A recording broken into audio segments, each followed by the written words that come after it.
the Grunfeld is a very good opening for those of you who are striving to get a double-edged. In this video we're going to look at the latest developments in the 6 bishop g5 knight off. I'm gonna start with sort of my first official Stonewall game. The idea is not to fight against any opponent move, prevent everything, defend and so on. No, it's just to move.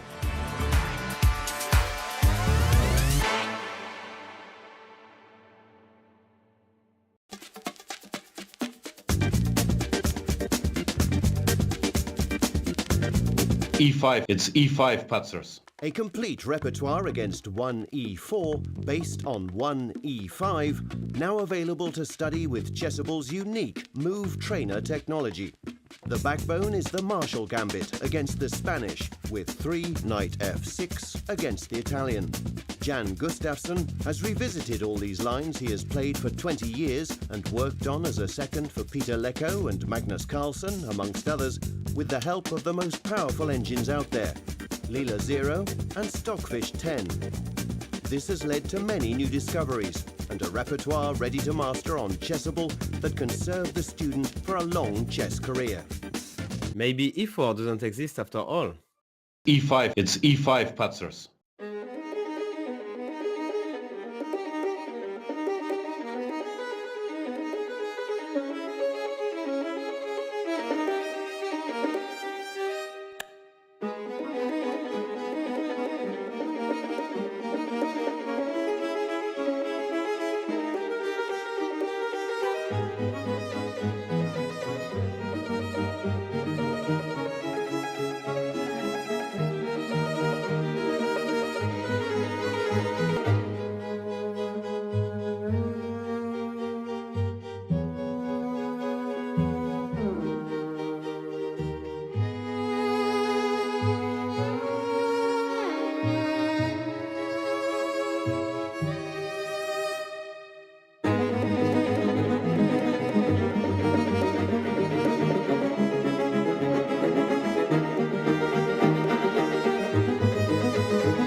Hello, everybody. Welcome to round number 11 of the candidates tournament.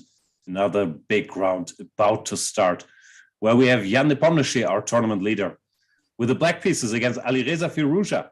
There will be a lot to talk about, Alireza's preparation in particular, but we also have Fabiano Caruana facing Ding Liren. Fabi and Ding, two of the pursuers, 1.5 points behind Nepomniachtchi. Hikaru Nakamura plays Richard Rapport. I'm Jan Gustafsson, coming to you from a somewhat strangely lit hotel room in Madrid, so apologies, it looks a little funny. Judit, you're still home? Everything good? Yes, everything is perfect. I'm very excited about round 11. Yeah, I can't wait. So let's start with the story of the day. Alireza, he played 200 bullet games against Naroditsky last night until 5 in the morning. What's going on there?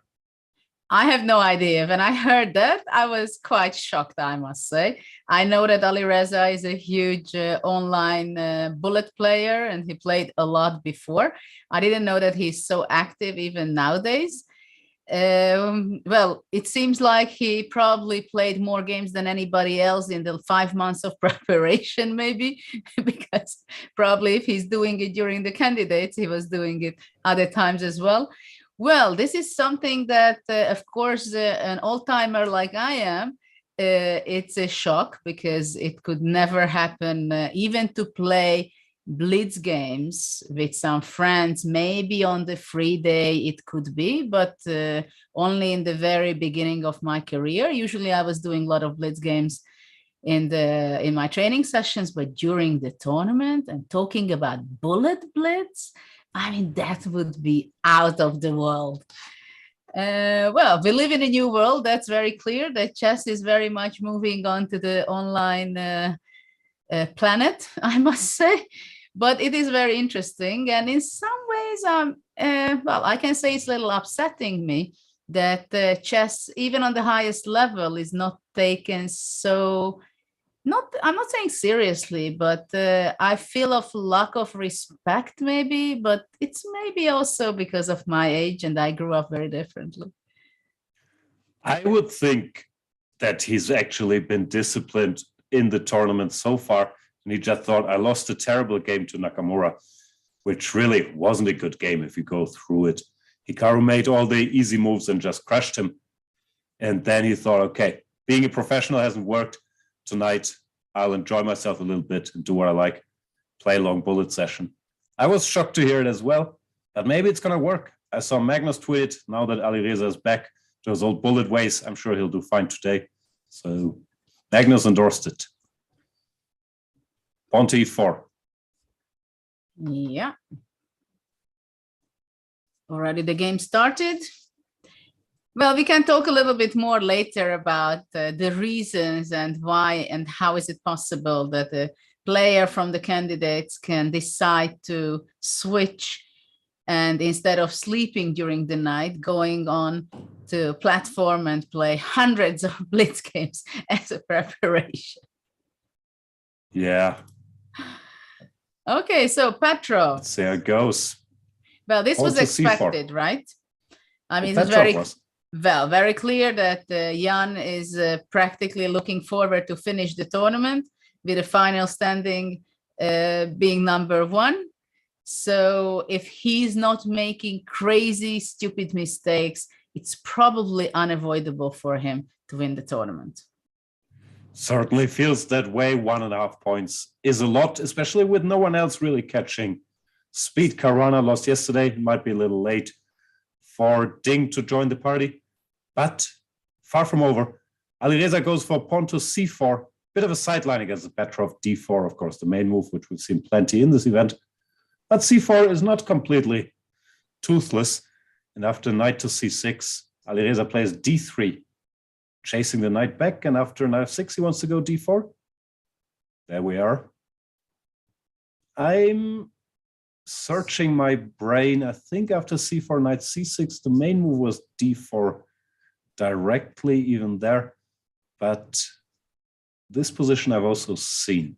Yeah, but actually after d4, I think black can play d5, and maybe we are going to be even transposing to some other line, though after bishop d3, I guess bishop d4 check is possible. But let's say if there would be bishop e7, we would just move and transpose to this other line with knight b4, right? But now thinking about it, I think d3, knight f6, d4 is what you're supposed to do. It's a bit of a surprise line. Let's see if Nepomniachtchi has looked at this. Black, I think, does not play d5 here, but goes bishop to e7. I'm wondering now what's wrong with black playing d5, which of course is a normal move. But I think bishop e7 was the endorsed recipe. After d5, though, what could happen? Does white play c5, or what's the point? Well, after d5, I guess knight c3. Yeah, but then bishop b4. Yeah, but that you can't avoid, right? If bishop d3, also bishop b4 check is possible as well. No, c5, I thought. c5. No, he went bishop e7. Yeah, that's the recommended move. I just couldn't recall why not d5. Now white has a choice. You can play d5, try to grab some space, like in some Berlin type positions, or you can start with knight c3, and then after castles play d5. It's, yeah, I think knight e5 is what they usually do.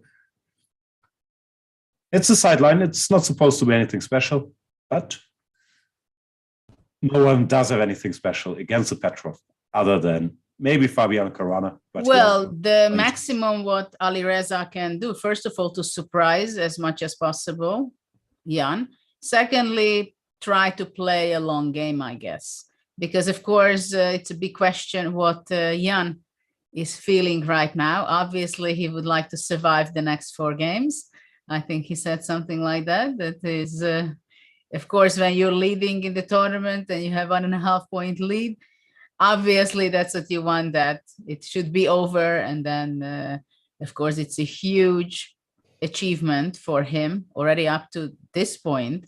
I mean, someone has to play really stable.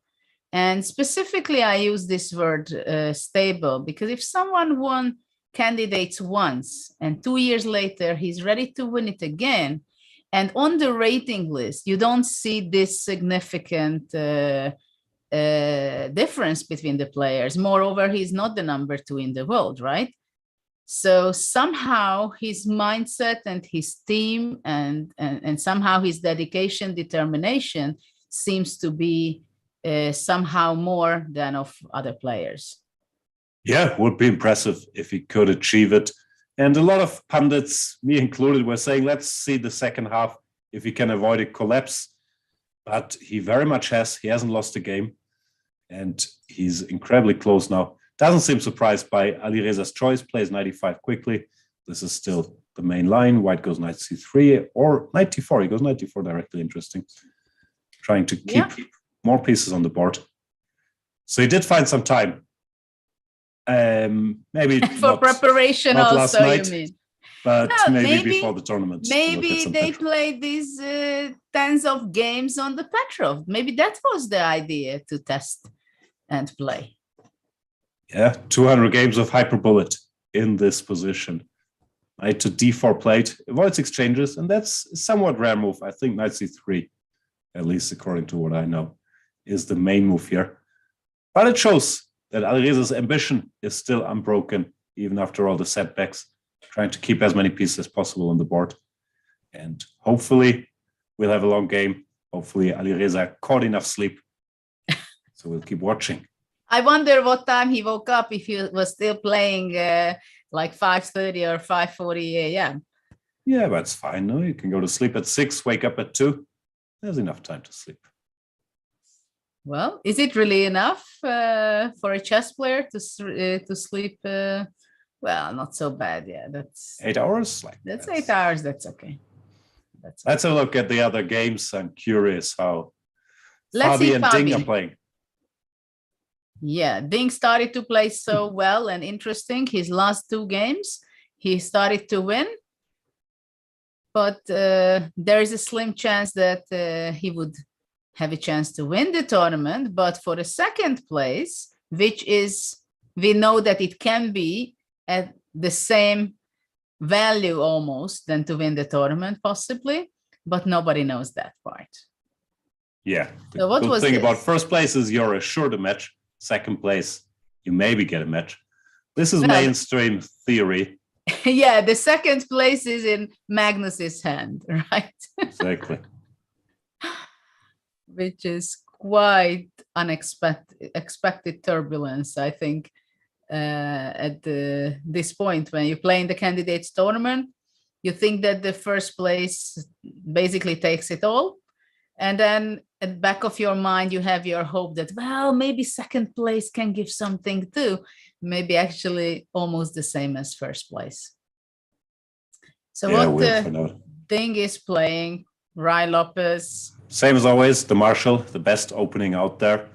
And after pawn to a4. What does Bishop it do? b7. Bishop b7. That's also what I recommend in my course. And b4 B3? used to be the main move, but people switched to bishop b7 and also to rook b8, which Magnus played twice in the World Championship match. Was it once or twice? So theory is moving here. There's no good way to answer a4, because with bishop b7 you misplace the bishop. You don't want it on b7, where after d3 it's a bit blocked. But b4 weakens squares, rook b8, of course, gives up the open file. So there's no easy answer. But bishop b7, d3, d6, and let's see what Fabi does. Well, Bishop d2. It's one of these fancy new lines. it became very fashionable, right? I mean, white does not have to waste time with h3 because the bishop is not going to go there anymore. Yeah, there are three main moves here. Knight bd2, which is still the main move what Jan played in the World Championship match. And then black, has a choice. Knight d7. I think Magnus played some rook e8. h3 is a move, and bishop d2.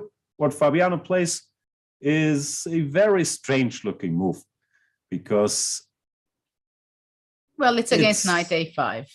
yeah, it stops knight a5, but it doesn't really put the bishop on a good square, and it's somewhat trying to provoke black to play b4, after which the bishop on d2 would look ridiculous, but it can then move away, and you say, okay, but you play pawn to b4 and weaken these light squares. So I'll play h3. Sometimes I even play bishop c1 back, knight b2. It's a very strange line. Maybe a5 first? Also Or that's possible, not yeah. necessary. Sometimes there's some d5 for black. And black Well, gets active. probably on c4 one day the knight will appear, right? Yeah. But Ding plays queen to d7, which is the main move. I think it's also what I gave. And now the knight goes to c3. And black again has the chance to play knight a5, which I guess Ding took. The other moves instead of knight c3. If you want to keep playing that game, you can play h3 and ask black to make a different move than knight a5, which is also an interesting line. Oh, knight c3, knight a5, the bishop goes away, b4, knight e2, c5. Knight Yeah. g3. Yeah, this is all still fairly mainstream stuff. Ding thinking a bit, he certainly has looked at this, but he's probably After trying to knight recall. h4. Yeah. He's trying to recall what to do here. Fabiano likes to bring his knights to the side. Yesterday he went knight h5, knight f4, which didn't turn out so well.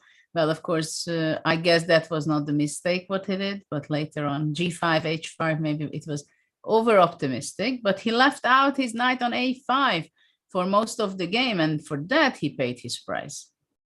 Yeah, the Ding knight on a5 is not that bad yet.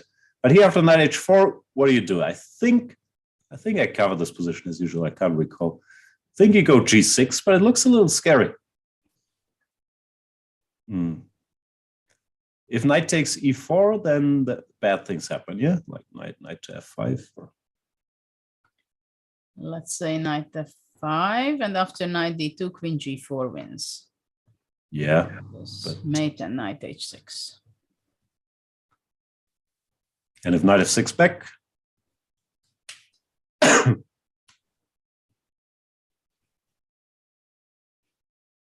I don't know, maybe only bishop g5 simply to tight a little bit. Yeah, I was even thinking take some bishop g5 because no, apologies. Yeah, I was just Bishop not d8 sure maybe. whether We have to be so fast and immediately do that. And well, the question is, of course, let's say I go d5, for example.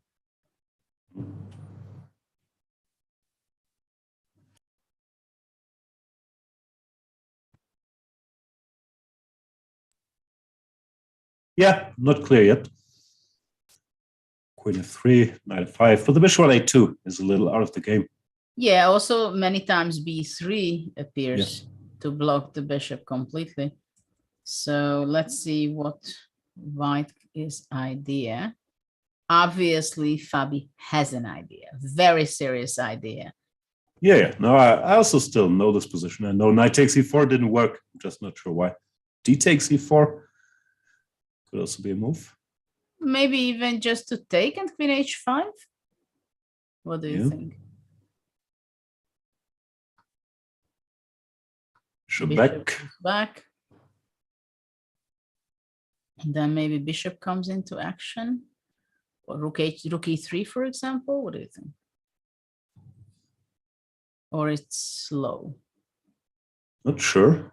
Rook h3 is coming. You see how good that we did not play h3 yet? Yeah, very important. And again, a rook, which comes horizontally. Yeah, this looks very scary, doesn't it? G6, queen h6. Yeah, these are too far away. Well, this bishop, at least for the moment, even if it's only one tempo, it's great that black cannot push that pawn on f7. Yeah. Oh, this looks good. So knight takes e4 is too much. And I believe g6 was what you're supposed to do here. But isn't it possible to go, let's say, bishop h6? Yeah. And on rook e8, can I sacrifice?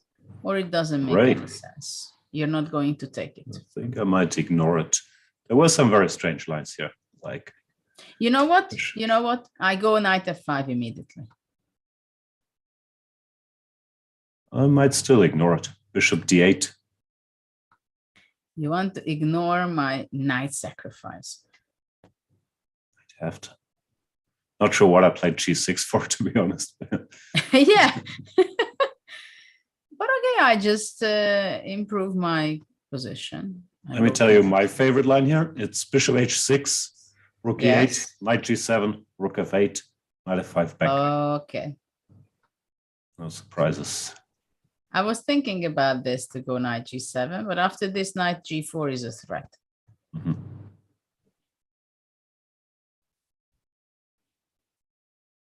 Okay, but white is not forced to go for this.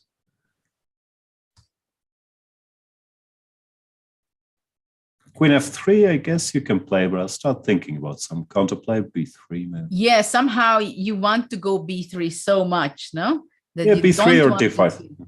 You don't want to see the power of this bishop on a2, simply. d5 now. Oh no, b3 is also an option.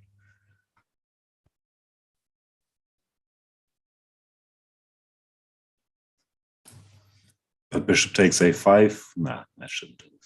I'm not sure that is leading anywhere. Yeah. Don't like b3. So after knight h4, Ding is thinking, hesitating how to react. Yeah. But it's not so easy for black, because if I can go knight f5 from g3, and after that I bring the rook e3, it can be awfully dangerous. It's a scary position. Yeah, I know the computer says it's fine for black, and I'm sure Ding knows this as well, but it does look incredibly scary. When looking at it, yeah, I mean, it's one thing that objectively it's okay, but when you have to face Caruana on the opposite side, and you know that his preparation usually it is a very well done homework, right? Then you start to figure out why is it so great for black. Ding plays g6. That's the move. Now, bishop h6, bishop g5, knight f5, queen f3. What is going to be the next one? You can't play them all. Also, sometimes f4 can be considered. I don't know if this is the moment. Me neither. Starting to think about knight takes e4 again. The bishop h6 played. Yeah, that was. Okay, now I guess it is going to be blitzing out the next few moves. Rook e8. e8. Yeah. So is knight f5 going to happen? Possible. I think black just always ignores it, goes bishop d8 and say, okay, congratulations.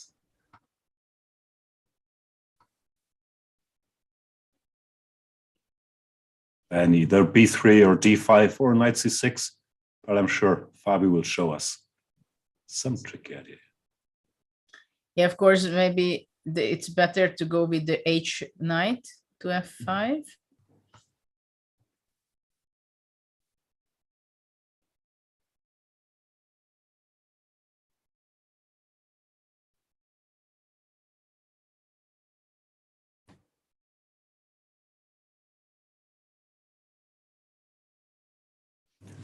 Big theory battle. Okay, Looks very scary for black, but Ding knows. let's take a little Knight tour of h5 played. knight f5 played. Yeah, it's not such a big shocker. Black can't take, and yeah, Ding blitzes out bishop d8.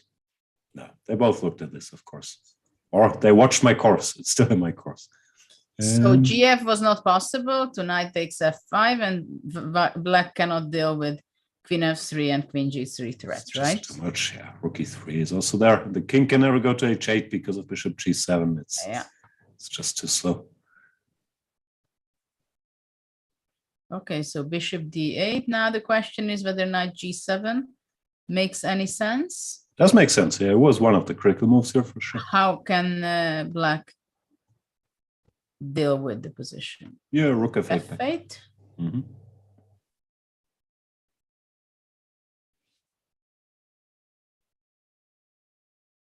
No, I wasn't kidding. My favorite line is knight gf5. Knight 7 f5 back, rook e8 and draw. But of course, that's not what Fabi will do. That's not exactly what the players are aiming for, probably. No. You can play f4 in any position. Maybe not But here. knight on g4 f5. is what is worrisome. Yeah. No, maybe play with the You knight can on go f5 bishop move early. e6 maybe, Ooh,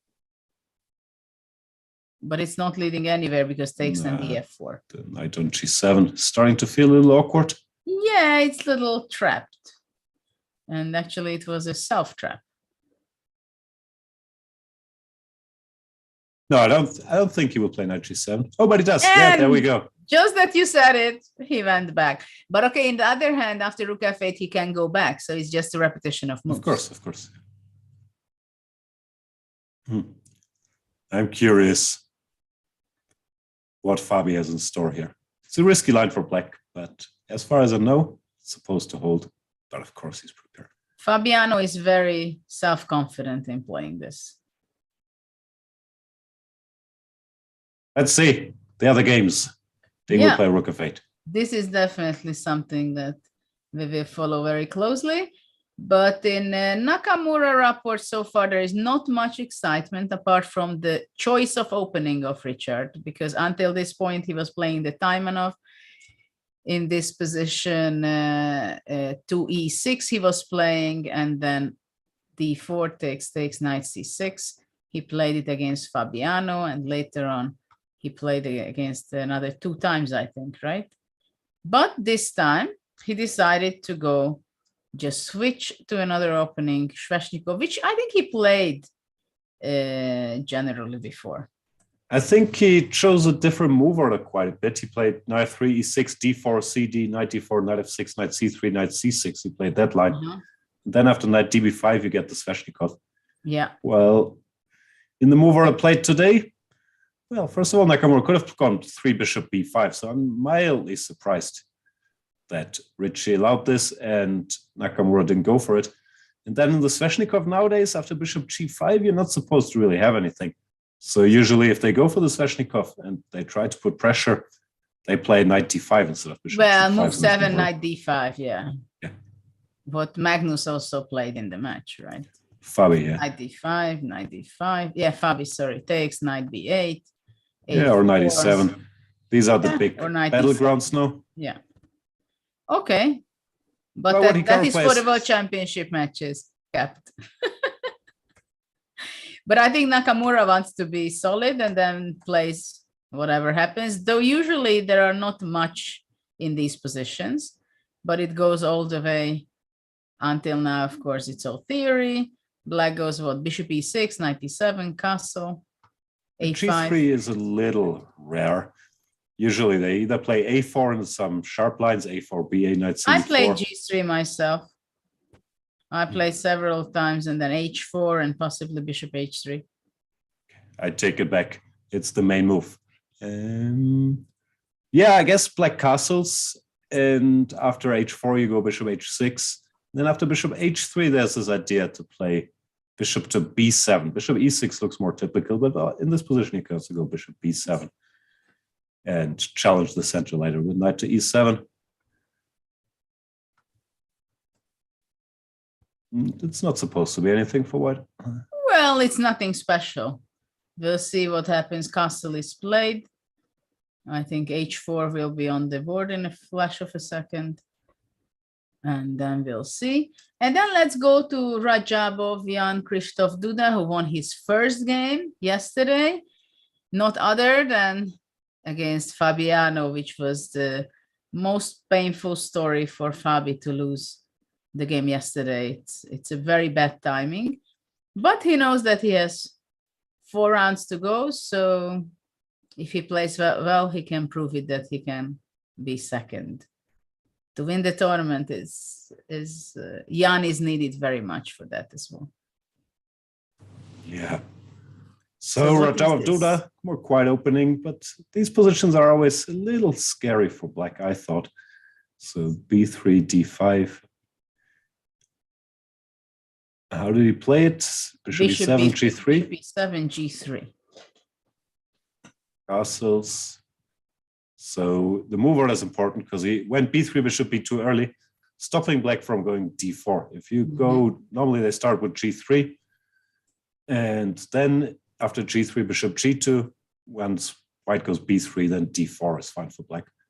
But Rajabov tries to cut that out. Of course, black has many options here, c5 or whatever.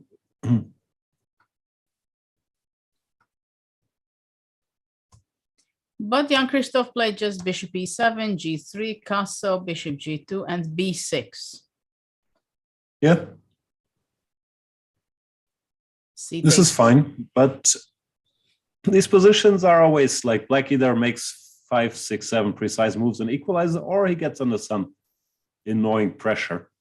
So I'm slightly worried for Jan-Krzysztof that he stepped into position that maybe he's not so happy with, because he was confused by Rajabov's early b3 move order. d4, bishop b7, castles. and c5. c5, yeah, I guess white takes. Should white take?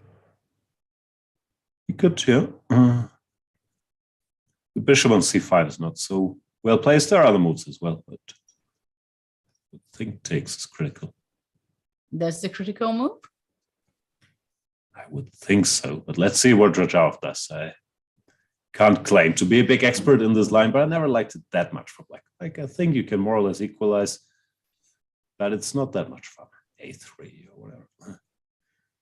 Maybe there's some more direct moves here. Okay, let's go back to the Ali Reza game. What do you think, with Jan? Because there are quite some things happening. Look what has happened. After knight e5, knight d4, castle, knight c3, black played bishop g4, provoking f3, going back, bishop e2 and c6.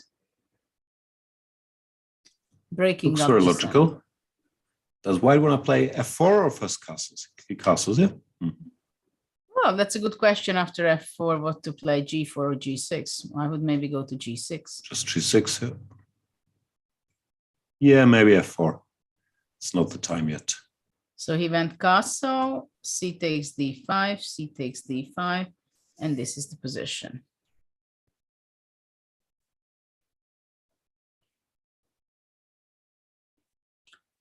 Rook c8. It's very normal. So knight can go to c4 optionally. I was also curious about queen b6. Maybe it's a bit too greedy. And after bishop e3, you would grab on b2. I know. Of course. You didn't have lunch and you eat this b2 pawn. I Maybe didn't have it's not lunch or coffee. It's the only food I've seen today. But probably it's not poisoned. It's Tasty. Yeah. Okay, so it's not possible. Queen b6, probably king h1. Yeah, yeah. And then just to play maybe rook fc8. I'm not sure how much that helps. It looks not bad at all for black, this position. Having f3, I wouldn't be so happy to have that move. Not sure. I like space. Can white go f4 now?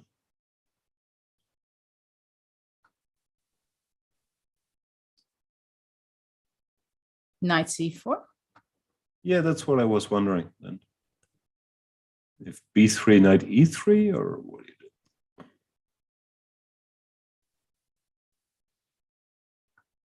Yeah, why not? Knight e3 takes rook c3. The e4 square will be very weak. Yeah. So you cannot go queen d2 because of knight e4, right?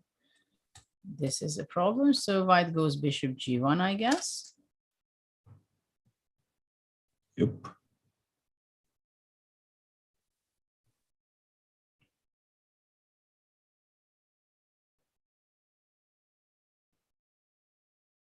Yeah, I don't hate it for white. White stabilizes bishop f3.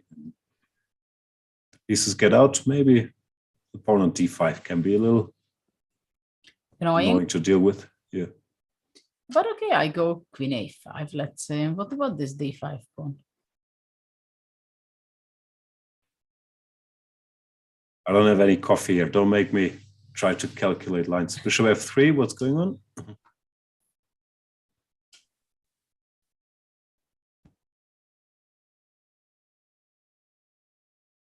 Well, I just go rook c8. I just don't see why should I? Sorry, no, that was just the reason to go queen a5 and frighten you a little that it will fall off. So queen d2.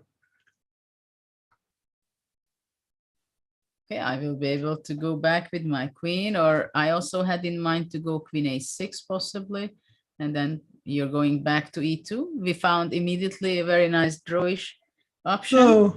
No, I didn't want anything special, just rook a1, let's say. And ad1? Yeah. No, e1 I thought, but maybe it's rook fe1 and the other somewhere else, I'm not sure. Because I will eventually run into some trouble on d3. But yeah, with just 3 pieces, I hear at knight c6, by the way. Maybe I should have gone knight c6. Learned that trick from Ali Reza yesterday. In his blitz journey, or? No, against Hikaru. It didn't work so well, but Yes. he did the same trick. Yes.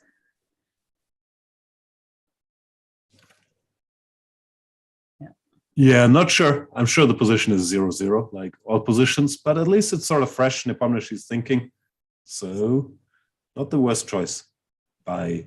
Well, because Ali Reza. here, okay, going back to position c takes d5, I mean, black has queen b6, black has queen a5, for example.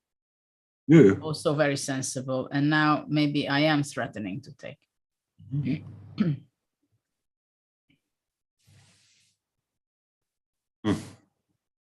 And if now f4, I move away to g6. So it's, Yeah, I guess it's always a question if white manages to stabilize without. yeah, so bishop annoyance f3 along is the way. not necessarily possible to knight h4. I don't know if how can white really stabilize his position. Well, of course, we can say that if bishop e3, bishop f3, I have time for queen d2, I have time to fix my rook settings to e1, and so on and so forth, then maybe white is better, but I'm not sure white is in time so much. So bishop e3 here, you take on d5. No? I mean, after f4, knight g6, let's say. if I get one more move, bishop e3, I think I'm happy. I mean, if I get knight b3 here next.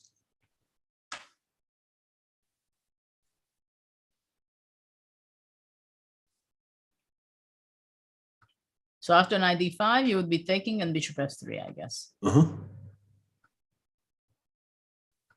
Yeah, I wasn't sure if this was anything. Queen somewhere.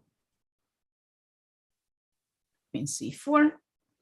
Okay, rook c1, we would have to You know what I'm again. going to take. You are not realizing giving up a pawn against me. I'm sleep deprived, so I'm braver than usual today. Rook c7. Rook c7.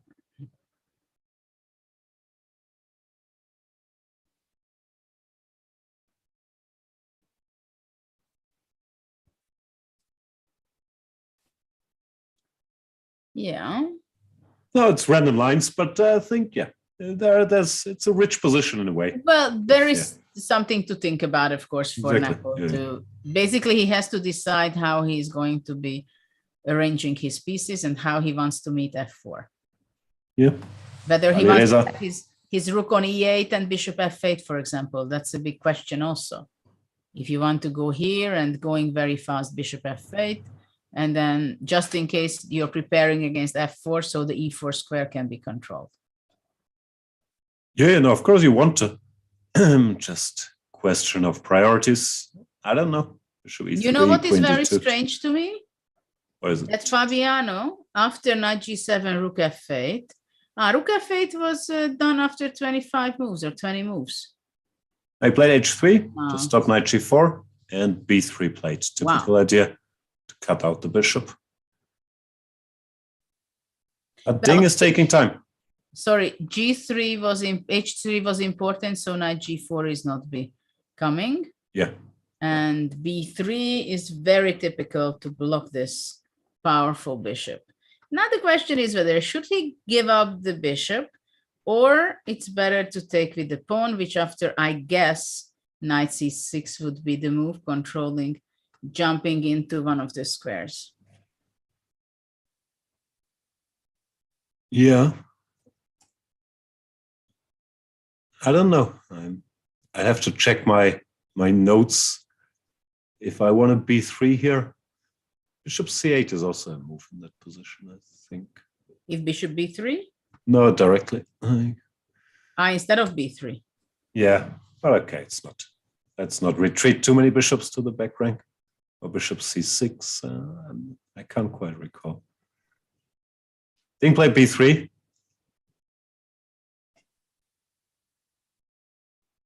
And Fabi.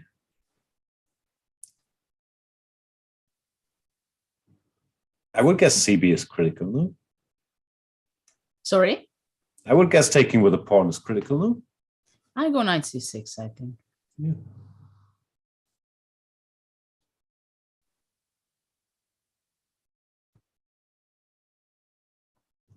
Knight b4 next. I'm very tempted to go knight d4 also. No, like I said, h3 is a mistake. You should have gone knight 7 to f5. You keep telling this. Why? It's too late already? Can't white go late. back? Maybe it still works for a long time, actually. Let me just briefly check what I have. Maybe knight f5 works. This line.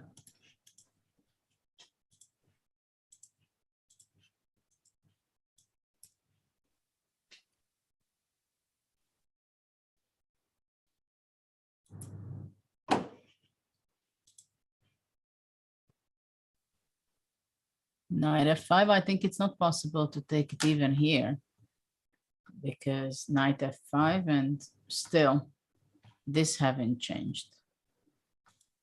Or queen f3 and queen g3.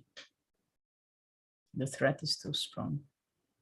Unless knight e7 possible. And knight g6, if white comes rook e3 or queen f3.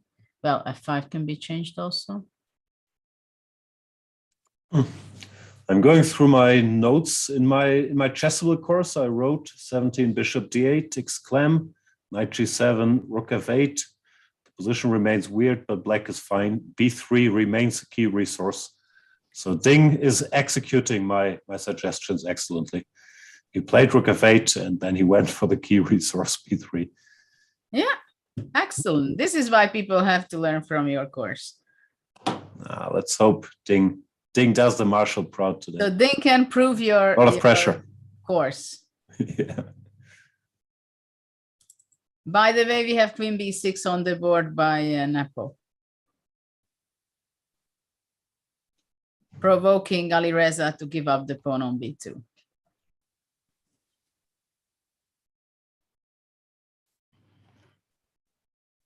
Does Alireza need provocation? Well, in his overnight, during the night blitz games in Bullet, probably he would play bishop e3 possibly. It just doesn't work, does it?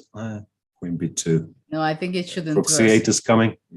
My question is, can I leave this as it is? For example, what happens if I go b3 now? I'm not giving any serious attention to your queen b6, that I don't care to move out with my king yet. So after f8 b3, or ac8? f8, I don't know, Yeah. whatever, rook c8, bishop b2. Because Is that where the bishop wants to go? I thought. I don't know, still because dreaming. this e3 square is really bothering me quite a lot, but for the moment, this cannot jump to e3, this knight from e5.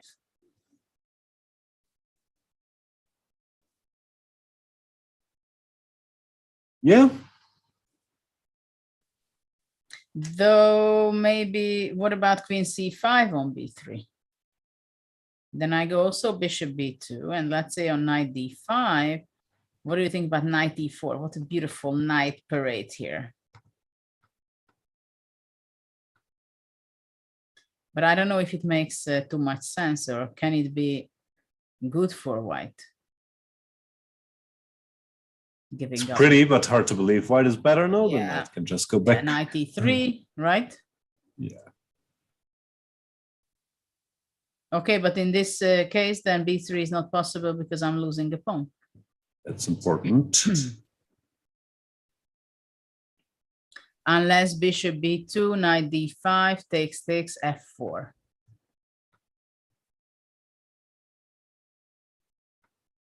Yeah, because on knight f5, black can go queen e6 simply. This is important because otherwise queen c5, bishop d4. But after queen e6, black is just happy. So after queen d5, I was thinking to go maybe f4 and bishop f3 next. That's c6. Knight c6.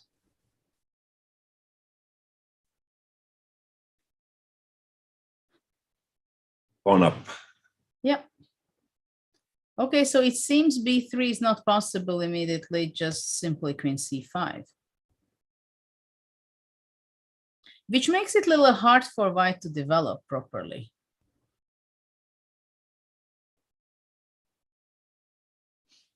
Yeah, you can play. Nah. I think king h1 is useful either way. Rook b1, then rook fc8. And King h1, the chicken move. that's I mean, just a normal move. We are scared. Well, it's the most sensible move because we are scared on that diagonal, right? But we're rightly scared. This is not. Chickening out from the pin is not something that chess players should avoid. So rook fc8, what did we have here? Yeah, rook fc8, we said f4. Yeah, this still looks critical, doesn't it? Well, it's kind of, there is white doesn't have too much of an option, no? No, I mean, but I like it. White looks like behind in development. He's ahead in space. Alireza, thinking about it. So here we went knight c4. King h1. King h1. Alireza joining the Chicken Chess Club. Well, it's the most logical move, I have to admit. So how big is the chicken chess club? It's just 3 people, and we might kick Laurent Fressinet out any moment. So Oh. it's not that big, but And it still can has get big plans. smaller. Yeah, exactly. Why? Did he behave badly or what? That you kicked him No, out? he's just too aggressive. So He's he not a doesn't chicken deserve, at heart. Yeah. he doesn't deserve to be in the club. But okay, little balancing is okay. No, in this tournament there hasn't been a lot of chicken representation. Like Rajabov No. has its moments, but overall also we can't accuse him of too much chicken chess club influence. And some of our favorite players haven't been in the tournament, so it's been sad. So who is the favorite chicken player? We like, I think Wesley we like. He has a very theoretical style, very solid, Okay. and big fan. Anish, of course, it's a bit of a love-hate relationship because there are all these Anish draw jokes, which I think are a bit played out. I think, yeah, he normally tries to do interesting stuff over the chessboard, and then games just end in a draw. That's, yeah. So what he's is still- the description? Can you describe me what kind of player you have to be able to get into your chicken chess club? No, of course, it's half a joke, but I think there's also some truth to it that usually chess chicken, we're very theoretical. Doesn't mean you play passive lines, actually. You usually play aggressive lines, active lines, because you're trying to avoid the part where you have to think and play chess for yourself. So usually you're very well prepared, but then you're usually happy with a draw. Like, of course, you try to win against lower rate opponents and so on, but deep down inside, if things goes tough, you prioritize not losing over winning, which of course is not a very admired So you skill in mean if chess playing. Leko would be very active, he would be one of your candidates to be able to join? I was wondering when you would bring your countrymen into the debate, because Hungary is a country where the chicken chess club has always had widespread Yeah, but I think many acclaim. people would like to be a chicken representative like Leko, let's say. I mean, he was for such a long time, he was there representing such a good chess as well. He's very welcome in our club. But in Hungary, of course, there are exceptions like you or Richie who don't quite fit the bill. But for a long Yeah. time, it was incredibly solid players around like 2650. Well, we had many Incredibly great, well prepared, always happy Yes. with a draw, very good in end games. And you have many great examples of that style. Like, So I can ask you this question because once I had a discussion with Ribley, who was the top 10 player in the world back in the 80s. And later on, when he was not so active player, he was captain of the national team of the guys, I mean, for us. And once we had a debate that I remember in Olympiad, we played Istanbul, when was it? 2012? 2012, right? So we had this debate when, what is better, 2 draws or 1 winner, 1 loss? I think the best is 1 loss and 1 win, then 2 draws, and then 1 win, 1 loss. Okay, well, for me, it was not a question. And he was convinced and he was telling me that, of course, 2 draws are much better than 1 win. and 1 Ripley, loss. he's also an honorary member. Yeah. Excellent theoretician, very solid guy. So for me, it was like, I mean, for me, it's no question about it that 1 win and 1 draw, 1 win and well, 1 win and 1 draw is better than 2 draws, but even 1 win and 1 loss is better. So yeah, it's a strategical debate on that. No, but I think it shows your character to some extent over the chessboard. It's not something that people go for deliberately, but in Yes. certain moments you prioritize, I don't know, the riskier move that gives more winning chances, or the safer move that maybe gives fewer winning chances.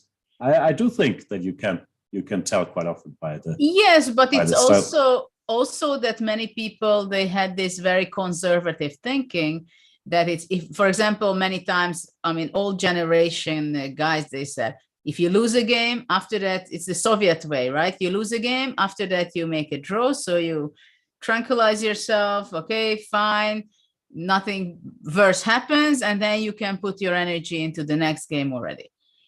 While nowadays, I think you simply have no time for such an attitude. It's like every game you have to go out there and play what you can. So somehow psychologically you have to be so well that it doesn't affect you so much that you lose a game, you lose a game.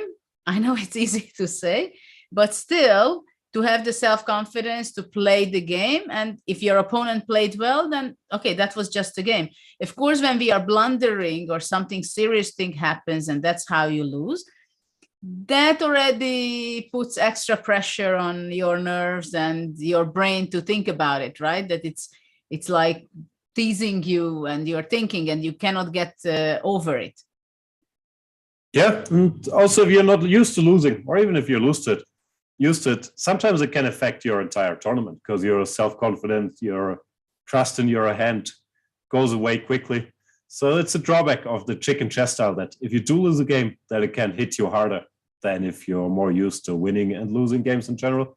But here also in this tournament, Nepomniachtchi, obviously we can't call him a chicken, but he said the most important thing is to avoid losses and then things will go well. And for him, it's been playing out while everybody else has been taking a lot of risks trying to catch him. And it hasn't worked so well. I don't know. There's not one strategy, but yeah. And what do you think about having a psychologist for chess players? Because I remember when Topalov was working, I've heard, with the Spanish famous sport psychologist. And suddenly in the next tournaments, from the tournaments afterwards, somehow I felt that he was really the kind of guy who because at some time I think he was ready to play shorter draws. And then later when he worked with this person, somehow you could see him, he lost the game and it didn't affect him the way that it would affect many other players. That simply I didn't feel that it would be different. Of course, if he wins, I understand that you are better mood, you have more points. But somehow he was more taking it as, okay, happened, fine. Tomorrow, next game, I played as if I would have won the game. The previous. Yes, no, he was one who didn't seem overly bothered. But I think the psychologist did a lot of good work in that direction. Dr. Fuentes, he did great. No, seriously, I think it's still underrated or underused in chess a little bit because many people have very obvious psychological weaknesses in their game, like if you're a chicken or whatever, and somehow I'm not sure if it's frowned upon, but it's not used very much. No, I don't know of many guys working with chess psychologists or sports psychologists at all. I'm not sure why. Maybe it's just finding them, or do you have experiences? Have you worked with people? Well, I did not work myself with psychologists. Of course, I can say that my parents were helping me and my sisters were helping me, but that was more of a coaching stuff. And then when I became the captain of the Hungarian men's team, then I wanted to get psychologists for the guys. And then, well, some of them rejected it very straightforward. And some they said, well, maybe they will try to look for some kind of support in this regard. And I think definitely it can help very seriously. Of course, you have to have the right person for you who fits and good in many ways. But whenever I talk to strong players or chess players, most of the time they say, no, I don't need it. And I feel that chess players were so closed towards to outside people that they never wanted to reveal anything. I mean, in the older times, you remember in a press conference, they just simply don't say anything because they don't want to reveal that I was sleeping, I was preparing, I was eating, what I'm doing. So somehow they had this very big tension that this is my secret and I'm handling it. And whatever information they give out, they are getting vulnerable.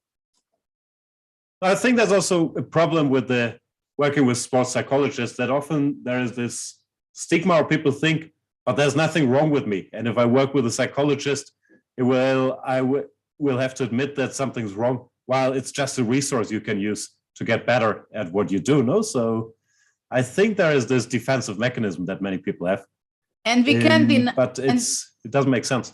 but we can't deny it that being a professional chess player, you need very strong nerves. You have to be a very strong character. You have to be a very strong personality to be able to handle that pressure that you're just sitting there for 6 hours or 7 hours. You can't say anything. You cannot jump up and down, right? Not like in other sports, for example. You're just sitting there and you're grilled in some position. So you can't give it out so well, your frustration or whatever it's building up in yourself. And of course, I think that, for example, I remember when Shirov had Bologan as his second, he was, I think, much more like a coach, like going for walks, giving support, making comments regarding to his good chess, building up his self-confidence. So for a chess player, I think coaching like this, it makes a lot of sense, because the chess player demands that also while you're walking around, you want to talk about the game, right? So after the game, when you go to have dinner or you go for a walk, you're used to it that you're discussing it with your coach, your second. No, yeah, I think that's a good point. The chess world, it's very, very close off, as you mentioned, and seconds often, I think they play the role, whether they're qualified or not, as a bit of not just trainer, but also as the psychologist or as someone to talk to, at least during after the game and during tournaments. But of course, they are not, normally they're grandmasters or people that are also responsible for some chess tasks, because in the chess world, people are more comfortable having people they can talk chess with around. And I think using people that are qualified in whatever sports psychology or psychology in general, but not qualified chess players, I don't think it's been done. It's been done much, frankly, or at least I haven't heard of it. So maybe thinking will change on that. Yeah, there are a lot of research to be doing there also. So who would need a psychologist most badly in the candidates? See, I'm already phrasing it wrong. Everyone would need it. It's not that something wrong, then you would need it. That's the problem with it. Yeah, it's like it's a support everybody can take in use, because to play good chess, for me, for example, it was always very important to be in a great balance with myself. So if I'm kind of content, and then I was able to play and focus the best. And this is something I think the psychologist can support you in, and give you this state of mind that, okay, you're great, you play great chess, don't care about anything, how to evaluate and assess yourself, to know yourself better, and then how to deal with in critical moments, right? So let's say how these guys will be dealing with their stress here. Fabiano. So knight b3 was taken, bishop b3, knight b3. Yeah. CB and bishop c6. Yep, very logical, keeping an eye on that pawn.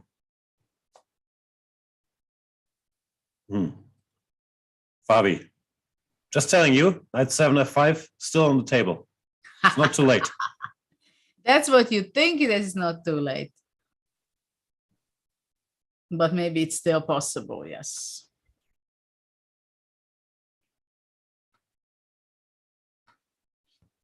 Oh no, rook e8. We never take. Well, this is why also it's possible to play this line, right? That you still have for quite some time going back and forth. So what happens if in this position I go rook e3? What do you want? Rook b4 or some move? I'm preparing. I don't know, I will go rook f3. No, it's time. It's time to take a stand. If you don't want the draw,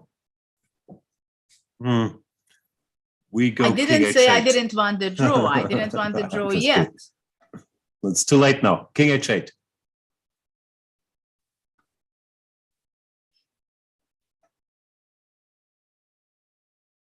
Ah, you want to kick me out with knight g8? Set. Last chance. No, I didn't say last chance. What do you yeah, mean? maybe this There is is no another- chance, you want to say? Because you go knight f5, rook g8. Yeah.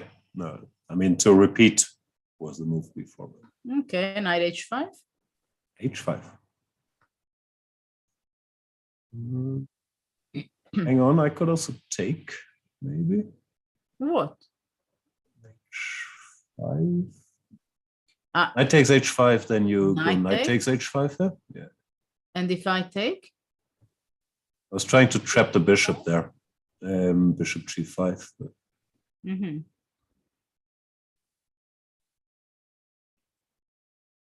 And after knight h5? You can get in trouble. oh. Could happen.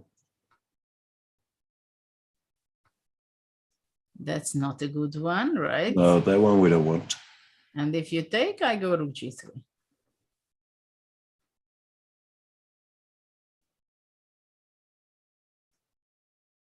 Yeah, look happy. Oh, still, I understand that you can play. But probably I go this. And I take back. Okay, then let's not get too fancy.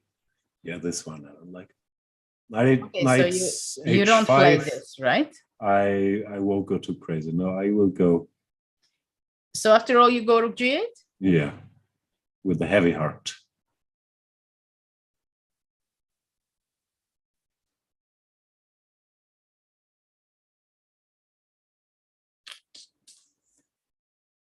I don't like these pawns. I hate them so much. I can't even tell how much I don't like them. Maybe, you know what? Maybe after bishop c6, maybe it's time to come back knight f5 and knight e3. What do you think? Wait. I don't think black is worse. If white has to retreat once the attack is gone. But there is no attack. That's No, the exactly. problem. No, I it's mean, if you laughable. tell me how can I attack, I will attack. But you keep telling me that knight gf5 and knight g7 is the best move. Yeah, I keep telling you, there's nothing. The best white has is draw. Like, And labeling it as an attack? no.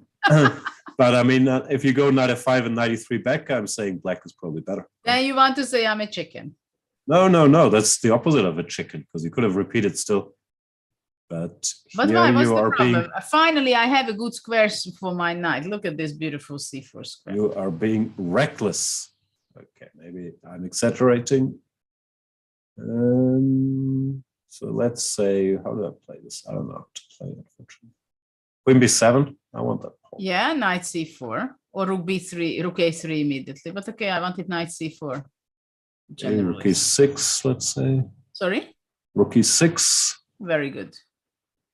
looks stable. Okay, we are happy.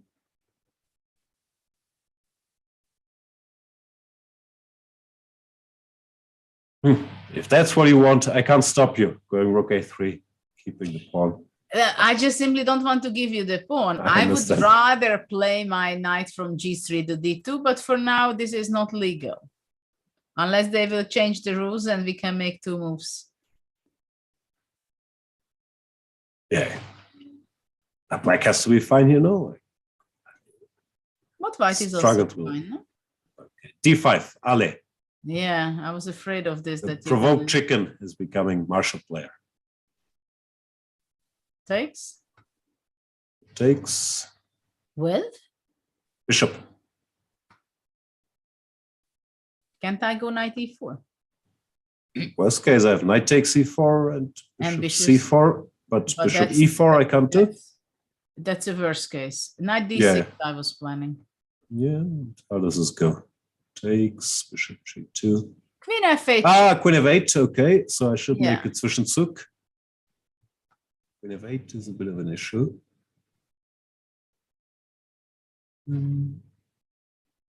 So take c4, knight I d6. haven't standed so well in the whole game. I mean, I can't calculate, but I don't believe you. Bishop e4, knight d6, rook d6, queen d6. I'm just lost. Yeah. There is nothing to calculate. It's Nothing at all. It's over. Well, queen e5, queen f8. It's too slow. Okay. I think yes. Felt right. Okay, And maybe I have to be more c4, humble after all. Bishop c4, I'm enjoying myself. Yeah, bishop c4 I won. Rook d3. Okay. Yeah. Maybe what it's is still better? no big deal, but No, but this I don't like. but this Okay, is not so- what black is aiming for. Hmm. So I went back knight f5, knight e3.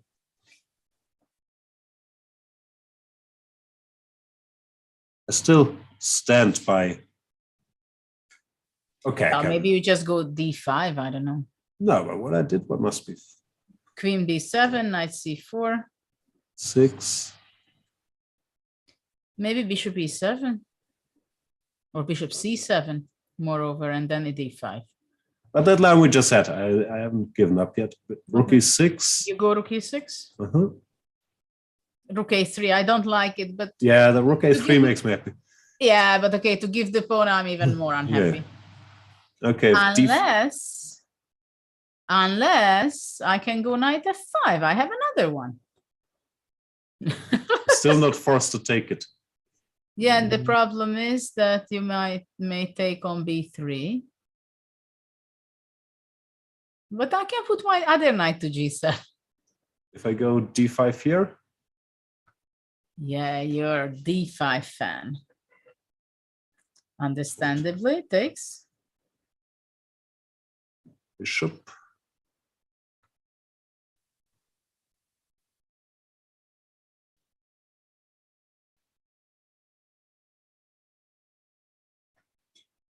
I have my other knight I can bring to e3.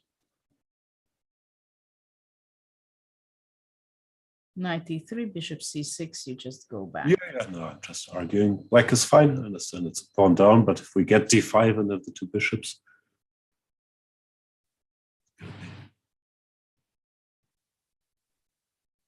And after knight g7, you go what? Through e7.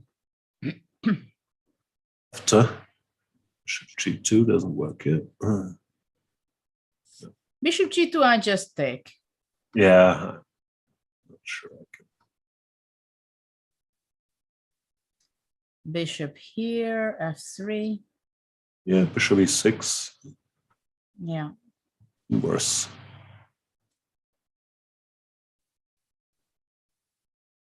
Bishop c7, knight h5. Like, I don't know, we're far, but generally, And I go queen e2. okay.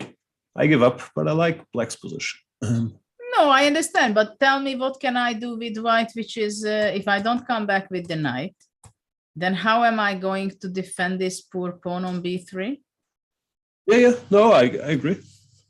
That's my and Fabi problem, has to that figure it out as well. Like he can't repeat moves here with the white pieces, so he has to find a way to continue the game. But then black should activate slowly. I mean, okay, I can have another question to you. What happens if knight f5, this one, and then I want to regroup my knight? For the moment, you cannot go queen b7 because d6 is hanging. I go for my good old king h8. Do you have something? Oh, yeah. Yeah, this I cannot play. So on g7, my knight is good, but I'm even more happy if it's not there. Yeah, it's only good for repeating moves, standing in the I way. mean, it's like to have a knight on g7 in such a position is like showing off that I'm having a piece next to your king, and I'm not doing anything. No. I mean, really, what am I doing there? I don't know. I'm very curious. Like I remember I checked this line quite deeply some years ago when I was doing the course because it looked very scary. Not so much now, but some moves earlier. But all the computer lines were always ending with knight f5, rook e8, knight g7. So Talking about scary, look what Ali Alireza did. G4. G4 on rook Oh. c8. He's not Cool joking. move. I like it. He wants to go G4. G5, He F4. wants to go G5, F4. More space. That's a great move. Wow. Very nice. And if queen C5, he has knight B3 or queen A5. What a move, G4. Looks excellent. Isn't he better? What does Black do? Well, okay, first question, what happens if, well, okay, I can just sacrifice, right? So it's a provocation. A little bit. Yeah. And we see Jan's Should D2. secret tea or coffee, the cup of his thermos, I think. We have a Yeah, close. maybe this has to be done, but looks a bit better for white. No, bishop D2, queen B3. F4 is still there. Maybe F4. Well, it's a typical thing that maybe if it would be round 4, round 5, Nepov would just take rook c3 without thinking too much.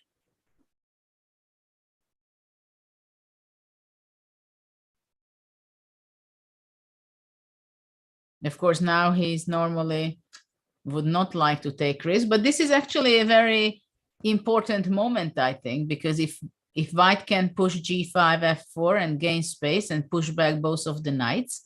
Oh, it could be then lost in can 5 be- moves. Sorry?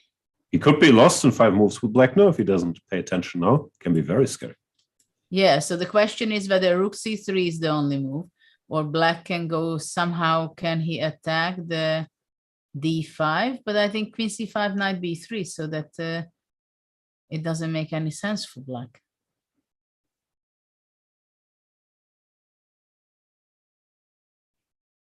Yeah, I don't see it. Oh. Looks pleasant. I'm a big fan of this G4. So what if I play g6?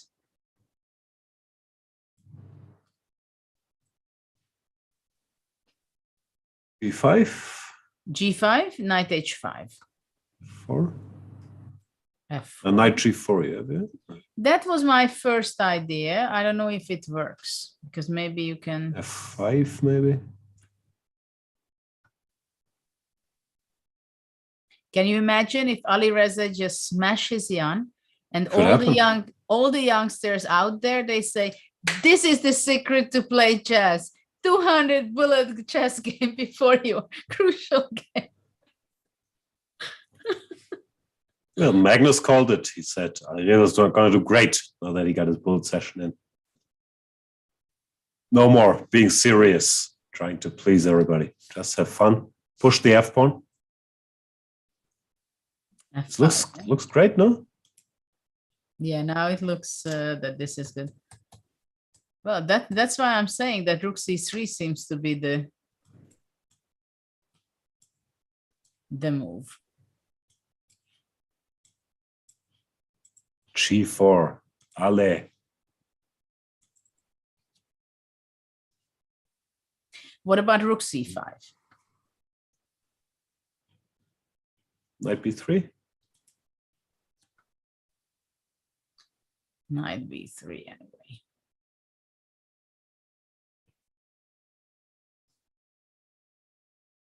No, actually, I think you have to take.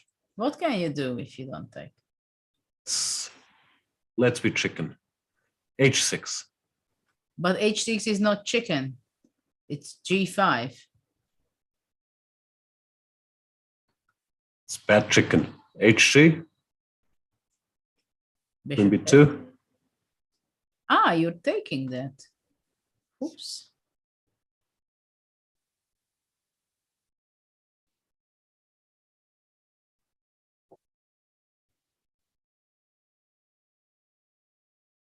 This I would guess. Knight Survive. e4. You take a knight c3.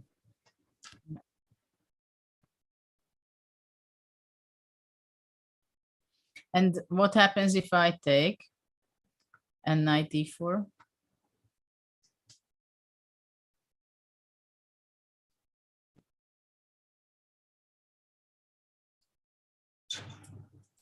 Do you think there is a checkmate here? No idea. Go somewhere. No. Looks like black has lots of moves.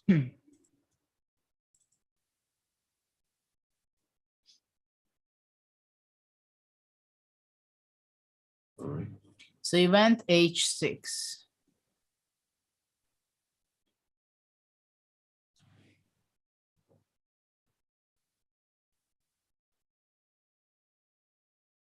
I wasn't sure if h4, knight h7 we can do. But hold on, I don't F4. understand something. h6 played. What about f4? Takes h3.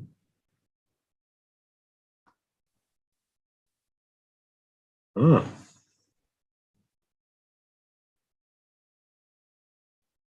Does this go? Knight e3?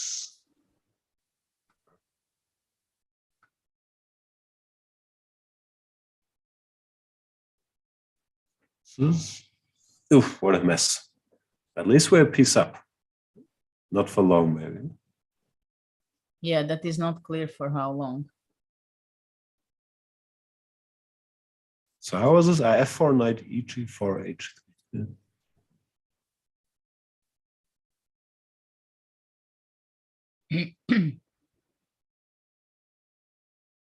This could work, no? Like bishop d2, rook c3. I don't see anything. And knight a4. Sorry? No, I'm just thinking about moves to make with white, but I don't see anything good. Knight a4, queen b4, bishop d2, rook c3. But knight a4, now knight a4, queen a3, no? Yeah, queen b4. Yeah. No, that's what I'm saying. I don't see a good move for white. Yeah.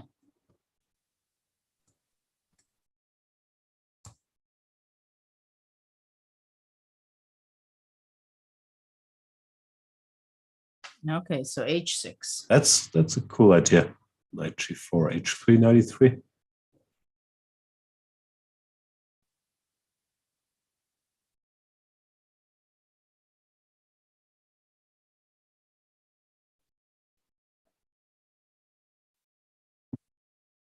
h4 is just too weakening. Knight h7 or what is black playing? Which one? h4, no. I'm not sure I want to do it. No. It's a bit much, huh? Well, we can't After blame g5, there's knight h5. No, it doesn't make any we sense. can't blame Alireza of chickenness. No, Not a good representative. no. No, he didn't play h4. I was just thinking, well, it would be too, No, because now really I go rook c3 and knight d5, I think. it's too much. Also, just any move in g5, knight h5. No. Yeah. So if rook g1, Yeah.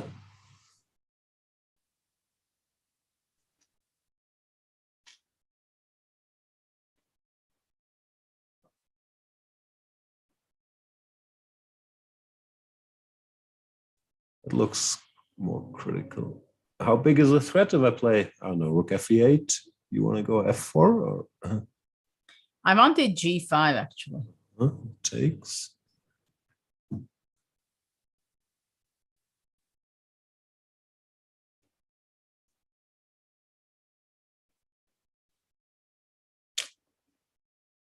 G4, f4 is not possible because knight g4, I think.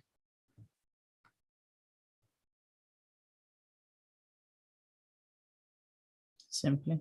Yeah.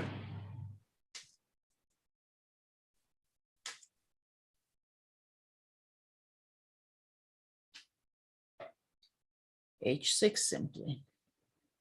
Yes, because actually after h6 to sacrifice later rook c3, knight d5, h6 probably is a benefit for black. It's sobering. No, I was so excited about this g4, but now what's the follow-up? f4, knight eg4, your line looked very nice. With this h3, knight e3. And if no, f4. Can we do h3 is weakening? Yeah, I was thinking of H1, h3, and but there's no I follow-up. cannot believe in this move. I'm sorry. So Alireza, the excitement's already over. Was just for g4, and after h6 we're done. So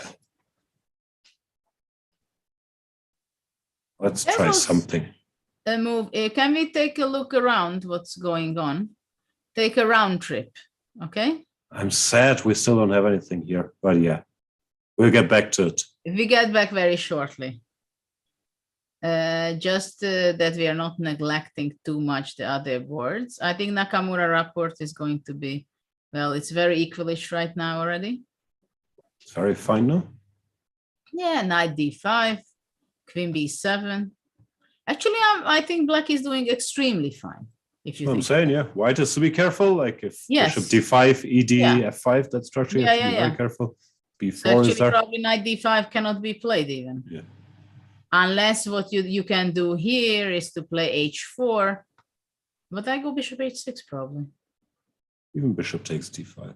But yeah, bishop h6. Or bishop looks d5. fine. Yeah, bishop d5, e4 is hanging. So okay, knight d5 probably is not a good move at all.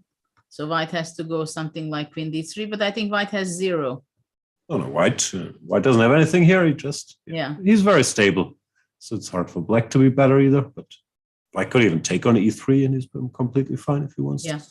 Okay, so this is not going to be difficult for rapport, but we'll see how it develops.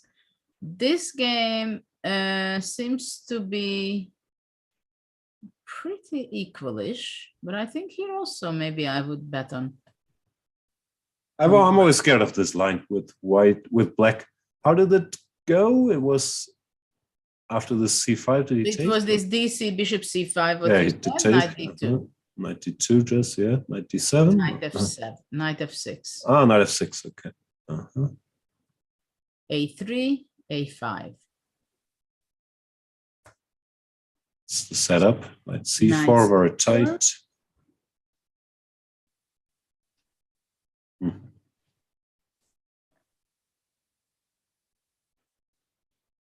Yeah, I'm not so sure about this knight c4 move. I think I was trying something more aggressive, some queen b1, e4 or something stupid, but I'm not sure it was this position.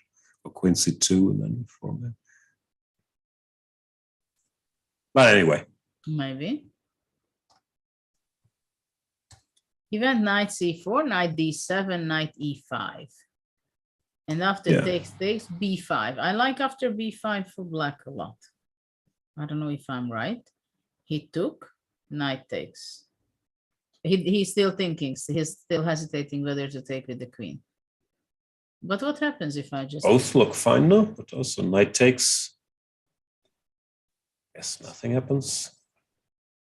95, you just take it.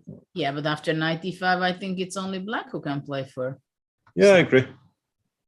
No, I don't think Rajab did this right.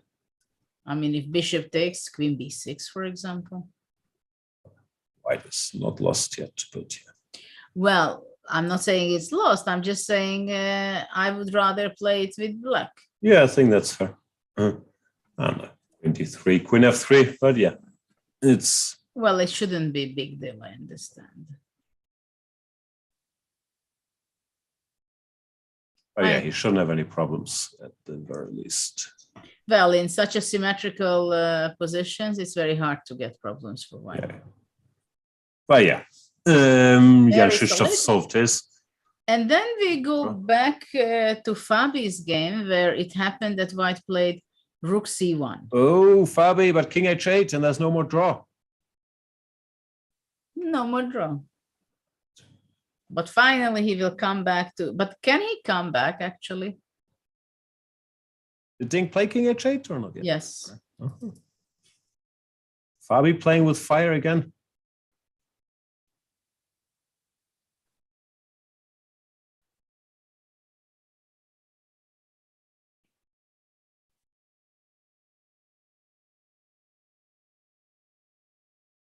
Yeah, but it's understandable that he didn't want to make a draw. No, of course. But I'm just and but actually after rook e8, He can leave the knight because it would be not possible already to come back because knight g8.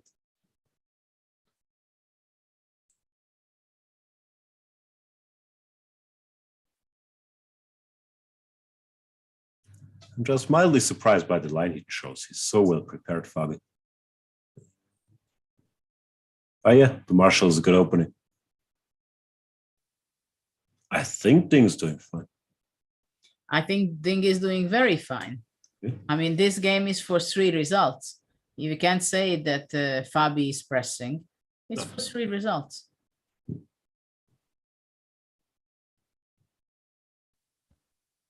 He's taking his time here. Already Rook C1, he thought about it a lot, no? But what I'm curious But about, hold on. What about knight e6?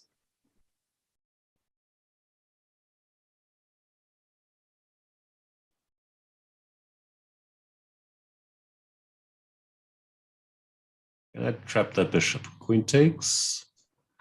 Yes, takes. Knight g8. G8.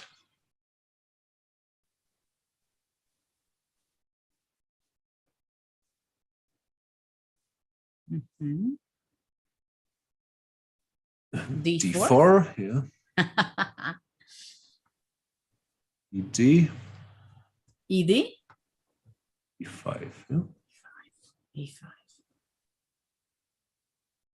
And time. In D5. F3. 3. The knight e4 is probably also promising. Uh-huh.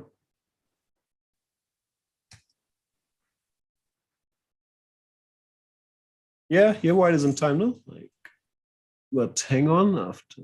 What a move d4. Yeah.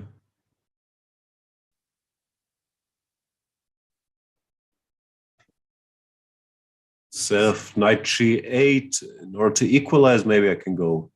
I'm not sure it's equal. Bishop a5.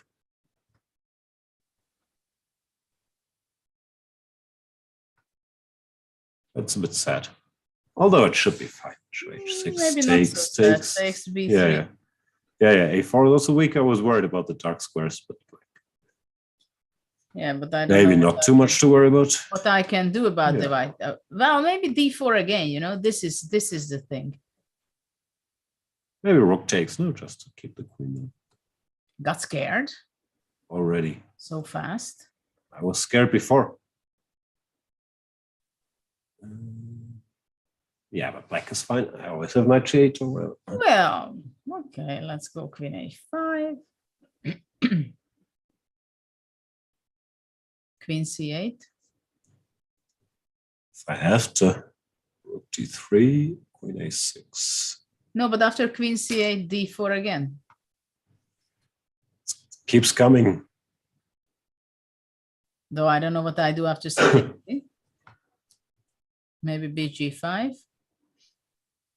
No, here something is boiling.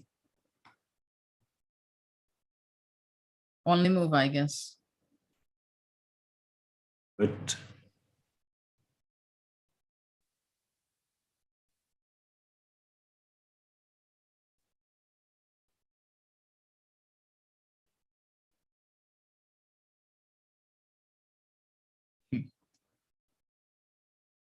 very complex position.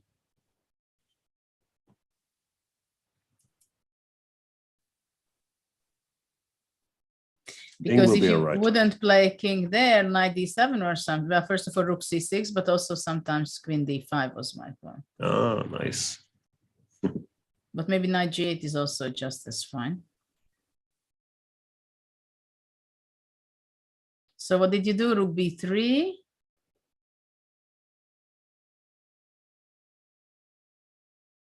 And black should be fine now. Like the move order, I'm not sure about, but how did we get here? I was 96. Here you go queen bishop a5. If I go knight a6, knight e6 here.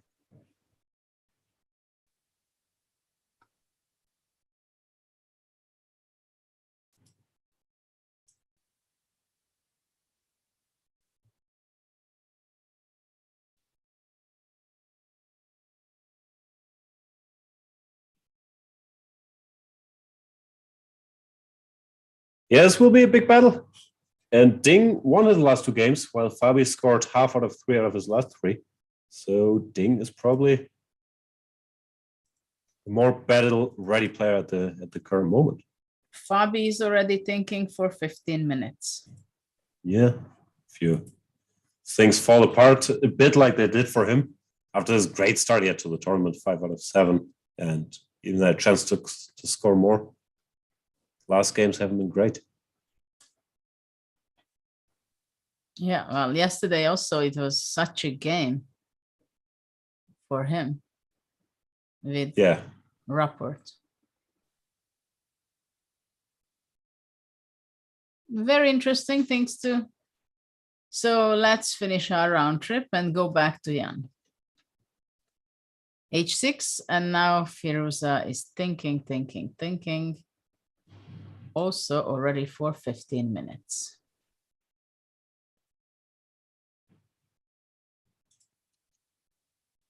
It's also a bit sad, no? If you push G4, you're very excited. I also get very excited.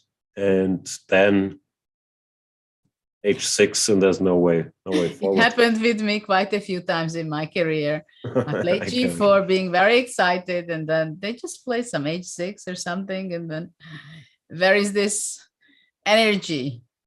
Can I do anything after that? I also played G4 once, but it was in a rook endgame, 4 against 3. Okay. This is the only G4 you can recall. It's the only G4 I was taught to play. But you were so enthusiastic now about Yeah, I get very excited. Trying to live vicariously through Alireza. But now after H6, it's gonna be difficult.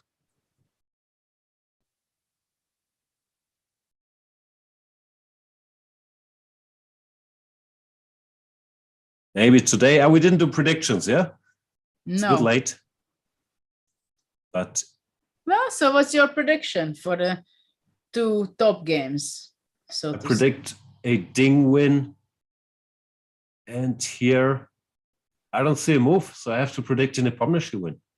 It's not a position you can bail out of.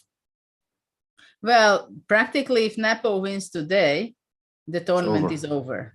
Well, the first place race is over. I mean, yeah, that's what I mean, that then there is no way back.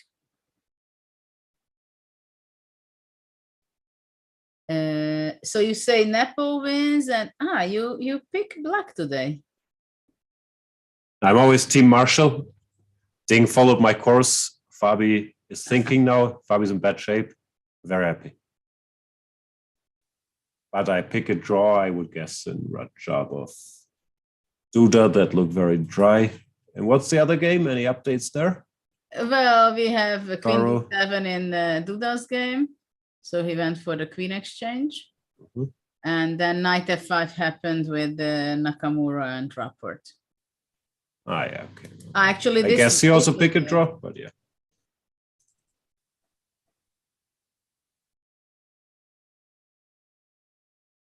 This was the only move, but I think Queen F7 here.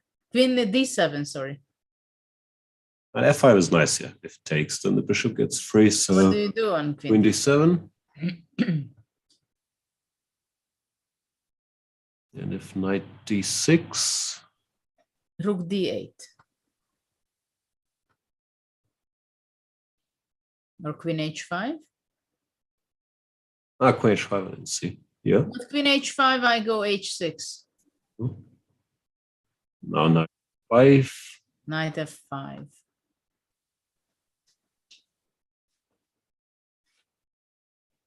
So maybe what do you think about this very strange move, F6?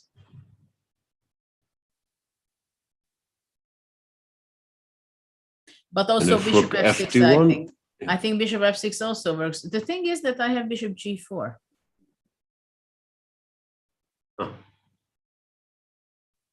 So I think I win some material. Knight F5, G6. There's no way out. Nice. So not Queen H5 after all. But then you have to go Knight F5. And Knight F5. And it's a bit sad, but a draw, yeah? Well, I mean, first of all, I can take everything on D1 and then to take on A2. Mm-hmm. But then you go back rook a1. I understand. No, then takes and queen f5. And then rook d2. And Yeah, then look around. it's sad, but a draw. Queen f3. Yeah, but it's I don't give it a draw this one. No, Fair enough. no. This is not what whites want. Here, go f5, e4. I mean, of course, drawing chances, this I understand. But you also want to play with the black side. Yeah. I stand by my bit sad, but draw. Yeah, bishop e2. Okay, it would be surprising if Nakamura would not make a draw, but I would rather play it with the black pieces. Yeah, I agree. So king h8, Fabi in deep thought, h6, Alireza also in deep thought. I thought you say Fabi against deep thought. Could still happen. Could still happen. I will take this moment to try to find a coffee in this mysterious Madrid hotel that I am in. I hope they have coffee here somewhere.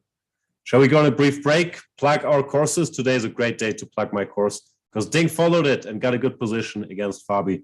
Just play my Chessable E4, E5 course.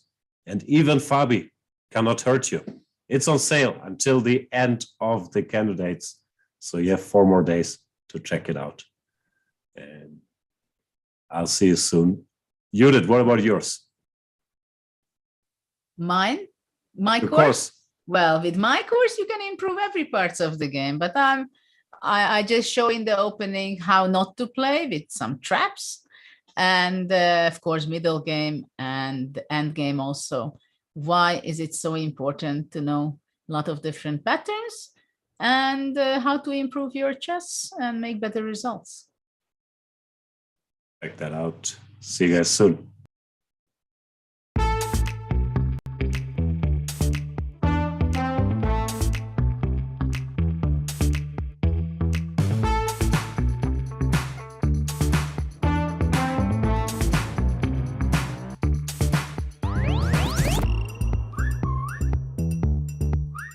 The Grunfeld is a very good opening for those of you who are striving to get a double-edged. In this video, we're going to look at the latest developments in the 6 bishop g5 Knight of. I'm gonna start with sort of my first official Stonewall game. The idea is not to fight against any opponent move, prevent everything, defend and so on. No, it's just to move.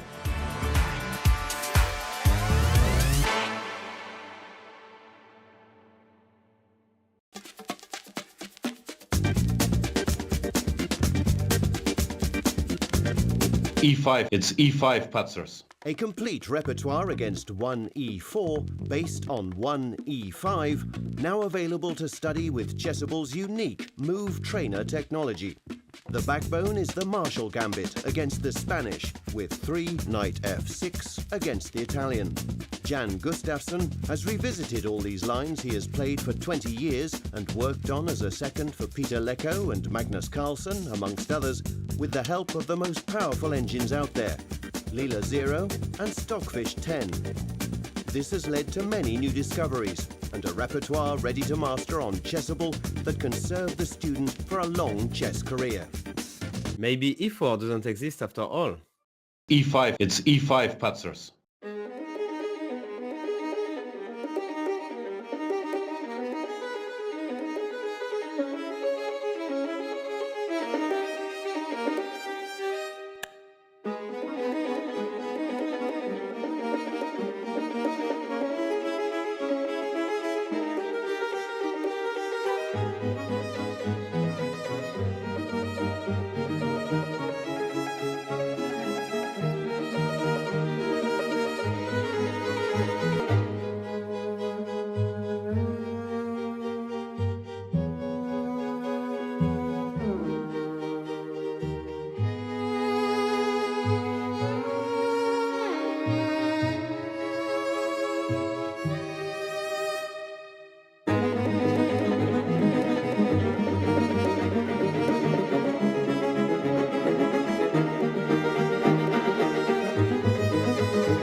What do you think about this opening?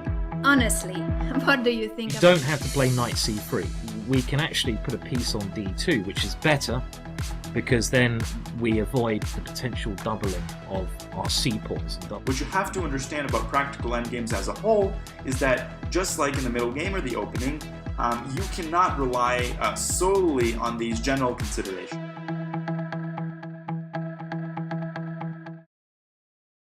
It's time to take control of your journey towards chess mastery. Magnus Carlsen introduces Chessable, the definitive solution for studying chess. Move Trainer uses the science of spaced repetition to identify your strengths and eliminate your weaknesses. There's no need to set up a board, remember which page you're on, or keep track of all the moves you miss. Get started now and join our growing community of over 100,000 chess enthusiasts. Chessable. Take control of your journey towards chess mastery. This is John. John loves to study chess. This is David. David loves to study chess as well, but efficiently. John spends more time setting up the board and figuring out what's on the page of his book than he gets to study. David likes to take it easy and use his time wisely.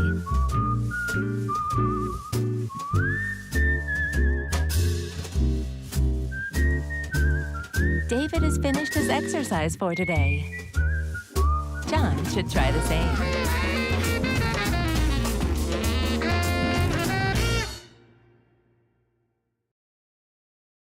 Welcome everybody! My name is Jan-Krzysztof, former world chess champion. Are starting a new course here for Chessable. A very special Chessable course. Master your chess with Judit Polgar. You know what? I learned a lot.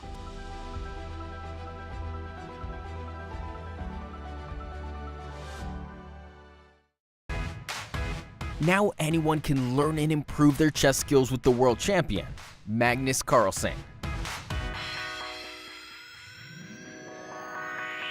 The Magnus Trainer app is packed with fun mini-games and interactive training content. Playable anytime, anywhere. Get the Magnus Trainer, available in the App Store and Google Play. Okay, so let's send a challenge. Here is challenging. Nice graphics, easy to see. What are you thinking about? You're looking how it can be the most painful? Exactly. Okay, fine. That I give up a phone. He wants to be even rude. Chessable, the definitive solution for studying chess. Choose from one of the largest online chess libraries in the world, with hundreds of titles ranging from classic books through to our exclusive Chessable courses. I'm ahead of the game.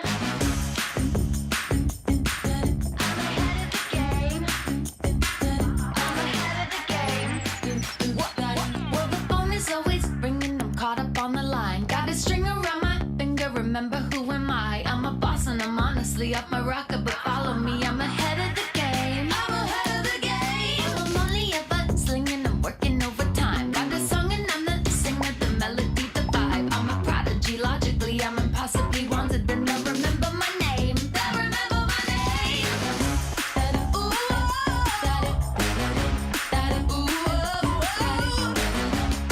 well, I'm ahead now. I'm ahead of the game. I'm ahead of the game.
Welcome back, everybody, to round number 11 of the candidates tournament, where Alireza has gone h4, rook to e8 and g5.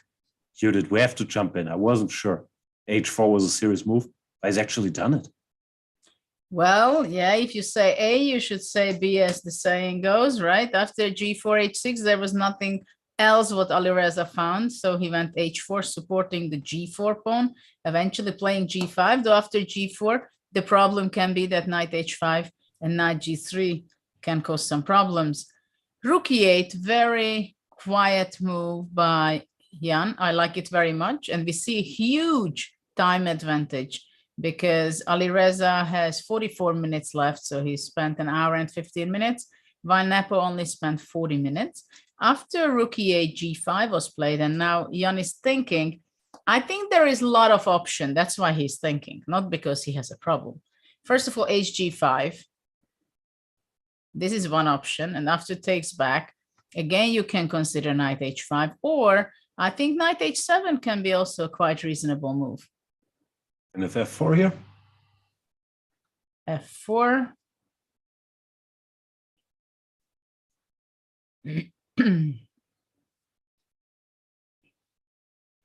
Oh, I don't know. After f4, what about knight g4?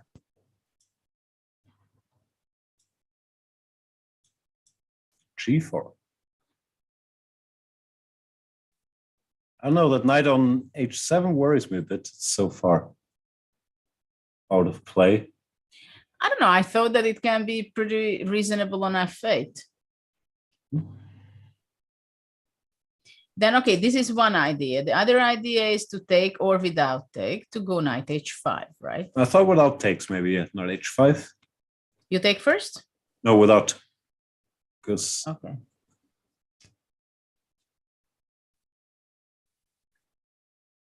What does white do? Because if king g2, I have knight g6, and I'm already touching a lot of squares. Well, this looks quite shaky. And after f4? Take. He took on g5, by the way. I did take, okay.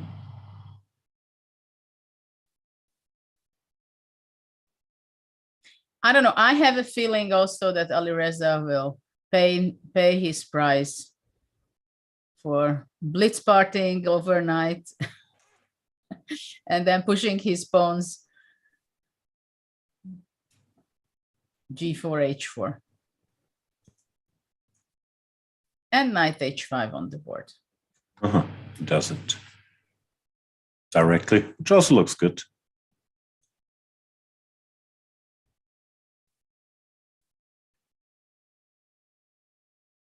What should white do? Well, to pray to start with, I think that's a good start. Let's say he goes king g2, also knight g6. What happens on f4? So actually same position, the only thing that we are not losing pawn on h4. Let me be brave. Knight h takes f4. Yeah, I mean, I just wanted to ask what happens if... Queen b2. Though I don't know if rook... rook takes. I don't know, maybe. Let's say. It looks so dangerous for white. Looks like it might just fall apart. It can be also not a long game. Knight e4.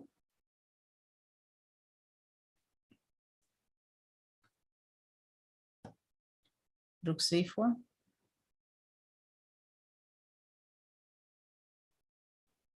Should be 3. I don't know. I mean, I have even such a move like bishop g5. No, it feels like the position should collapse, no? Here. Yeah, exactly. This is how you b1. feel, no? Yeah, yeah, for sure. Is it everything falls apart?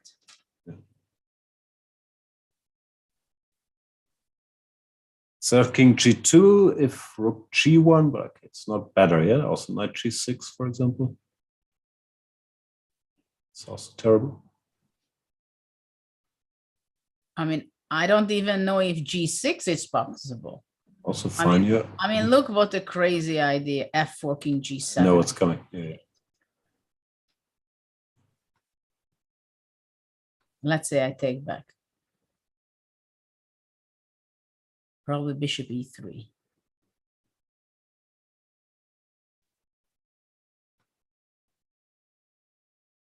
Maybe this is exaggerating, but I'm not sure.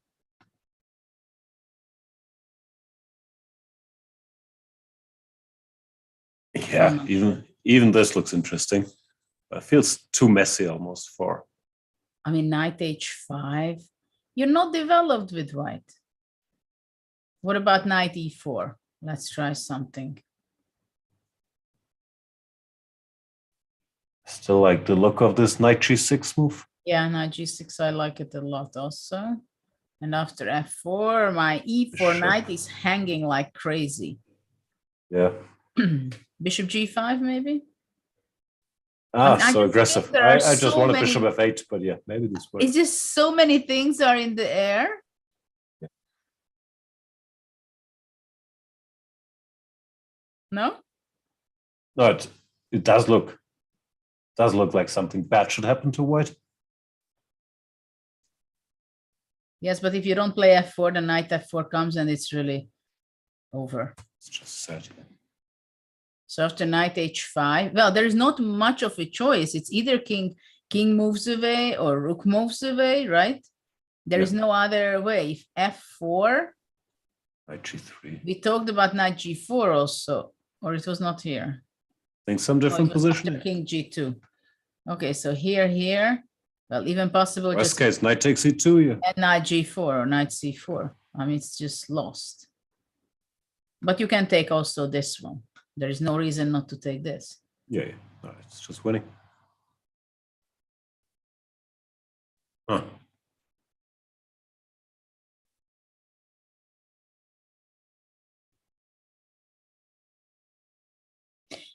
So I said that we come back to this topic. I want to talk about this Alireza playing during the night for hours. He played like 200 bullet games. Yeah, that takes a while. That's quite serious, right? I mean, what kind of preparation is that? I think he was just tilted after the Nakamura game. Yeah, the thing is that it can happen that it doesn't turn out so badly on the next day, but I think it's just not the right attitude for in the long run, right? Because I mean, I understand that he made a horrible game yesterday, but you have to play all the way the tournament, try your best, collect some points still, and not to throw in the towel. It's a surprise. Normally, if you want to do something like this, you do it before the rest day at least. Yes. But to do it the day before you play the tournament leader, because doesn't only affect him, no, it also affects others. If he collapses today, but okay. He's young. Let him play some hyper bullet. Yeah, hyper bullet is what, 20 seconds? 30 seconds, I think. 30 seconds. So that's actually, it's a cat and mouse game. More of a mouse. Yeah. Oh, these guys are amazing at it. And Magnus also plays a lot of bullet, but I think not during tournaments. And what do you think? What does it develop? Because I understand that they like it because you have this special feeling, adrenaline, that, okay, it's time, you have to be faster than the other one. So you have this gaming flow, I guess, right? Yeah, no, I think it's mainly addiction and competition, but it also seems to help people chess-wise in some cases with, I don't know what, pattern recognition. You have to spot tactics incredibly quickly, and you get a lot of games, a lot of positions in like that. I'm not sure. I've played a lot of bullet when I was younger, but I didn't ever feel like it helped me. It was just a fun way to keep pressing the one button and play, but it was like playing a computer game. It didn't feel like chess really to me. Like it was just okay, another game. And you can win a lot of games in 10 minutes. So it can give you some nice endorphin or whatever it is. Yeah, but the question is that, Ali Reza is not the only one from this generation who is going online and plays incredible number of bullet games or any time control, right? Yeah. So there are, I know that Pragnananda, for example, I think he was also playing, and other Indian kids also. Nihal. Yeah, they're always there. They do play a lot of blitz games, and I remember when Kremnik said that, well, he would advise to stop as soon as possible and not to go back because he thinks it's not the proper preparation for if you want to be a very high-level player. And I don't know if how many of them they really stopped or they go on. And it's a big question for me whether what is really the effect and the benefits, or on the other end, what does it damage so much? Because I'm pretty sure that simply this new generation thinks differently, prepares differently, evaluates things differently. It's just, sometimes I say when people ask me that what has changed in chess, and the first answer is that, well, it became a different sport. Yeah, also, I think our generation, or I grew up going to the chess club and reading books and so on. But a guy like Nihal, that's what he's done. He's played blitz on the internet, and that's how he became a very, very strong grandmaster. So now to tell him to stop, that's what made him a great player, right? I mean, it's much different if you've never done it. I can't really judge because I also didn't grow up with it. For me, it was mainly addiction, but I do think these kids, especially blitz, bullet, I'm not so sure about, that it also helps to have so many games played. Not just these kids, actually. Hikaru, for example, he's also very much a product of online blitz, no? And he just never hangs any pieces, so it certainly helps. Well, I was playing tons of blitz games. Really, I don't know how many tens of thousands or hundreds of thousands of blitz games in a slow motion, because still at the chessboard having someone sitting opposite to me, so it was not so fast. Because I was practically, apart from few games, I did not play games blitzing online at all. And but I'm pretty sure if there would be online platforms and there would be possibility, then we wouldn't play it only at home on the chessboard physically, but we would be playing on online. So for a long time, I was playing many blitz games daily. And then I think when I got to, I don't know, 2550, 2600, I drastically dropped the amount of blitz game I played with my sisters, my coaches. So you stopped at 12? Well, yeah, 12, 13. After that, also time to time I played, but nothing like that by amount-wise, not at all. Because before I was really playing every day many games, and especially on weekends, there were some training partners who came, and then we were specifically playing many hours. Hmm. So it was part Sorry, go ahead. It was a part of the preparation of developing. Yeah. So your advice would be to play it early and then tone it down a bit.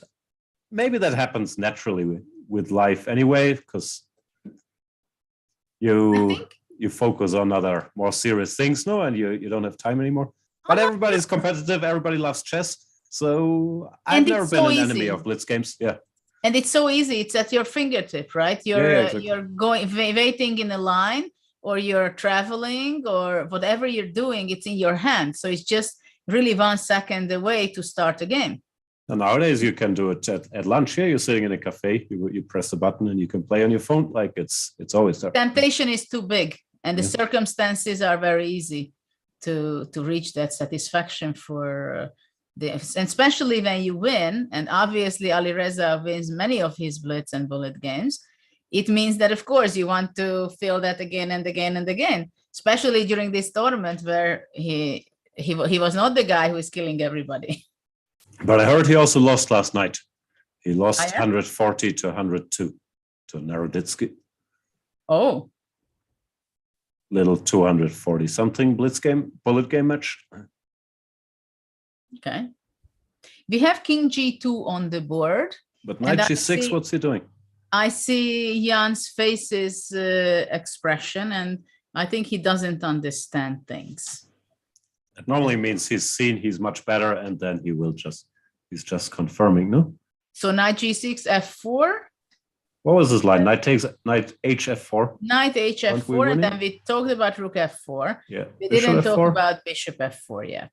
queen But I think b2, bishop f4, queen b2. knight e4. And some kind of, well, first of all, knight, no, not yet. Knight f4, bishop g2 is not hanging, rook c4.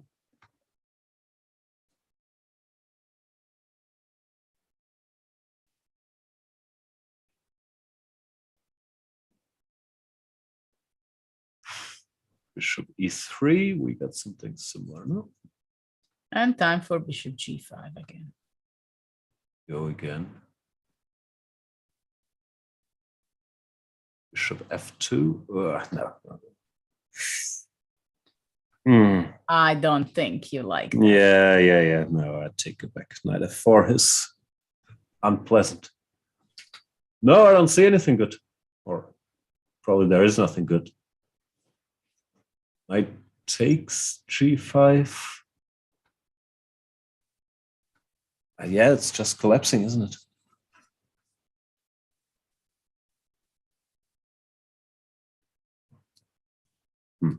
It's hard to believe that it's not. Of course, computers are smarter, but I don't know, king f2, rook e5.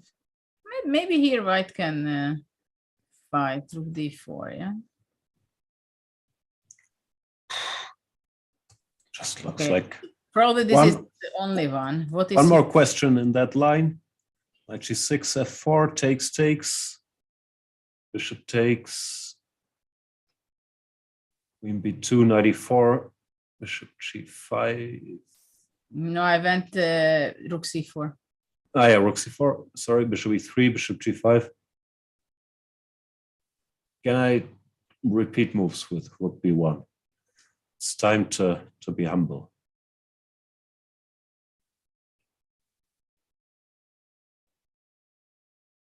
That's a good try. If queen a3, rook b3. You can take on a2 first and then go queen a3 later if you want. No. I don't know. Let's try that one. b1. What's going on? Rook b3, back to a2. Like, I'm losing track. Yeah.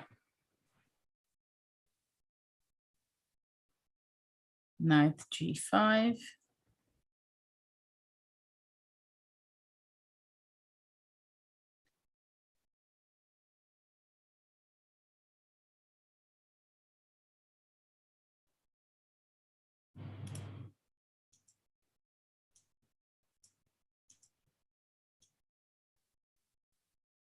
No, now maybe white will This is a survive. mess. This become, got out of control. So it was, this is the position, knight e4.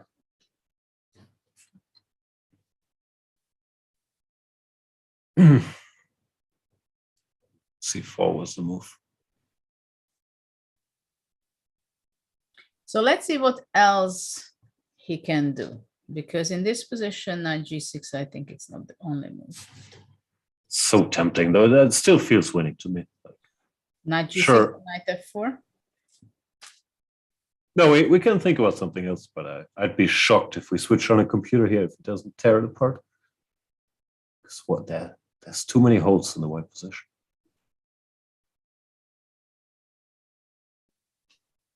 Okay, let's look at other moves.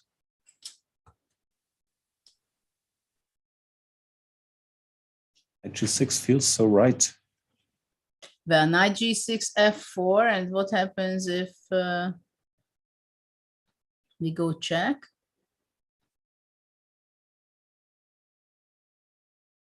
King h2.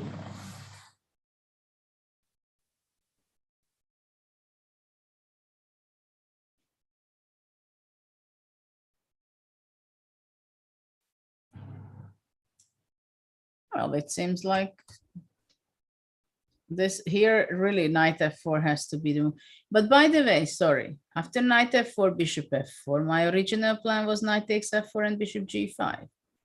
Yeah, I was also wondering about that, but is that so clear? Like rook f3 or somewhere? Yeah, rook f3. And after queen b2, rook b1. b1, yeah.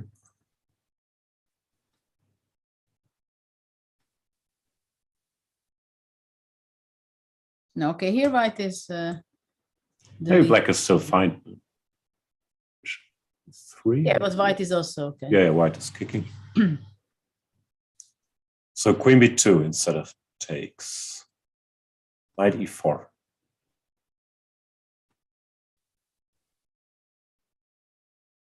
And in this position, if I just go simply bishop f8? Yeah, bishop d8, attacking rook b1. Ah, but you just take on a2 and you take on d5. Ah, okay. Just one rook a1, but queen d5. Yeah, because my rook is not on c4. Yeah. It wins. Uh-huh.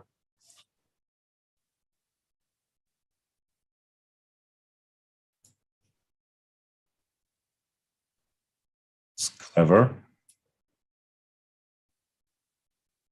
Well, of course, Jan has to make good calculation because here he's going to be sacrificing, even though he played knight g6. Knight g6 is on the board. So And his plan. after bishop f8. Too many hanging pieces. And he does not. not. I have a trick.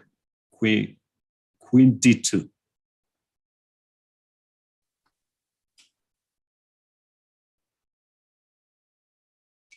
Queen d2. Knight f4, queen f4. I got excited.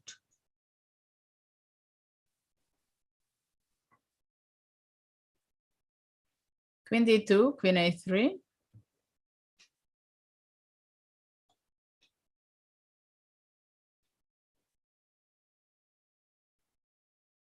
So much is hanging, is it? Knight g3.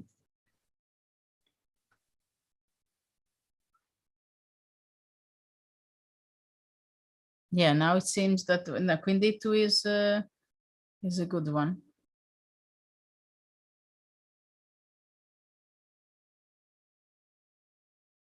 So let's see after knight g6, f4, what he wants to do.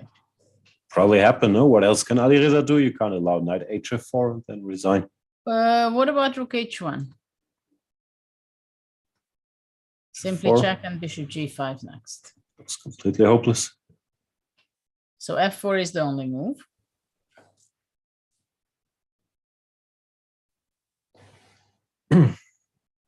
Ah, there is another one. Look how funny. Look at this. Maybe knight g3, I thought. But then takes queen d4, king h4. Yeah. Okay.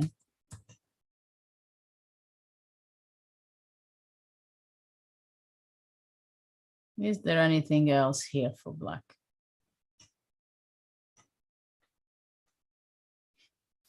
Can we cheat? Let me cheat. I want to know. How do you want to cheat? Chess computer. Ah.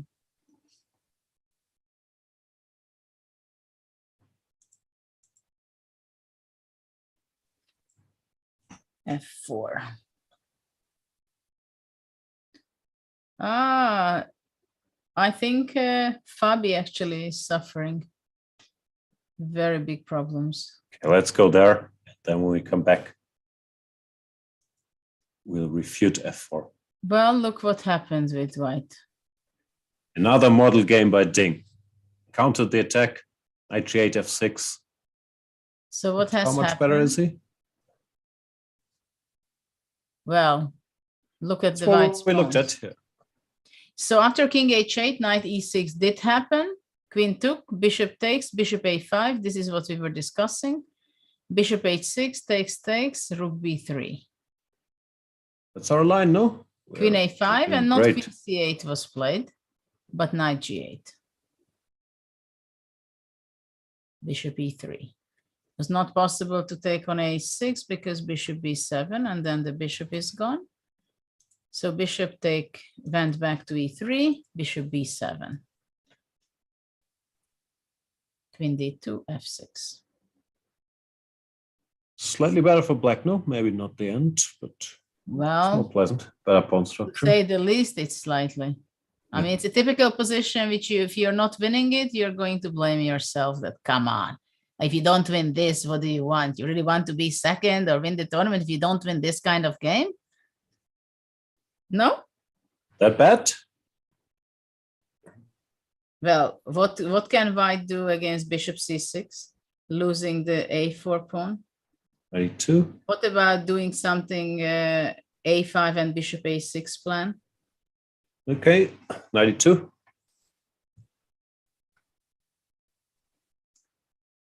Okay. Okay, let's say knight e7.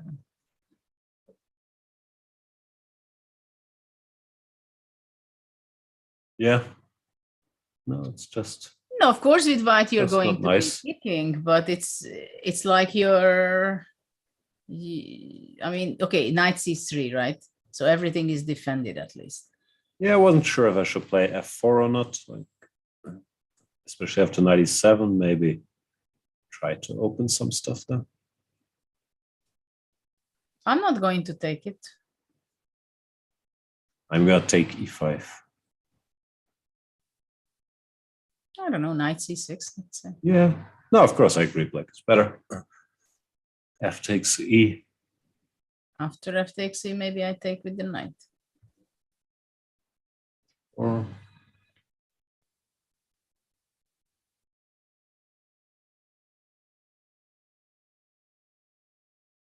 knight c3. I'm not sure. Maybe knight c3. Yeah, knight c3, I would agree more probably.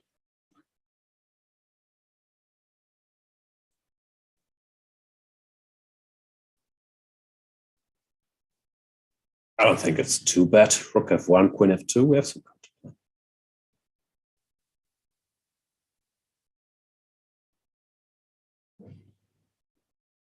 I think knight has to go to c3. No, he went f4 immediately. Well, maybe that's the right way.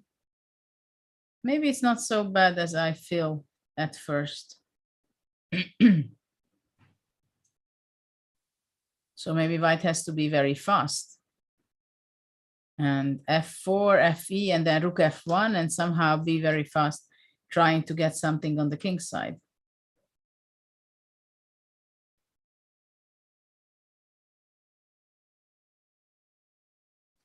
Okay, so what happens if I take this? Takes. And then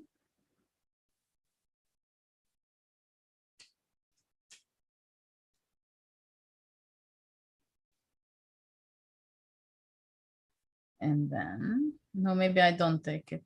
You know what? I go to b4 here.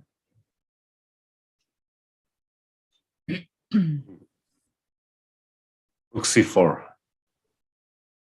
Rook c4. You can chess club.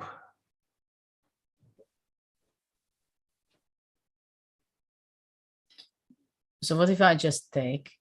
Take. Okay. Okay, now I go knight e7, knight c6, and b4. So fe here. Okay. Bishop g5 or bishop h6, maybe bishop h6.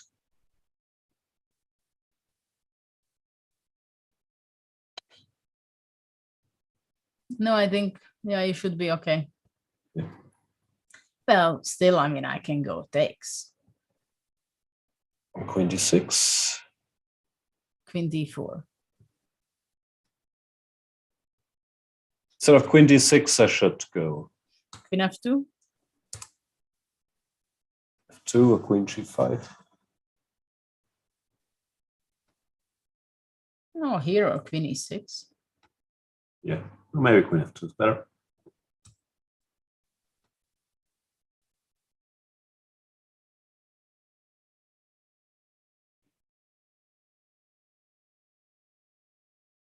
Yeah, now I think I did something wrong. Well, I can go queen d4 and then check and king g7. But I think, well, f4 actually I like very much. It's a must.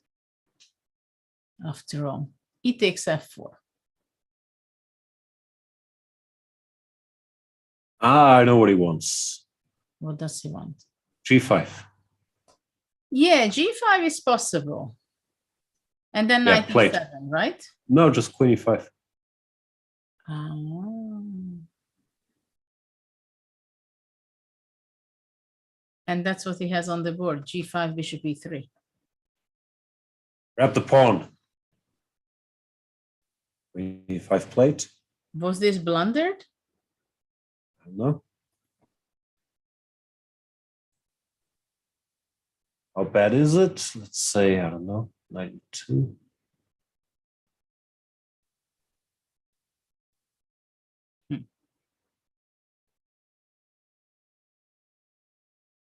Is there any trick like knight f1, rook b2, d4, knight f5? Yeah. And d4. Yeah. No, d4.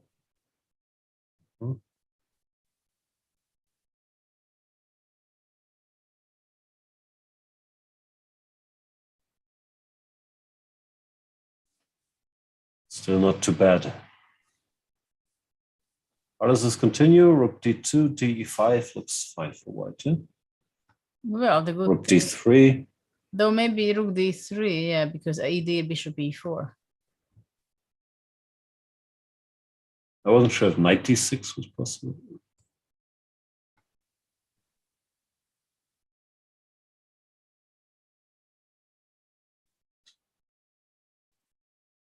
So a lot of stuff after, getting exchanged. After knight f5, what does he want?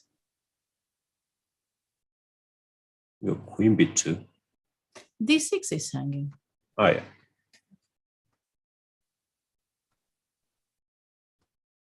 So in this case, black is falling apart. Knight e7, maybe. What do you think? But in this case, if one day white can put his bishop to c3, then game over. Did he miss knight f5? Knight f5, rook b2, d4? It's hard to imagine. Yeah, he played so quickly. Yeah, but he had to calculate all this when he took ef4, though he did not spend much time on taking, right? So knight f5, what else? Maybe knight f5, bishop c8?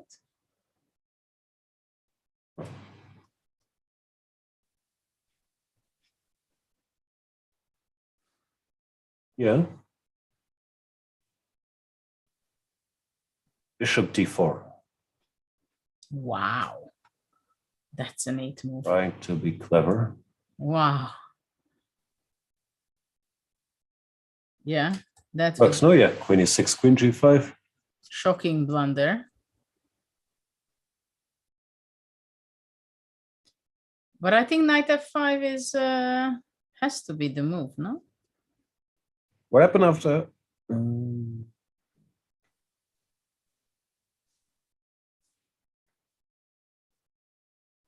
don't see it. Ding. Did he maybe have rushed into this a bit?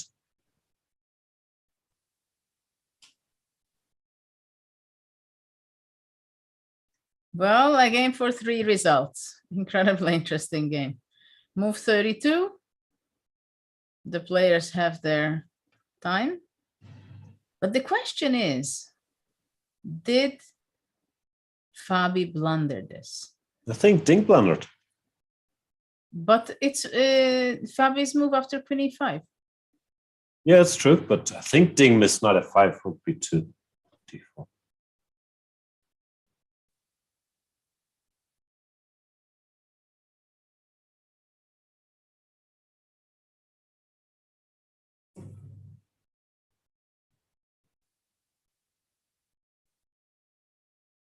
Only.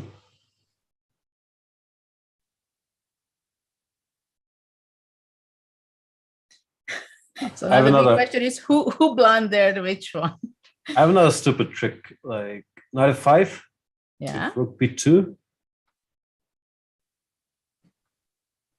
What about knight d6? Wow. There are so many tricks here suddenly. So rook d2, knight f7, knight d5, and white wins. Not Wow. wins, but yeah, when it comes to c4 at least. Yeah, but it's just It's much better, yeah, knight c4. Yeah. You can even go rook c5, no?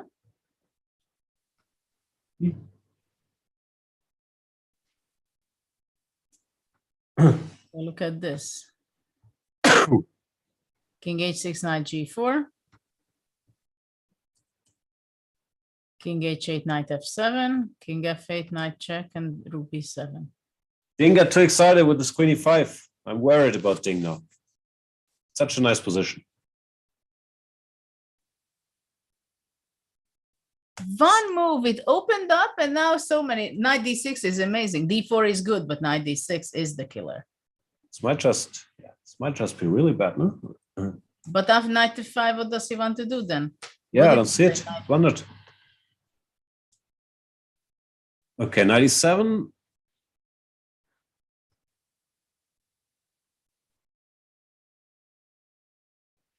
Can we Yeah, go but we- d4? But I think, sorry? d4, queen e4 works for black. Yeah?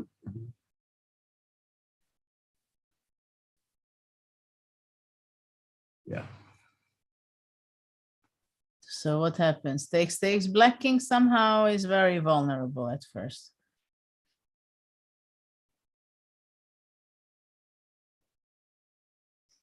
Yeah, and there's no more attack. No, white is better. Actually, black bishop should be standing on c6 for a long time already.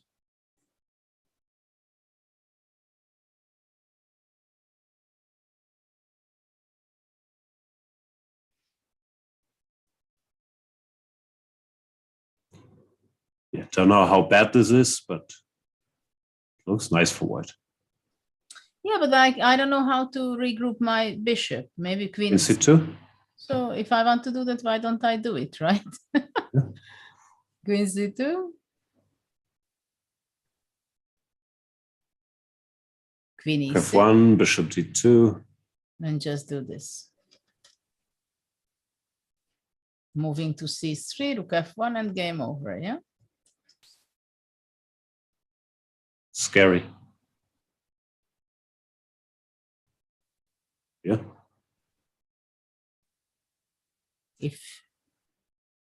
Well, c4 is possible, but anyway.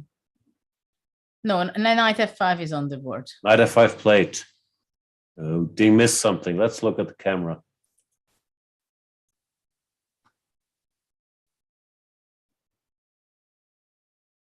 He's not there. Be focused. There he comes. He blitzed out g5, queen e5. I was also very excited. Well, we'll see how long is he going to be thinking. And the movement, his hands to the head, it seems that he will think a lot. No, He realized he went to the how- bathroom and then he realized, oh, oof, I can't go Knight with d6, b2 because of d4. knight d6 or d4. Yeah. Ay. He was playing so well, but now he got himself. He played well, and he Trouble, simply yeah. fell into this. Yeah. I don't know how much did Fabi, so if he blundered or he didn't, he just double checked it here. I will be very curious what happened here. After f4, Ding was still in no trouble. No, he can make any move. Yeah, I think there he shouldn't panic. Yeah. I mean, now suddenly the structure is dead lost if the bishop can be regrouped from e3 to c3, right? Yeah. But we don't see another move, do we? Like, Rook b2, knight d6. Knight e7 just takes and queen c2. Well, on knight e7 we said takes, queen c2, and next move bishop d2 to c3. Looks convincing. Looks very convincing. And now the b3 rook is really so far away from the defense. Maybe he has to do this, go rook b6 here.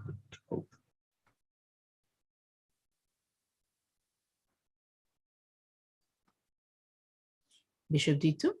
d5. What? d5? d5?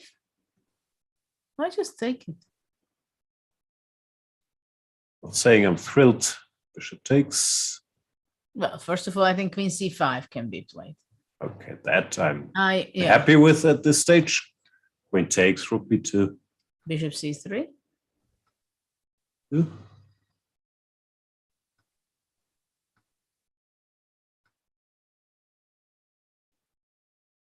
Bad is it? Bishop f3 or b7? Yeah, I don't know where.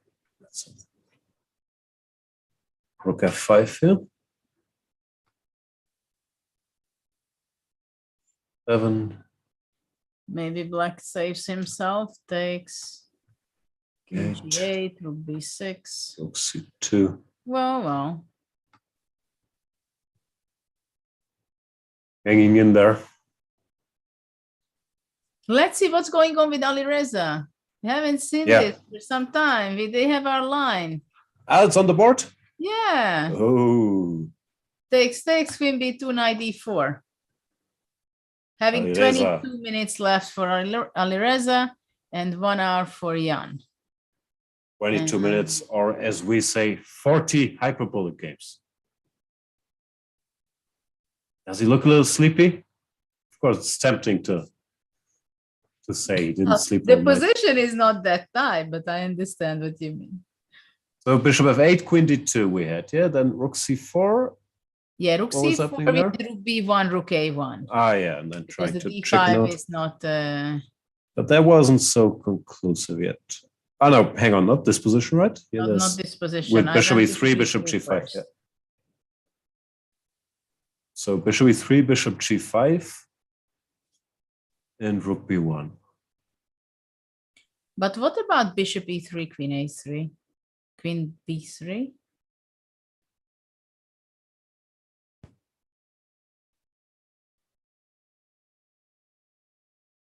I have a question in this rook b1 line, might be a stupid question. So bishop g5, Queen b1, you want or what? b1. Oh, that's I want bishop e3, or I'm not sure if here or the next move. And rook d4. Mhm. Or rook e4, rook d4, yeah? Rook d4 here.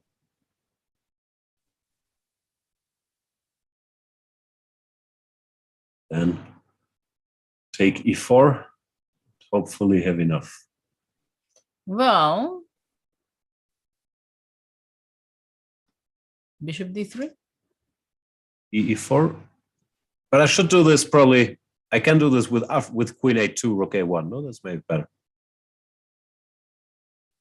Here you go, queen a2, rook a1, and then bishop e3. You're refining these lines. Yeah. Okay, bd3. Takes rook e4.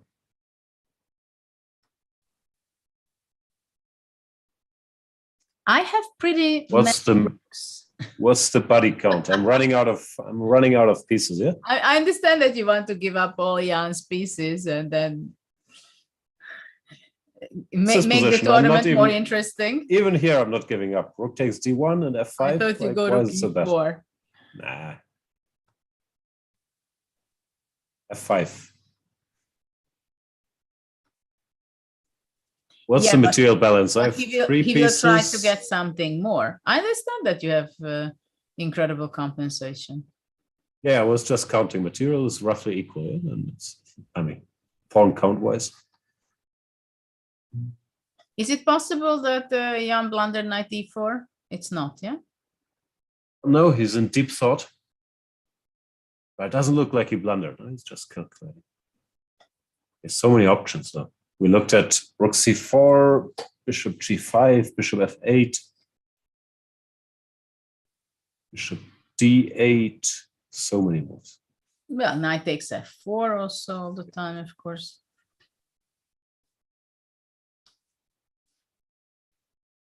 Bishop f8, queen d2 was the problem. Yeah. And bishop d8. Is there any difference? Yeah, g5. But by the way, what is this? Ah, bishop g5. That's the difference. Yes. Understood. So here, if queen d2, then you just want to take it. Take it. Rook c4 he played, by the way. Ah, here we go. And bishop. Take on e3, Jan.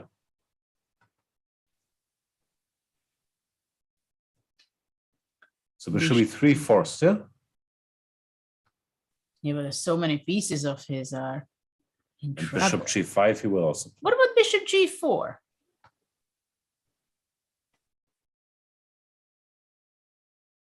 The rook f2, yeah? Bishop e3 on the board.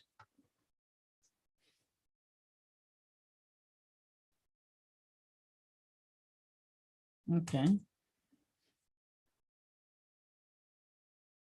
So bishop g5, rook b1, queen a2 I like. Rook a1. What do you do? I'm sorry. Staring at the position. Because it's so bishop not over g5. yet. It's not over yet. Rook b1. G5. Queen Rook a2. B1. Yes. Rook a1. And what about Rook d4, bishop d4? Wow, Queen d5. Queen d5, yeah.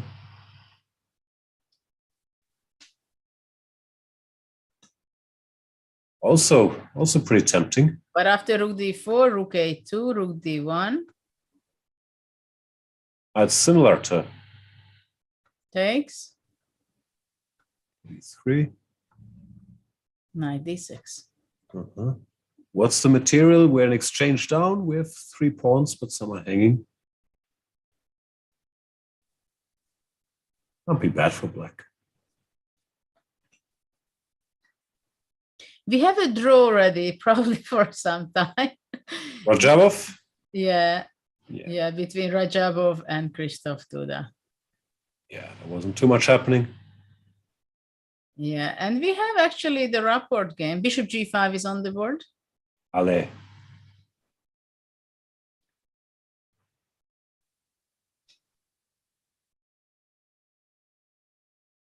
So we can't actually, complain about lack of entertainment in this event, can we? not at all.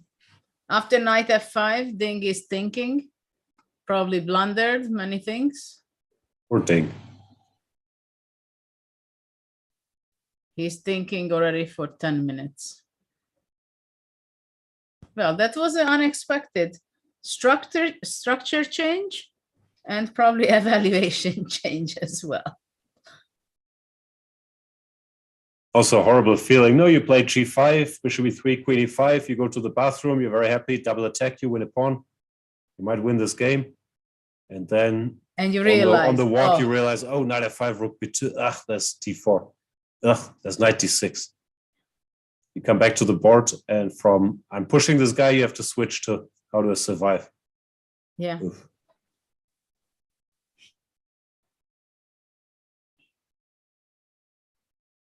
So what happens here after rook b1? Nothing conclusive. Yeah, after queen a2, rook a1, we tried bishop e3 and rook d4, but either looked winning at least. I don't know if anytime knight h4, including that move, knight h4, king h2, king h1 makes sense. I was worried after king h1, there's no longer a pin. It doesn't matter. It's still checkmate.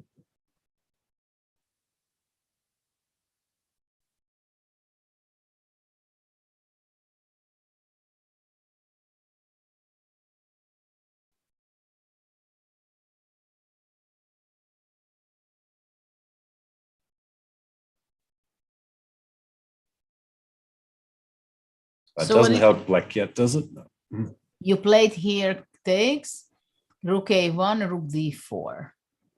Or bishop e3. I still like both. Okay, bishop e3. Rook a2, rook. 4. No, but I played takes and knight d6. Is that the same position? Similar.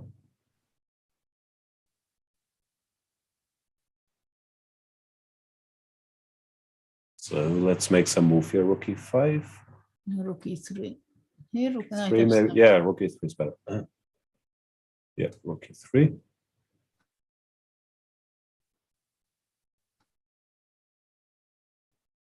Threat of bishop h3. Rook b1 is on the board. Knight h4 check, also big threat here.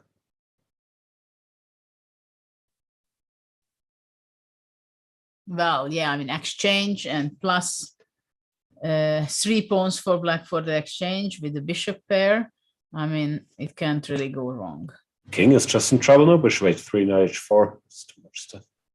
So rook b1, queen takes, takes, takes. And if takes, queen d5.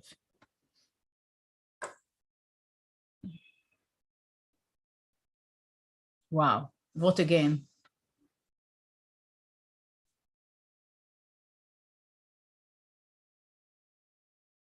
Oof. Incredible game. Incredible game. Alireza asked for it, and We need Nepomniachtchi delivered.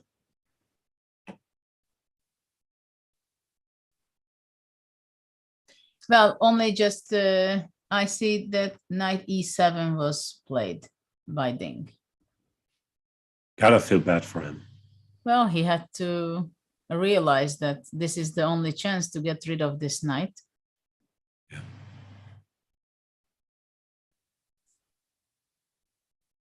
At 100%, when he went queen e5, he was intending to play rook b2, no? I'm pretty sure that there was a blunder here. Yeah. So now knight e7 and queen e2 is queen c2 is what I'm expecting. So after knight e7, rook f1 directly. And if already then rook b2.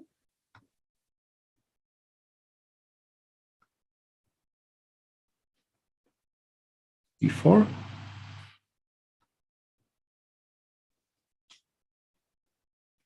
Uh-huh.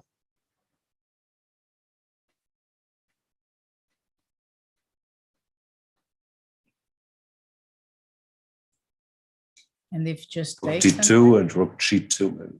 takes. Yeah, probably no need to mess around. Instead of queen takes b2, queen a5, was it possible? Mm-hmm. f6 is covered though. I'm not sure how big the threat is. Okay, let's say rook d3, Yeah. bishop g5.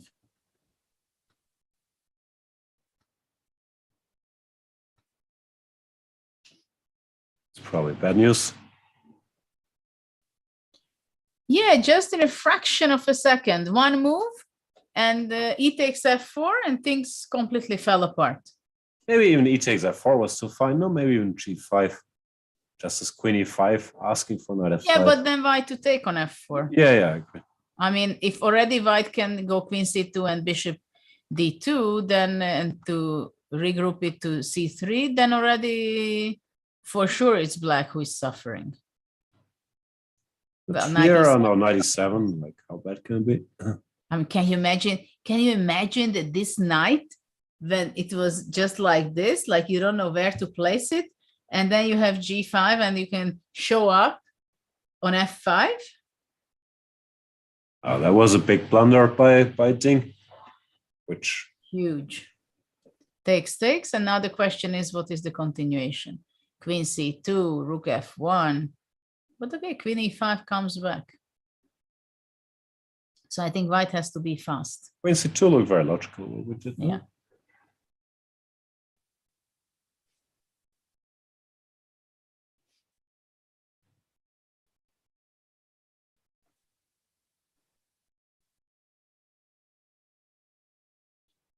Queen c2, rook b6, and then white can also start with rook f1 again, yeah? Because in the other line I was trying some bishop d2, d5.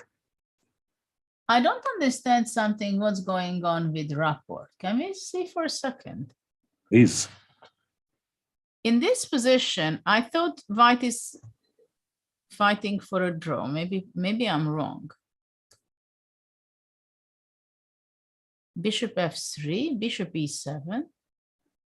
White went bishop g4 and took and b4. The cb, what does he want? This is what I want to check. Rook b5, yeah? Rook b5.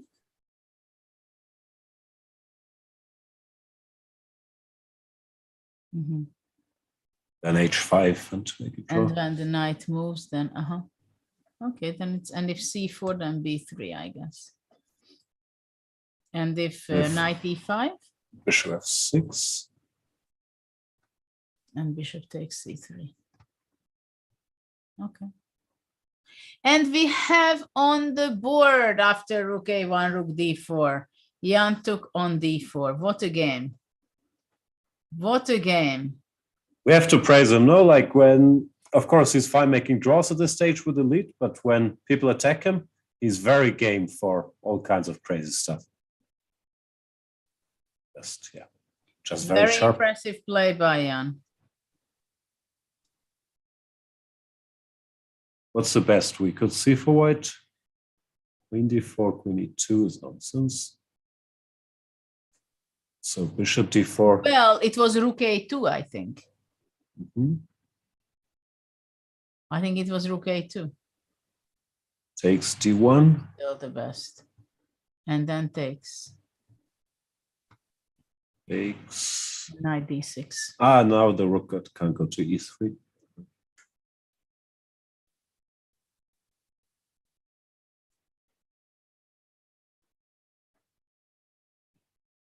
Oh.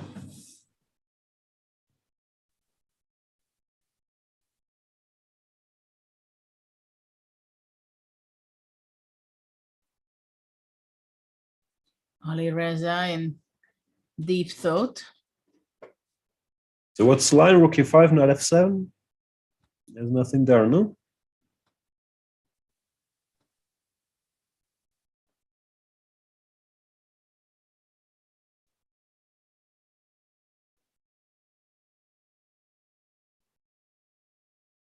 Rook a2 is taken. So this is the line he's entering. Unless he's going to play what you said here, bishop e3. He still has an option. That would be amazing. And what did you do on bishop d3? I have no idea. I think I tried the other move order, but yeah, it's still legal here, of course.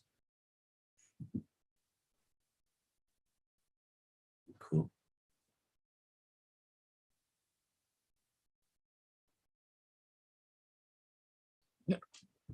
Rook d1, he played.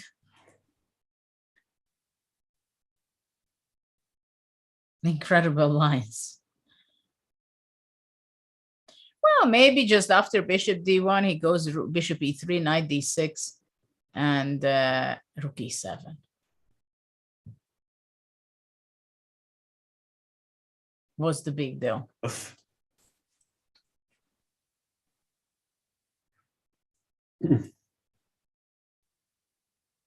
And if knight b7, there's problems. Yeah? Then there is another b5 another idea. 1 second. What happens if takes rook d5, and on bishop b3, bishop e6? What do you think about this? I like it. I want knight d8, but rook g5. Knight d8, rook painful. g5. Yeah, that's painful. But what about rook e1?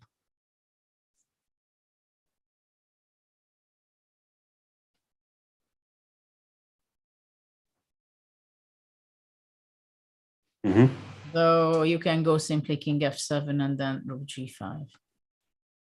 White has some drawing chances. Yeah. White has drawing chances, that's true. Bishop d1 is on the board. I like this rook e7 move.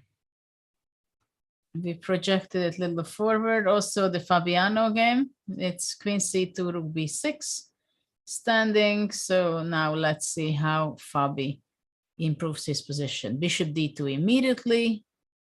I think there is no other. No, rook f1 first, I still like. Then queen a5.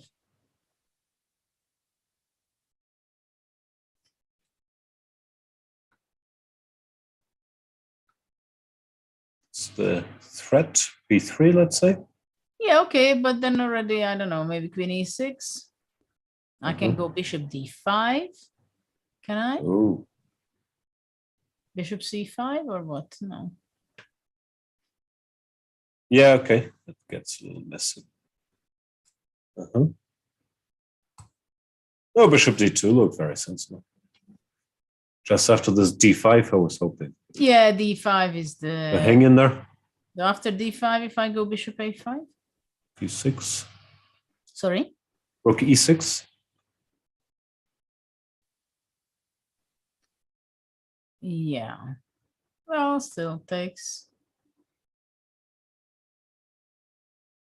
There's nothing. Rook e2. Queen c5. Give me more pawns. Out. I'm running out of pawns. Yeah, no, I don't see it. But then it means that you cannot go d5. Am I willing to concede that? Well, of course, black can go king g8 and then bishop c3 and only then d5. I mean, that's what he has to do, right? To go out, do something.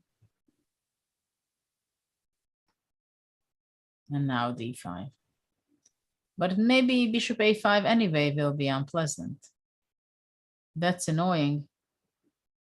Ding, That fighting for a draw now.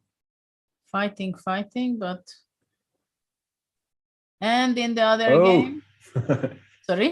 Tadeusz is telling us something in chat after rook b6 in the Fabi game. What is there something killing? It's b4.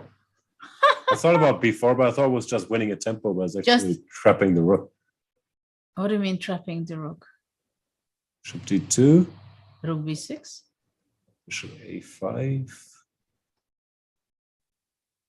But what are we winning? I don't know. Rook He wrote trapping the rook, but he probably rook b1. I don't know. I'm sure he knows what he's talking about. Well, I guess rook f1. Yeah. Poor rook. Now there's no more d5. Queen b2 coming. Ah, there is a move. Wow. Here to go a5 and queen b2. Rook b5. And to try to take here. a5, rook b5? I don't get it. Well, if rook b5, bishop c3, and probably your you can't get back. The rook is still stuck. F to defend the f6. Yeah, computer's just killing black. Or ding. Let's start queen e5. Things were going so well. Ding. b4 is a beautiful move if he's going to play that. Gaining time, giving up a pawn to gain time. It's so typical chess. Especially with opposite color bishops, nowhere. Activity and so on. Then again, bishop d2, I also like. The bishop on c3 anchors everything. Yeah, but if you can speed things up, and what do you care about the b2 pawn? At least if you get rid of it, you don't have any more weak pawns like that. You win two tempes and you try to put pressure on f6. Maybe not only pressure, but just win the game. And in the other game, we have, but you know, Nakamura is fighting. He's playing quite something. In this position, he went rook e7. Let's go for second Nakamura Richard. Because look, he went h5. It's tricky. But I think it shouldn't be a problem for black. But it's GH. GH knight h6. King f8, let's say. Interesting. He just took on b4. Which he's saying, let's not mess around. I'll make a draw in the 3 versus 2. But it's interesting that he goes for 3 and 2. Why does he go to this? I would be surprised if I would choose this. I mean, after rook b4 takes. Let's say takes. Here. Yeah, should be a draw, but it's suffering no with the knight. Well, for another 30 moves, right? Yeah. How do you arrange the pawns? You leave them where they are, yeah? Just king g7, bishop c3. Wait. Well, somehow f5 maybe, but I don't know. I thought that black is going to be who is pressing in this game. Only 3 hours the round is running, and already we have all kind of, well, not decisive position, but very clear situations. Yeah, what a game between Alireza and Nepomniachtchi. Where? Okay. Well, that's the game of the day for sure. Alireza asked for trouble and he got it, but what fascinating rounds. And now he has only 12 minutes and 40 seconds for the next 11 moves. But it shouldn't be a problem for him, as he likes bullet chess quite a bit. So he should be able to manage. The position of his is something to worry about. Rook e7 is on the board, yeah? Yes. He can't take on b7 because of bishop b5. So he's lacking some serious pawns.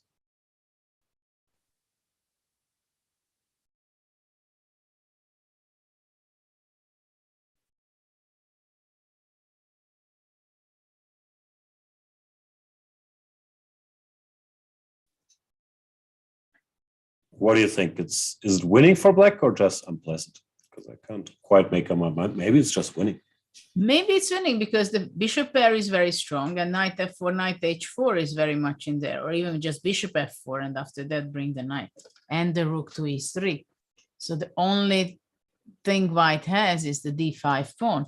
So what happens, let's say, if white just takes there, immediately losing, or bishop b5.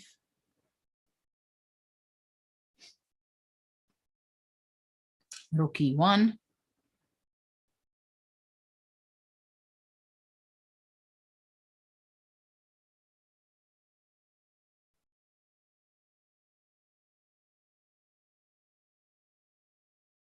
Oh, maybe you just go check on f4, king goes out, and knight d5. So overwhelming, 3 pawns, bishop c6 is coming. I mean, there is a good chance that black is just winning, but technically you have to work. Bishop b3, I like that. And there is a threat, possibly knight f7. But okay, now, what about bishop f4? And rook e3 next. Looks pretty scary for white. It's pretty horrible for white.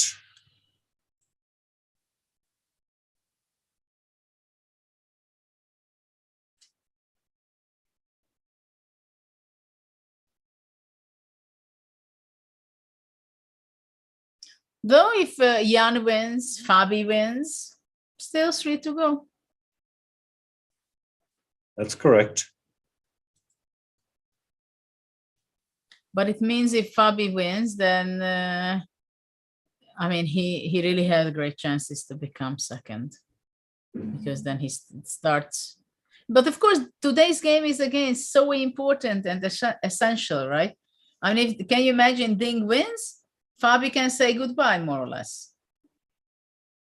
And it's the same thing for Dingra now. Yeah. If he's losing this game, he can say goodbye for the second spot as well.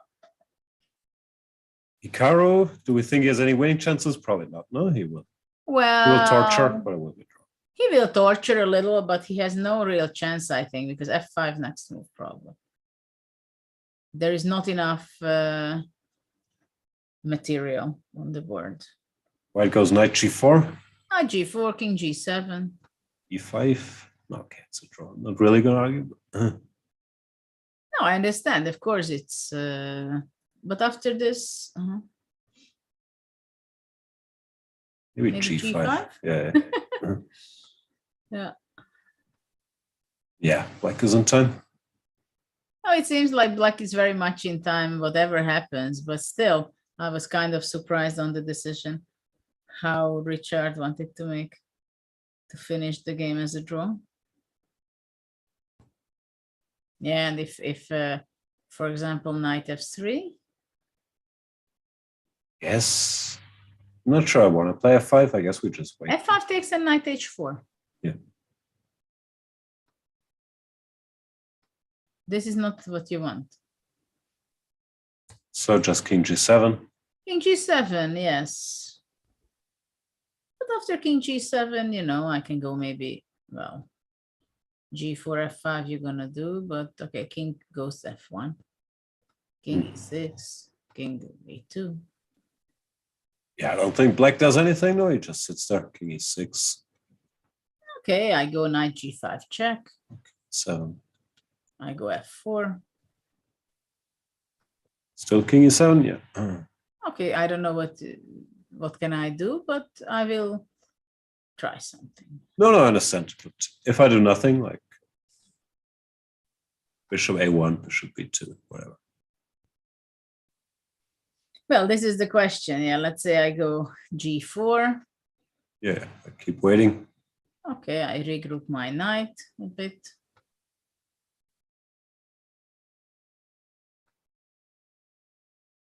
Yeah, still waiting. Not saying this is how black should play. I'm just curious if white can do anything with infinite moves. Put the knight on d5. Finally, it's time to go e5, let's say. Yeah. f5, yeah? I don't know. Can I keep waiting? You go king e4, f5, I take. At some point it will get out there, yeah? Yeah, you want to say that, what do I want? I'm not sure though, like f5, gf, f6 check, king f5. No, I'm not sure. I think it's a draw there. Like, I would be nervous. Yeah, I would be nervous. King f8, let's say, f6. King g8.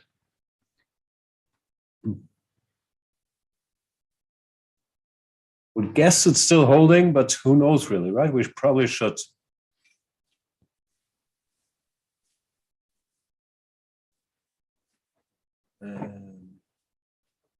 The typical Nakamura calculation, looking the ceiling or up the corner of the hole. Jan played bishop c5. Okay, Nakamura will talk So that's bit. what we have already on the board, knight d3. You play f5 here, or is that pawn just gone? f5, e5.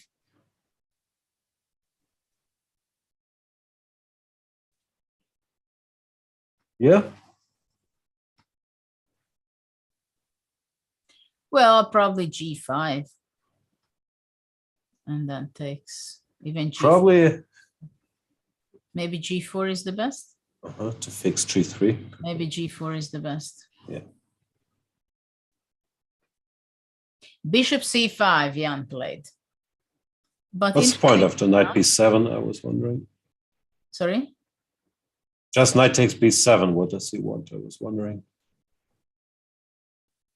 Maybe just bishop b4.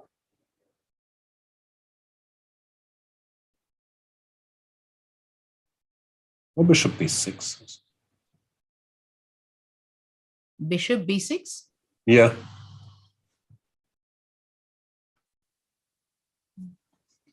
Well, the scary is rook e3 next. Yeah. Knight d6, rook e3, and game on. And the good thing is that this is not possible yet because bishop check and rook takes. So let's see what Jan has in mind, where to go with the bishop. And Bishop b6 played. He's just gonna win. No, he's so ruthless, so precise. Whenever he gets a chance, is vulnerable. That's an understatement. Also, bishop b5 is a threat. It looks completely hopeless. Oh yeah. What a nice idea. Notice bishop c5. Spend a tempo to get the bishop, or spend a pawn to get the bishop to b6. And now rook e3 is just unstoppable. But it's a question, why didn't he go bishop b6 here? He didn't like knight f7 or knight c4. Probably knight c4, what he didn't like.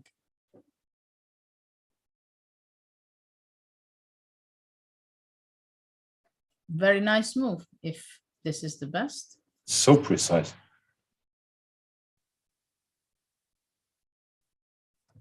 And in the meantime, between Fabi and Ding, Fabi did not play b4, but he went the very simple way of rook f1.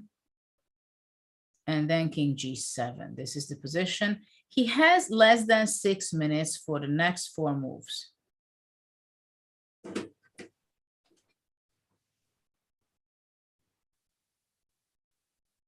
It's better.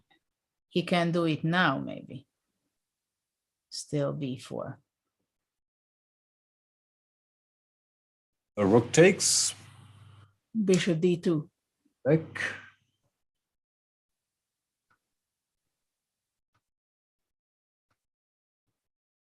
Okay. Still the same story. Rook c6, d5, d6.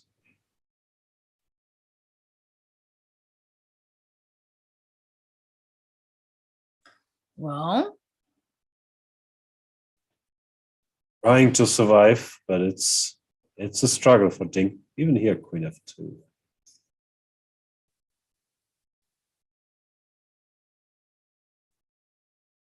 He plays a5. actually, Similar.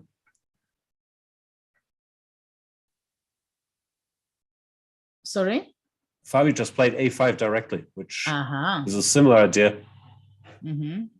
If rook b5, bishop d2, probably. But okay, he will go rook c6. Yeah. And it's on the board. Now what does he want? Queen f2 first or bishop d2 directly? Yeah, bishop d2 played.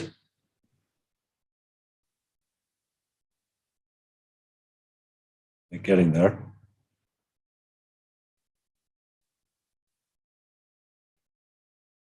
Ugh, I feel bad for Ding. Today he had no problems, and then yeah, there's one miscalculation. But that's how it goes. Yeah, Richie yesterday also had only one miscalculation.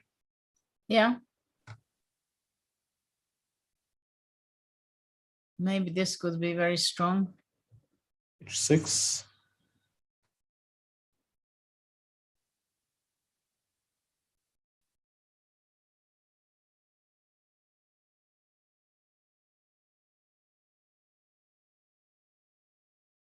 Bishop d2 is on the board, but I don't see anything else for black.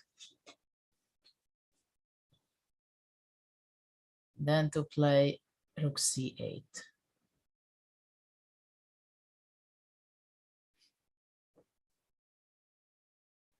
So let's sum up the situation. It does look like Jan Nepomniachtchi is on his way to score his 5th win, hasn't lost a game, and +5. That, yeah, well, already +4 seems impossible to catch, but +5 won't make it easier for anybody else. Hikaru Nakamura is trying to convert an extra pawn in his rapport to reach +2, but should be a draw, and Richard seems to know what he's doing there. And that leaves the other big game, Caruana versus Ding, where Ding was doing fine, then went for this G5, Queen E5, hoping to win a pawn. That backfired, and now he has to defend this very unpleasant position with opposite colored bishops, where the bishop comes to C3, bishop on B7, doesn't have anything to attack. Well, very difficult position for Ding, and I would be very surprised if he would get away in this position. I agree. I will get away for a little. Do you want to break too? I can stay just to look around. All right. And I'll see you guys soon. Go premium anyway on Chess24. 50% off with the code Candidates2022. I'm told the Max, they're still not out of Max. See you soon. So what has been happening today? Very tough day for some of the players. Now Ding played Rook C8.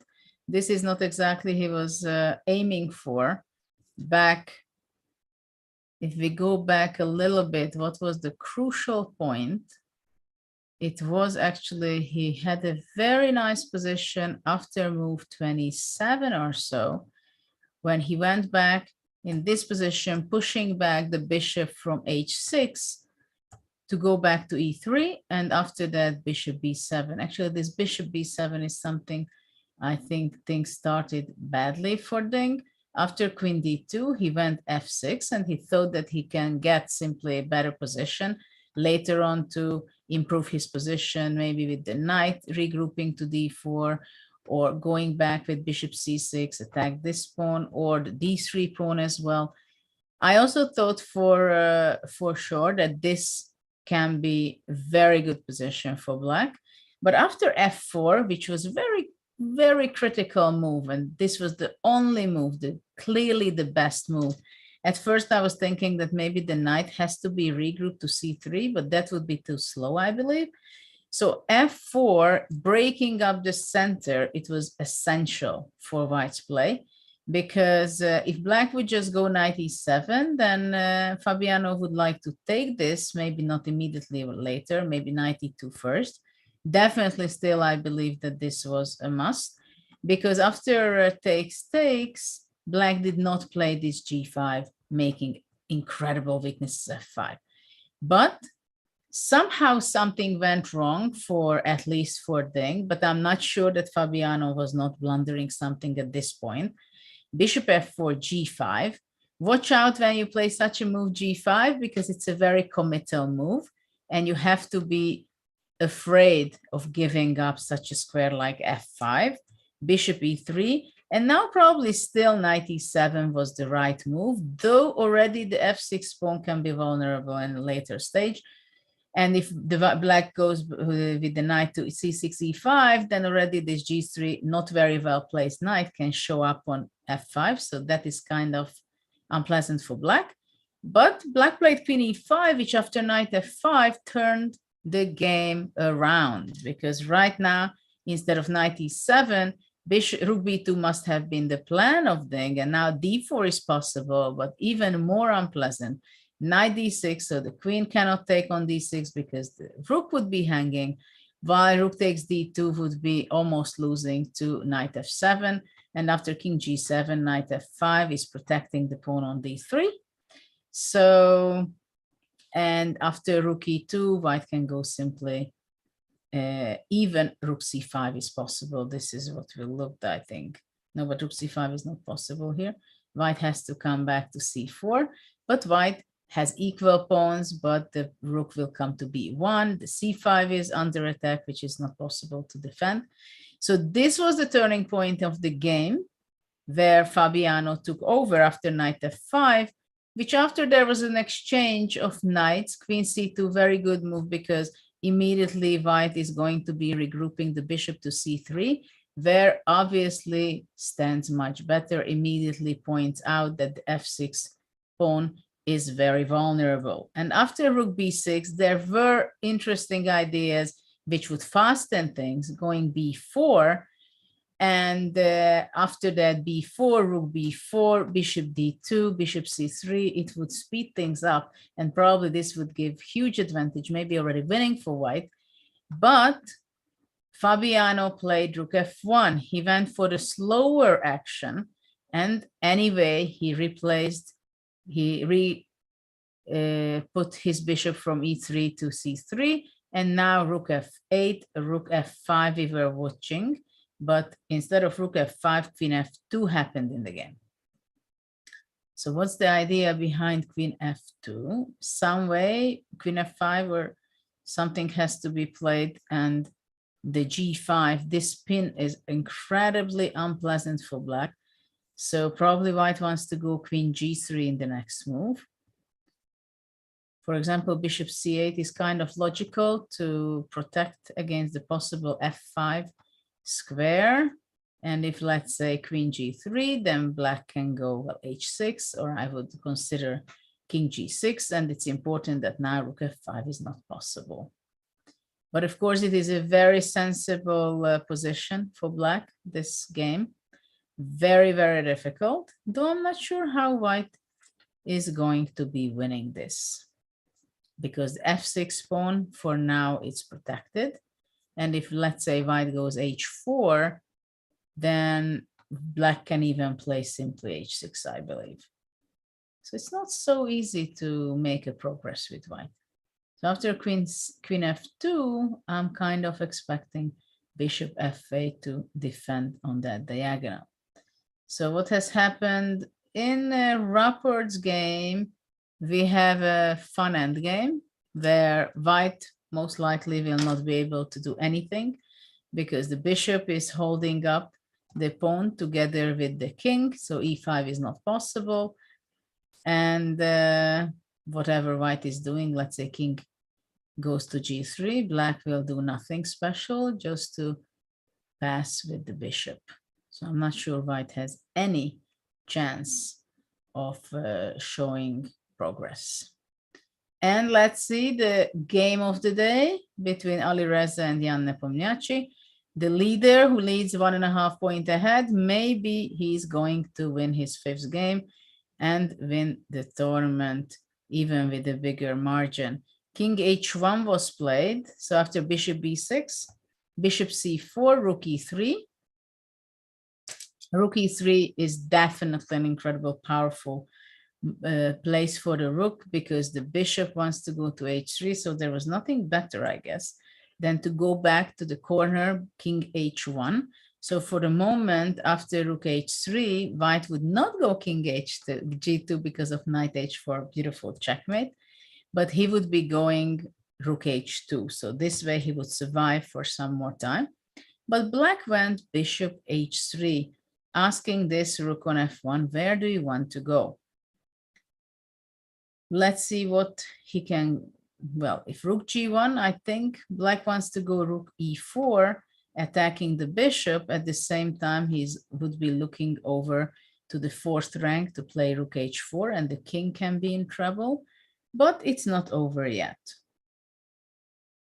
If white, let's say, goes to d1, then it would be bishop g4, I believe, attacking the rook, but not only the rook, but maybe in the next move, bishop f3 can be powerful, or already after bishop g4, actually, if the rook moves, already this would be made, because after rook h3, rook h2, bishop f3, while if king g2, then knight h4, or knight f4 and rook h1. So in this position already, with such a great pair of bishop, and the knight and the rook, it is extremely dangerous. All kind of mating nets are in the air. So rook c1 was played. Firuza has 2 minutes, still 6 moves to make. I think black is going to be playing bishop g4, and I wouldn't be surprised if this game would not last until move 40, because there is a good chance that it's going to be checkmate in one way or another. Bishop f5 for now is also great. But after bishop f5, I think knight d6, and still after rook h3, rook h2, though after that it's possible to take and bishop c7, and black wins the knight. So we have bishop f5 on the board. So this is something what Jan Nepomniachtchi is calculating, provoking knight d6.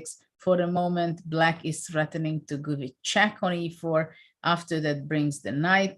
So let's say if white, let's say plays, well, it's hard to make a move already to start with. So let's say if white plays rook e2, then black is going to go bishop e4, king h2, but maybe this is not true. No, I think here black would of course give a check and king g2, knight f4. So we have bishop f1. Is it mate already? No, after bishop e4, bishop g2, rook h3 checkmate.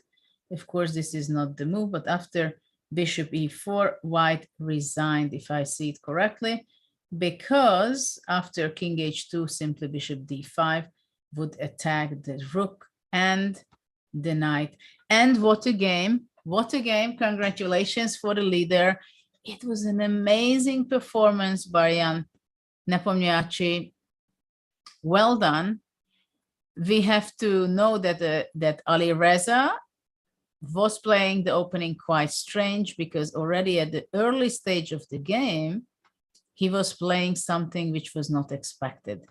In this position, king h1, rook c8, though I believe that he was behind in development, but his next move when he played g4, and after h6, he played h4, it was something I felt that it goes wrong. You can't afford to yourself to play h4, g4. Trust me, I'm a big g4, h4 believer, but in this position, there is no foundation for something like this in the game, because your basically Firuza's pieces were absolutely not developed. So it was absolutely not prepared properly in this system. And after this, Jan just reacted fantastic way, that he went knight g6, he sacrificed the piece. After that, he played very energetically. In a later stage here, he sacrificed a rook. And after that, he just played very professionally. Bishop c5, this was a real golden touch to the technique he performed. And after this, these two bishops, b6 and d7, including the teamwork with the g6 knight and the e7 rook, just within few moves, he made an incredible performance to win and collecting his 5th victory. Unbelievable, but this is the fact that he has even a better tournament than he had 2 years ago in 2018, where he qualified, he won the tournament of the candidates, which was the longest tournament, I think, in history, as it was stopped halfway because of the pandemics. But this time it was not stopped. It's still running round 11, and Nepomniachtchi is having 8 points out of 11 games without losing a single game. So that's an amazing performance by him. Of course, for Fabiano, it must be not a happy thing to see that Jan won another game with the black pieces while he's trying to catch Jan. But of course, he's focusing on his game, and he has to be really focusing very, very strongly. How can he win this game? And to tell you the truth, I'm not sure that he did not spoil his opportunity, because when few moves ago, the rook was still on b6, I felt that when the rook was on b6, it was something in this position. It was somehow almost impossible that the rook will be getting back in time to f7. So this is why here b4 was so important, because right now what we have in the game, this is already move 40. So Fabi also can think, but I'm not sure it's going to be enough, because look, the queen and the king and the pawn, the rook is defending the pawn on f6.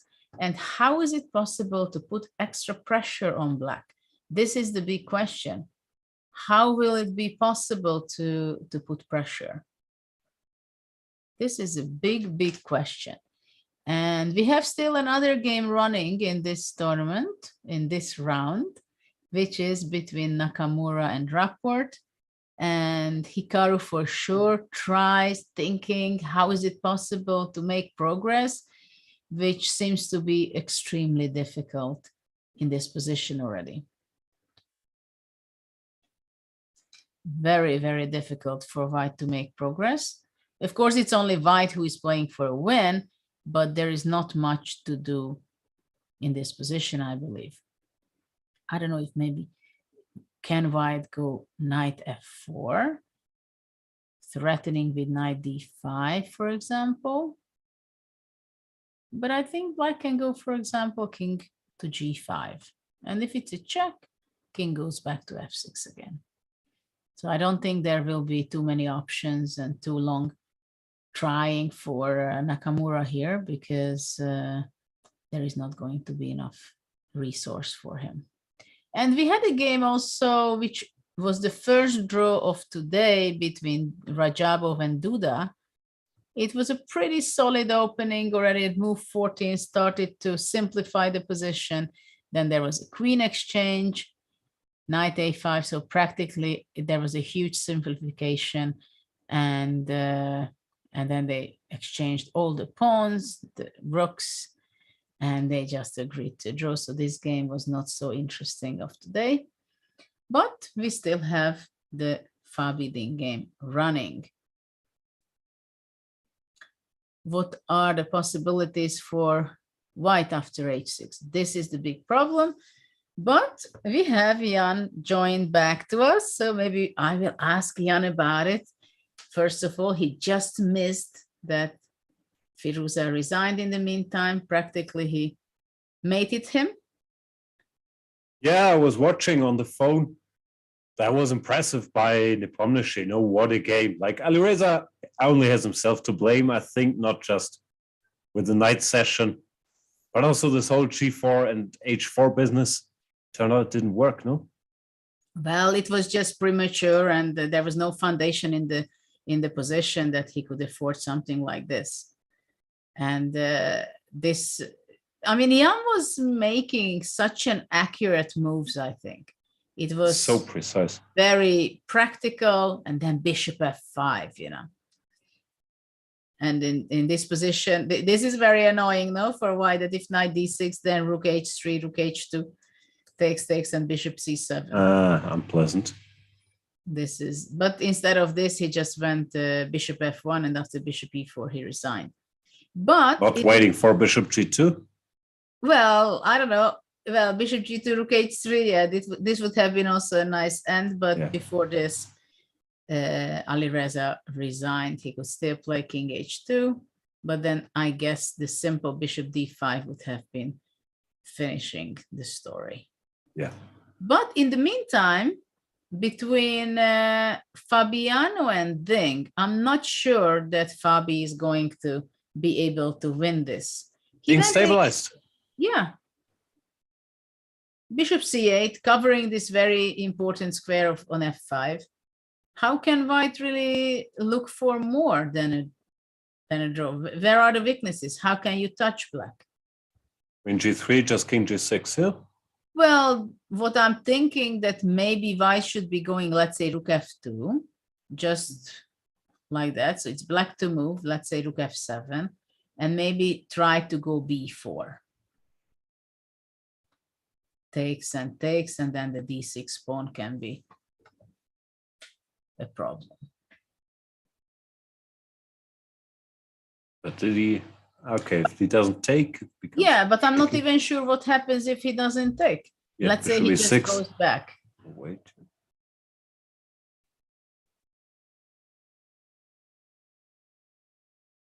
If well, it looks like Ding should survive. Hold on, if bishop e6, I think maybe b5 can be a breakthrough. And a6, and somehow attack the f6, so we can deflect the queen from the defense. We have some counterplay now, b4. Yeah, bishop b2. Okay, yeah. c4.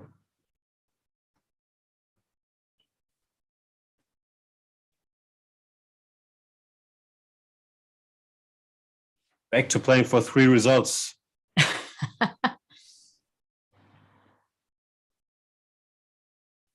Well, I don't know how much is it for 3 results, to be honest. Yeah. Well, even this, it's not going to be for 3 results. Even now, if I just go a7 in this position and queen d6. Result are we playing for? Just draw, yeah? Well, still you have to work with black, I think. Queen a6. Queen a6 you have. Well, still. Queen d8. Let's make a draw before I blunder something. Queen e6. This is what thing will White is not better. White is not better, you claim. Well, I don't know about that. Like I said. Like I said, I should have agreed to a draw before Queen h3 checkmate happens. Well, it's not checkmate. White is better. Then. Sorry? Yeah. I King mean, g4, Queen h3. Well, yeah, I was not expecting you to play King g4. Well, okay, this was not the best way I played, but it's not. b4 is on the board, by the way. Instead of Queen g3, he went immediately b4. So this is the only way how he has to try it, right? There is no other way. Yeah. Just bishop e6.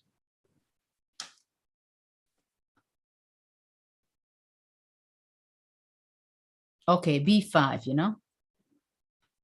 Here we go.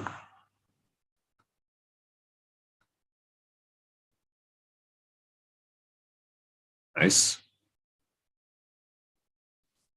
Maybe not b4. Cannot play b4 because takes and a7, queening.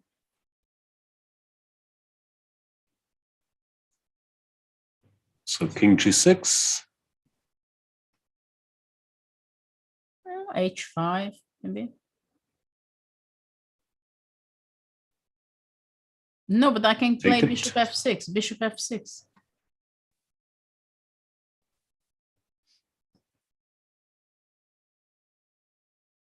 Was this probably bad? Yeah, Queen a7, but it's getting a little far away from the king. Well, I think. Well, you really want to survive this? I want to. Okay, yeah, this is a bit excessive.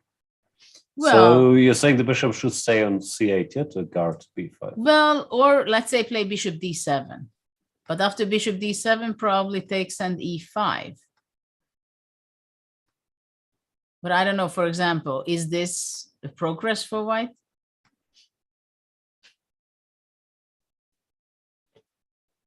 Guess not.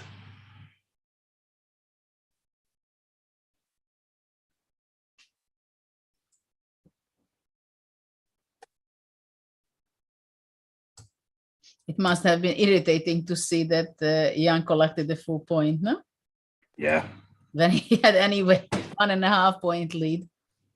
In general, I think also with this story, which is all over Twitter, that Alireza played bullet all night, the rivals for Jan won't be so happy with that, no? And then getting crushed with white the next day. Yeah. Not that Jan wouldn't have won the tournament without it. And though I have to tell you that this was a big lesson, I think, for Alireza, and I think it in some ways it's, of course, I'm not wishing for Alireza to play badly, don't misunderstand me, but it's a good lesson for the young generation also, that you better take things seriously. I mean, sometimes you're going to be punished for it immediately, sometimes later, but there are some things to do it in the right time. I mean, some people are arguing whether there is a right time for a top player to play bullet. That's another story. That debate I'm not opening, but generally, I think this is not the right attitude for that. Yeah, it didn't work today. I wonder, had he won, would we all say He did exactly the right thing. He distracted himself. I wouldn't say that changed it's his the routine. right thing. Yeah, fair enough. No, you were. For me, I think I still have to live another few years until I may say something like that. But it means, I think, that by that time I'm going to say something like that. It means that I completely forgot how real chess should look like or how it was. And maybe the sport completely made a full reform in so many ways. I mean, I can imagine that, let's say, if 10 years from now, we have mainly Rapid and Blitz and all those events, and World Championship, it's much more popular from the media point of view and even from the players' point of view, because maybe most of the players, they just don't want to play classical games. Yeah. Sorry to say, but I can imagine that it's just simply the tendency is going towards that. And of course, if the top players would demand that, then it's not easy to keep the traditions. No, you can see online. It's not like it's impossible to play classical games online, just no one ever does, no? Like everyone plays Blitz or Bullet. Somehow people don't have the natural instinct or the time to play 5-hour chess games all the time. Yeah. I'm still a fan though. I'd be sad if the World Championship was no longer classical. I'd be very sad. But you know, I think if you play the classical time control, you play the classical game, the main idea of that to try to be objective quality, right? Yeah. That's the main point. If you don't care about quality, then what's the point to play the classical game? No, for entertainment. So like all these rapid tournaments, the Champions Chess Tour and so on, there's much more happening. No, there's a move all the time to talk about. And of course, the level is still so high that only very few purists will even see the difference in the but moves. that's what I'm saying, right? That if you talk about classical game, the reason should be that you have more time to think about the moves, more time to think about the best move is what is possible. From sportive point of view, from entertaining point of view, Blitz and Rapid is just perfect. Yeah. Then again, chess is hard to follow. Like not like we're explaining all that much, but a Blitz game, if you're not already a qualified player between two top players, I mean, it can be very hard to keep track. But yeah, I do agree that it's the more fun format. I don't know. I grew up with watching the classical games and the World Championship matches and so on. I miss them because also associated with chess, no? These two guys preparing forever, sitting there for hours and fighting each other. I think, or I hope that all the disciplines will have a place in the future. Even hyperbullet.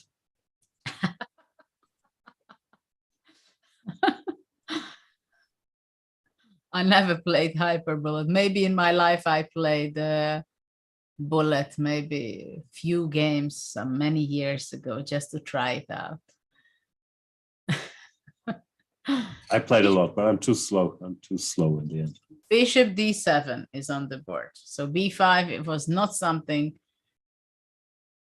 Dink wanted to see on the board. Dink has a lot of time. He has 1 hour, 28 minutes. Because he brought it from the previous time control, he had 28 minutes left. Fabiano is thinking. It's also interesting to see when the players are thinking. And you can see, I think in the last few rounds, Fabiano became slower. You lose a little bit of self-confidence and you start to play slower in time management. So Bishop d7. Now the big question is how to improve the position for Fabi. It's also a question whether White wants to take on g5, but I just don't see how. How can, for example, the rook, White rook, be active? Okay, what happens if b takes, and then rook b1? The problem is it would be located so well on b6, but it will not reach that square because of bishop b5. But after this already h takes queen f5. So maybe if we play on both sides, there is some chance. So in this position, I'm even not sure if white can, will white win in this situation? Let's say, but okay, this looks already winning. Yeah, no, this the bishop is going to be lost. King still has to be careful, huh? Yeah. So what do you think of rook b1?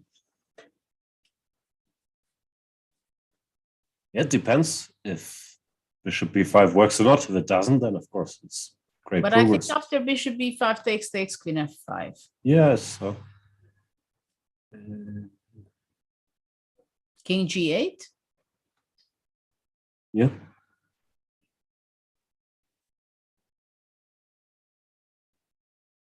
But it's living on the edge. Rook f1 back. d3 is not hanging because bishop queen d5 for the moment wins. Yeah, now it's so this is how probably Fabi has to play, playing on both sides and then somehow to shuffle things the way that he can press. Though of course it's a big question whether rook b1. But if rook b6, really, this is the big question, whether we can eliminate the d7 bishop from defending the f5 square.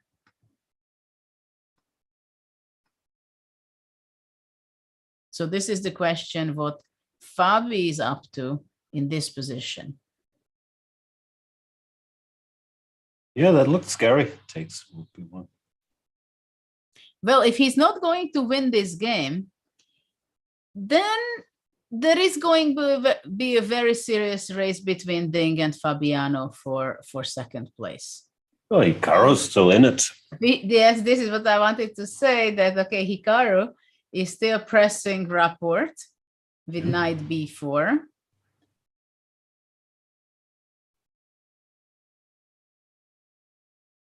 Yeah, but looks like Rapport knew what to do here. He got this f5. Yeah, but I don't know what Hikaru wants. Just keep the game going for a bit, see if something happens. No, it should be a draw. Yeah, not much to hope for. 95, king e5. Yeah. It's interesting that, for example, after this, if let's say knight f4, is this a draw? I think it's a draw. And king e5, right? King f6. Panicking with white if you can still hold it. Sorry? You start panicking with white if you can still hold it. Well, you can, because you're good. You can hold it. Yeah. Okay, let's see Fabi, what he's up to. Taking his time. But I Does he look? I don't see other option for him to... Actually, I don't understand why black is keeping his king on g7 and why he's not putting it on g6 and putting his queen on e6 later. But okay, everything becomes extremely concrete. Yeah, it's a question of tempi. If he was worried about this b5, he needed bishop d7 to stop it. And Fabi thinking about it. bc, dc, rook In this b1. position, black would take on b4. Takes. And let's say, I don't know, queen e5. White just goes queen b6 and it's done.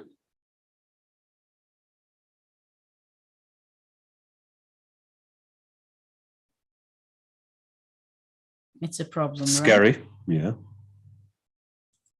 Scary stuff. So he went bishop d7, and the question is now how to improve. But I think until the bishop is on d7, it's a great defender.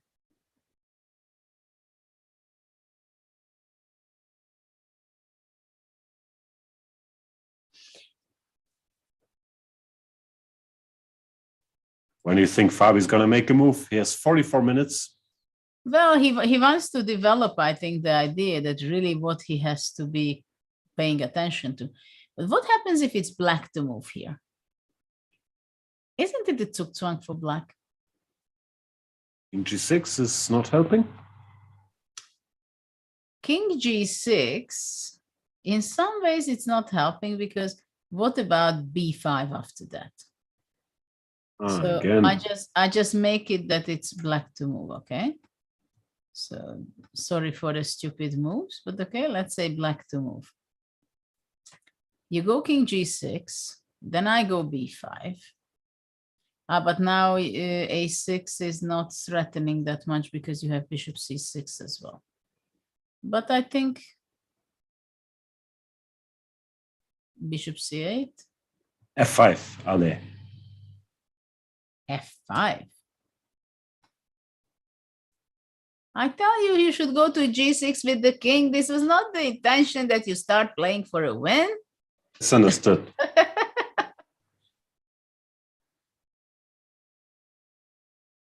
Misunderstood completely.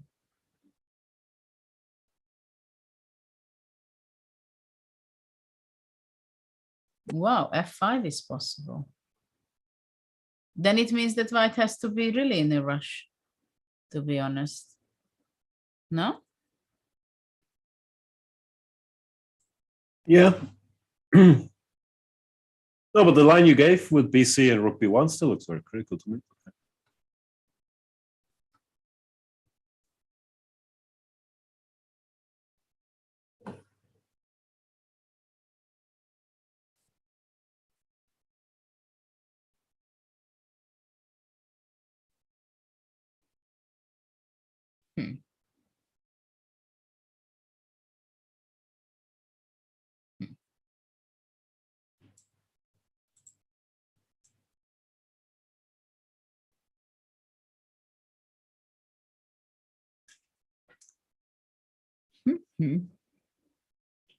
And Fabi, what does he do? Takes on C5? Takes on C5. Yeah, you need other grip from the other side. E5 he went. No, sorry. Oh. I just thought that it's E5. No. We were just looking, or I was looking E5. But I think E5 is nothing. Yeah, E5 is nothing because just takes and king goes to G8. So after DC5, let's see what he plays. Let's say HG. One more idea I could, HG. And Queen F3. What are your hidden ideas? What's a hidden? Queen H5. Okay, that I go King G6. Now Rook B1.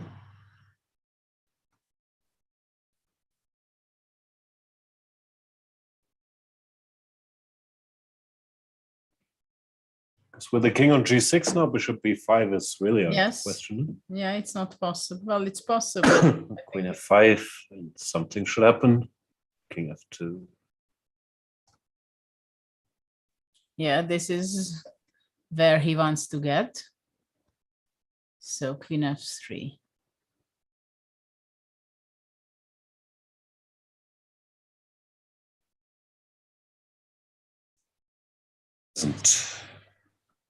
Yeah, maybe.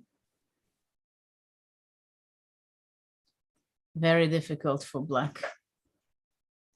Very difficult. What about yeah, the thing is I cannot go bishop Queen F6 Queen D because of E5, because I would think of playing Queen H5 Queen G3. That was my idea.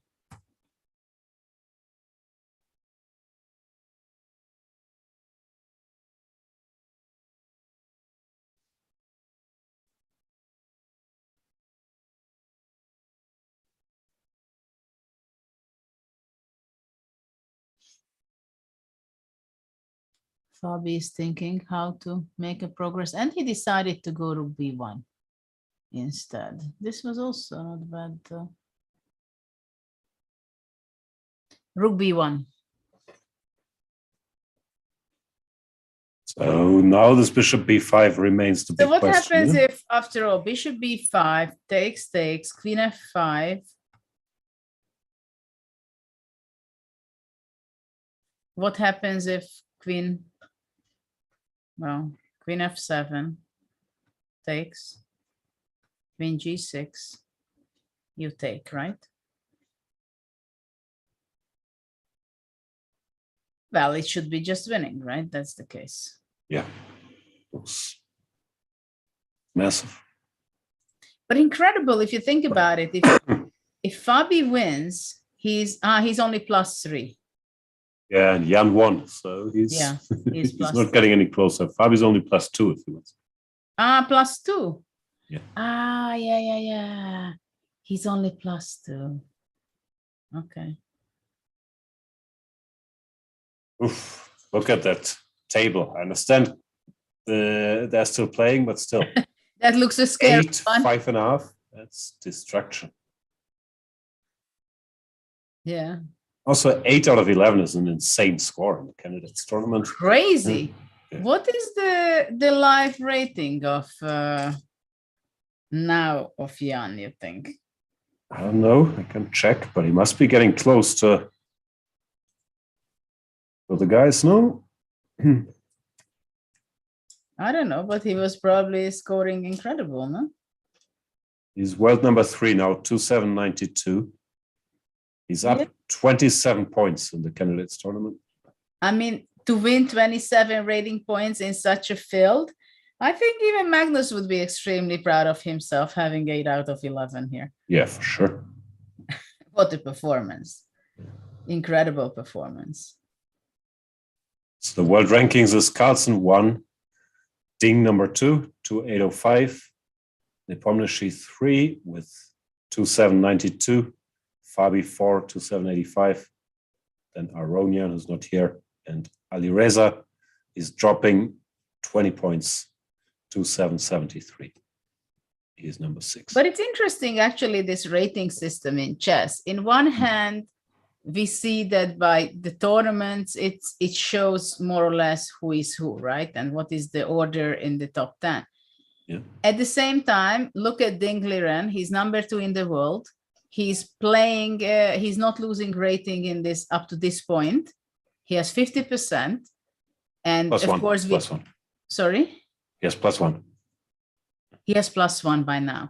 Yeah, but he was doing so badly the whole tournament that it was like impossible to think about him being really on the top, right? In the first 8 rounds. And then he won 2, which changed a little bit the situation. But to win such an event, you cannot just perform your rating, no matter you're number 3, number 4, number 1.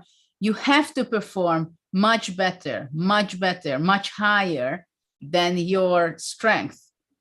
And this is what Nepo is doing, right? That his performance, I don't know how much it can be, but probably 2,900 at least. Yeah.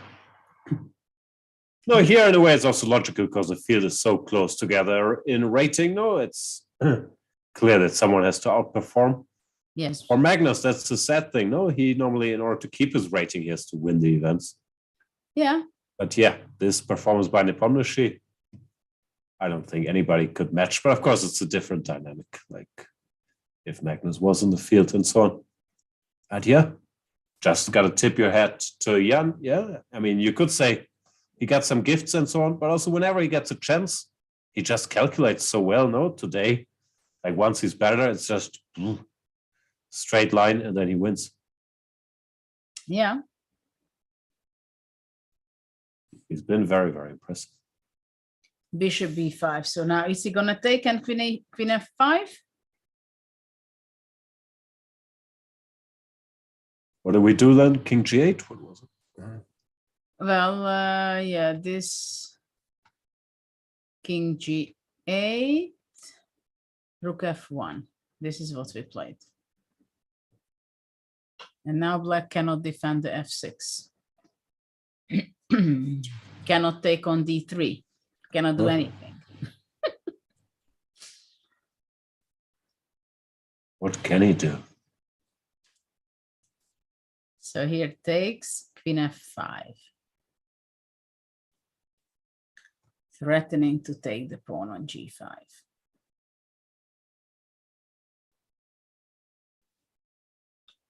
King g8, rook f1.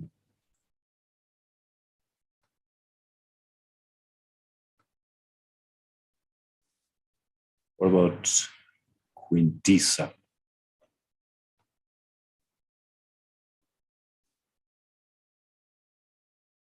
Queen c5, I believe. Queen d3. I have a check on f1. And, sorry? You have this, sorry, I was going to say. I have bishop f6, queen f1, but this is a surprise.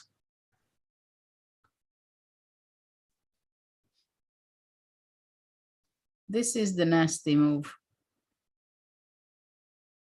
Which, of course, it's still not the end because it's a different opposite color bishop, so it's not the end of the world. Yeah, but it's two maybe pawns. not even end of the game. Still, I can make a move.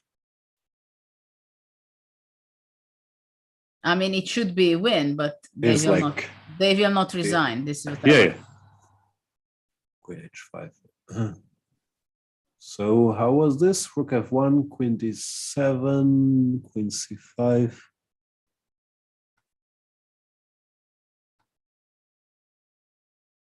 This didn't feel so hopeless.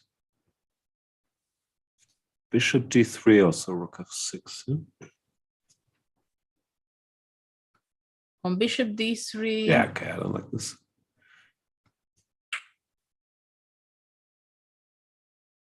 No, it's still very difficult.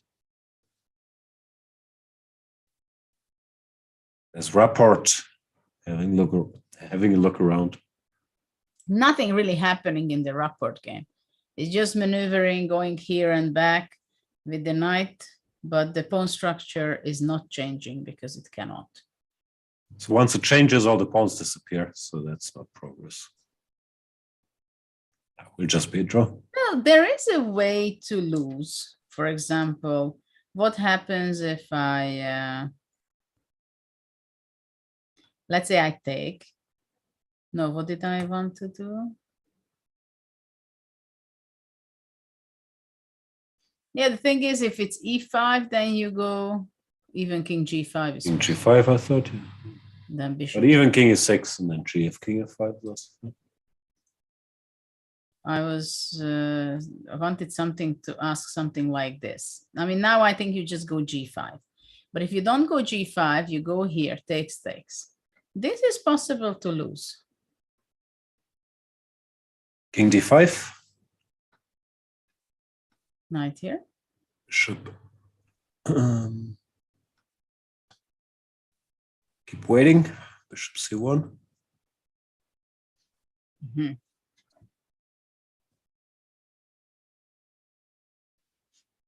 Okay, we're pushing it, but probably even this is still holding.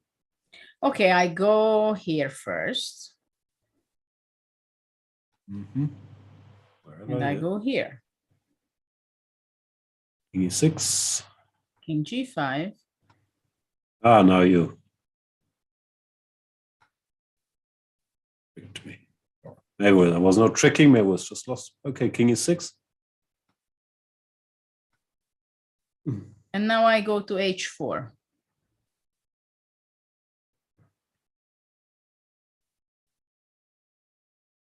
All right.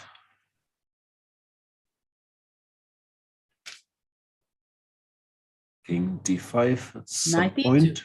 92.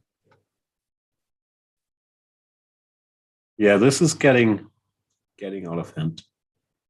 Okay, we shouldn't give poor Richard all these nightmares. But this is losing, no? Yeah. So he shouldn't allow this. Queen f5 is on the board with Fabi. Here we go. King g8 only move?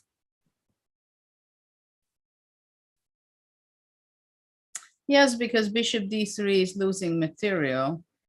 here, queen g5. If here, then queen d5.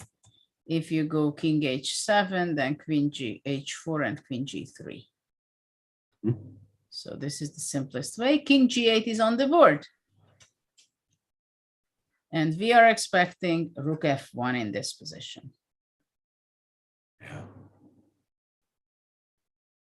Rook f1. How difficult it is to play with black. How frustrating it is to play this with black. So self-inflicted. No, he had a slightly better / equal position with lots of choices, and then that's where he finds himself. But Yeah. Ding's an amazing fighter, no? Like, it would be so easy to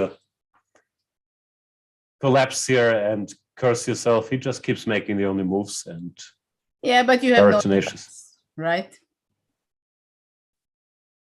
And how painful it is when someone makes such a mistake, what he did in the middle game when he took on f4 and played g5, right? Yeah. This is No. the occasion. These are the situations and moments when we say that watch out, the pawns never go backwards. Right? Yeah. Queens This do, was though. the moment. G5. And yeah, of course, G5 was bad. But even after G5, Bishop think E3, Knight E7, it's not too bad yet. But I think already it's black who is going to suffer. Anyway, Yeah, I I agree. do. And anyway, I regroup it to C3 through D2. And Yes, then some when you bring your knight to E5, I have already my knight ready to F5 or rook F1, knight H5. yes, some counterplay, no? C4 maybe.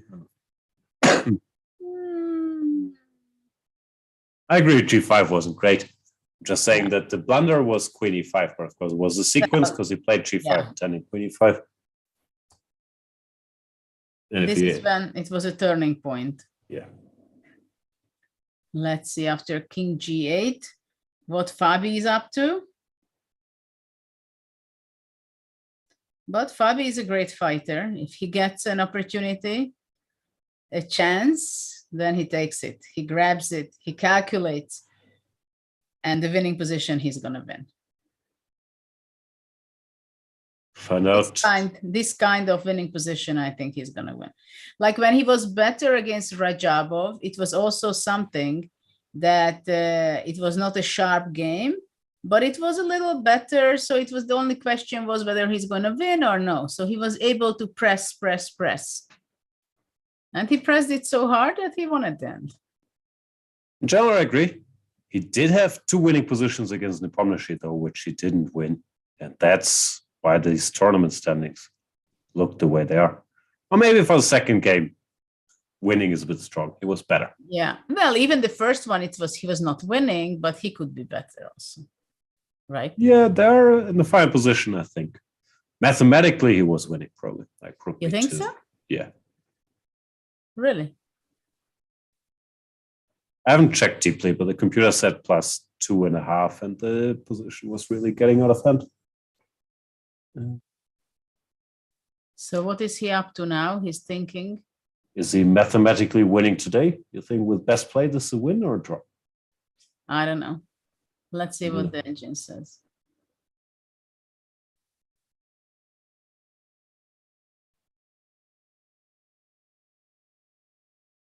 Could It's not be. even winning. It's winning, but not that much as we think. So it's +1 or +3? I can't see. No, it's 0.8. Oh, 0.8 only. Okay, that's One. not so much. King F2 is the best move. And rook F1, what happens? I don't know. It's frustrating. Queen D7, 0.29. Queen C5. Probably rook C8. No, Queen D3, dead draw. And draw. Rook F6. Yeah? But what am I missing? Ah, Queen That's a dead draw. D1. Queen D1, Queen H5. Oh, okay. So simple. Oh, we're so weak. Oof. Oh, sorry. King H2, Queen H5, and draw. Bad news. Oh, that D4. helps. Even D4. D4.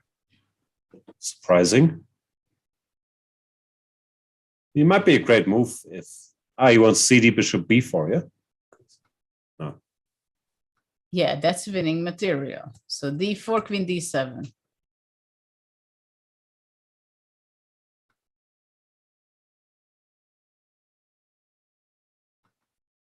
Oh, we thought it was so good and blundered this perpetual check there. Helps. What's Well, this it d4? looks awful. It looks awful. Yeah. But What is this d4, queen d7 if queen takes c5? well, maybe bishop d3. Okay, rook c8 is also possible. And black and queen b4, queen c6. Bishop d3. Also, yeah. Black is fine.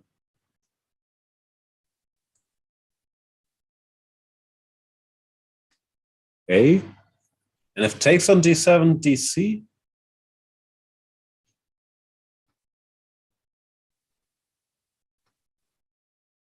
This already feels more drawish, but Well, it's a question.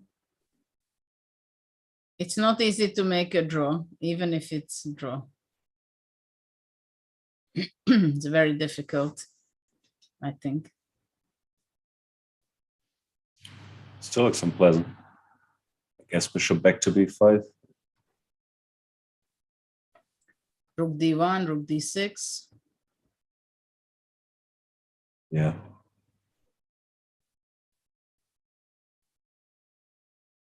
Okay, maybe it's a draw, but it's gonna be suffering. It's going to be a suffering for long. Mm-hmm. And I'm sure if Fabi will be not happy if he can't convert this small advantage, because it looks so bad for black. Maybe the computer doesn't give much, but it's like walking on ice. And you can make only moves.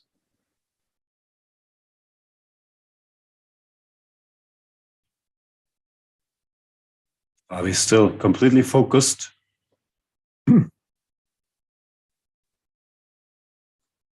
He probably knows the ship for first place has sailed by now, but for second place, this is a gigantic game. If he wins, he pulls ahead of Nakamura and 1 point ahead of Ding. Well, if he draws, most likely the three of them will be tied for second with. What do you mean, the three of them?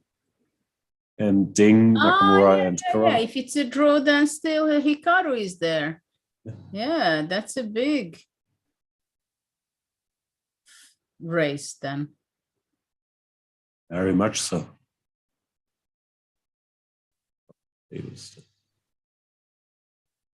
Do you think that Hikaru also plays still on and he will be playing on for some time because he wants to keep the tension for Fabi as well? No, there are only so many things to do, and I think the players probably understand Nakamura's endgame is a draw, but with the extra pawn, you keep pushing until you've tried every possible setup. Yeah. At some point, say enough. E5 is threatening, don't you think so? If FE? Maybe not. You want to take FE now? No, if you played E5. Sorry. If we go to Rapport's game, knight c6. We're talking about Rapport's game. I was still there. No, sorry, I switched. Bishop f4, king h3. Probably king f6, right? Yeah, just to not have to think about E5. Yeah, why should I think about E5? It's not that there is anything very special, but black can just go back.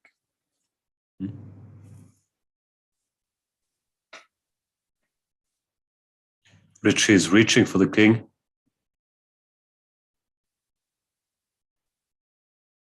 And Nakamura is so serious about it. Look, like really fighting. Yeah. Still fighting for king f6. King f6 on the board. and he's not happy. Did not make any progress for quite a few moves already.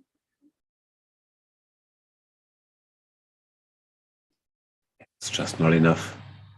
No, the bishop is too powerful. Basically, that was the only way if the G and the F pawn would be. These two pawns would be eliminated and the pawns would be E5, F4, which is still a draw, but at least then, as we looked before, there could be some practical chances. Goes King G2, King G5, he wants to go GF, GF, E5. Huh? And what? I'm not sure if there's a follow-up. King G6.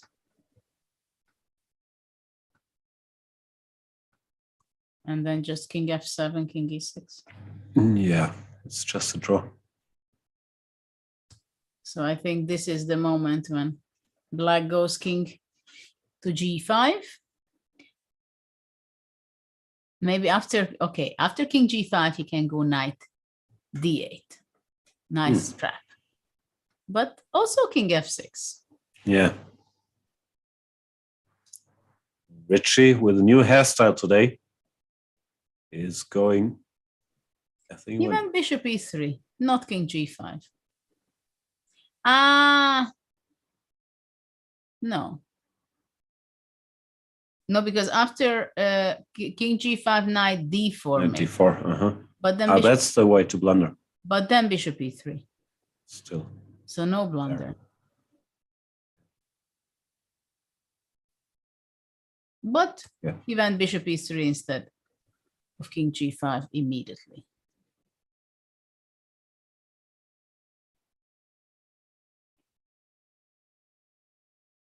King F1. Now the journey starts for white, but I don't really understand what happens on King G5 now after King F1. So probably not his first journey.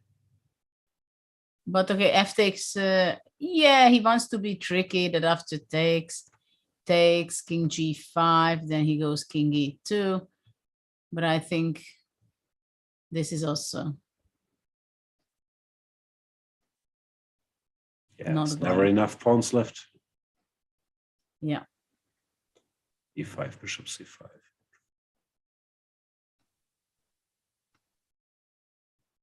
And the pawn is going to be taken in the next move. At the same time, Dingliren is still thinking in his position after D4.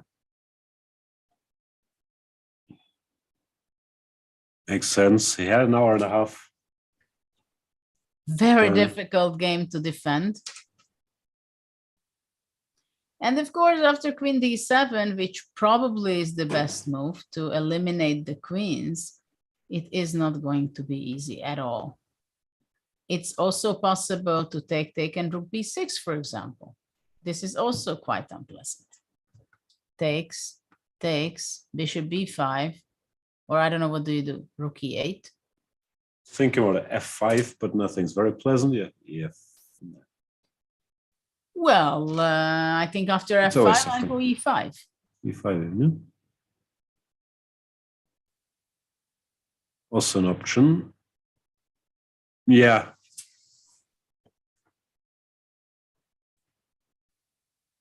Then instead of F5, Rook E8.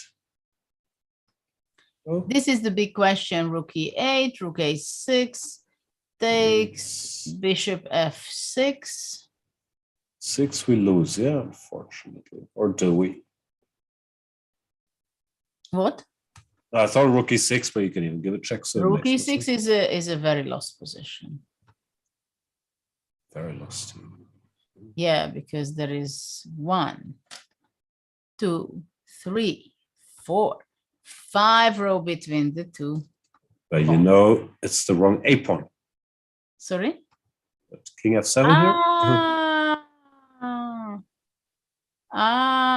Oh, then no, you're completely right. It's a dead draw. He went Bishop D3. What kind of move is that? What is Bishop D3? I know. Let's have a look. Rook E1. Ah, sorry. I thought rook was on e1. I got confused. But still, I think bishop on d3 will be misplaced.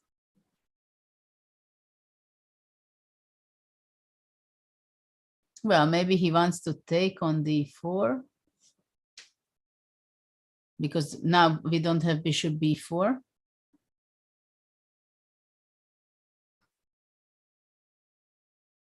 Smart. Takes, queen f7, wait. But are you sure it's smart? Rook e3, rook h3? Mate, it's less smart with bishop c4.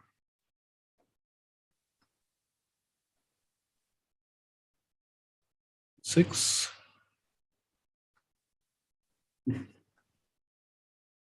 Unfortunately, I have to play queen g7.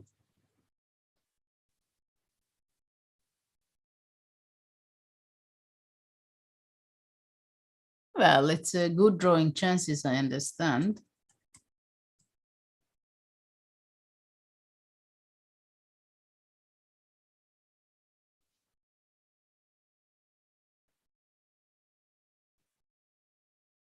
What about cd4?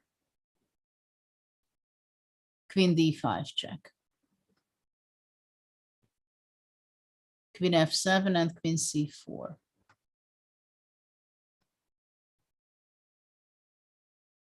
Yeah, Possibly. looks good enough. Bishop d4. What did you do? Queen f7. f7.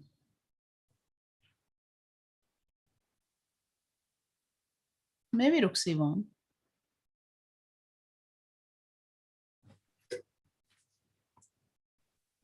Still torture. No, I'm sure. The computer just says it's equal now, but we still have to make a lot of moves. Eh? Queen h7, can I do that? Oh no, I'm saying I would guess. What do you do? Queen h7, can I do that?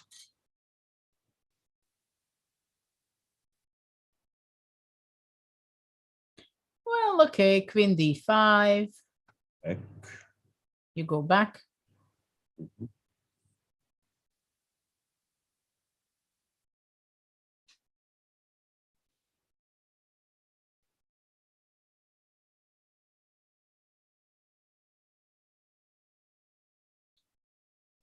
At least it seems like Ding's the favorite to hold again. I like this bishop d3 move. Yeah. Going for any of these pawn down endgames or whatever we were looking at. Okay, so cd.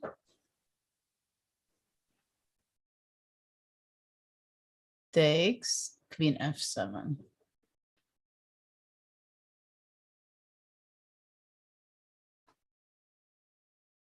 Interesting that Ding is thinking.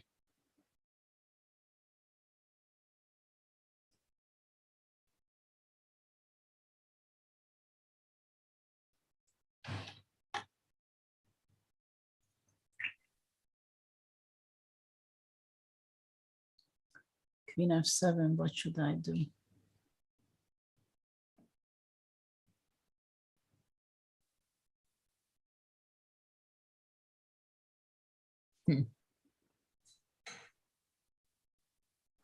Okay, I can go rook c1.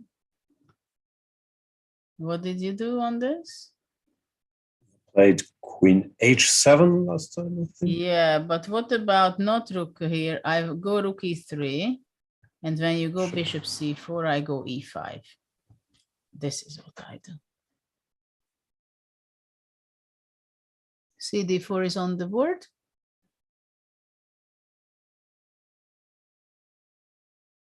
fe5. Wow. That must be a better move.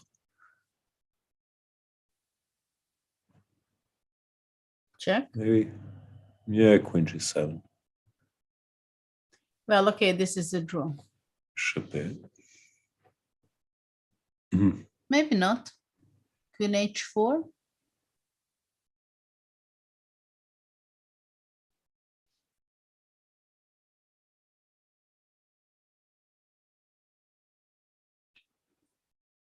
Well, queen h4. Rook f4. Yeah, rook f4.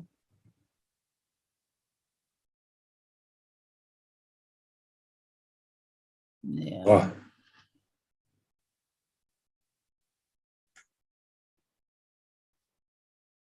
Yeah, this will be already drawn for sure. So bishop d4, queen f7.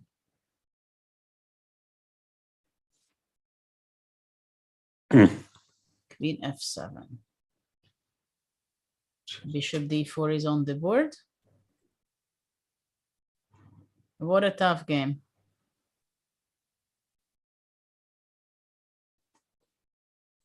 What a tough game. They are playing already for 4.5 hours.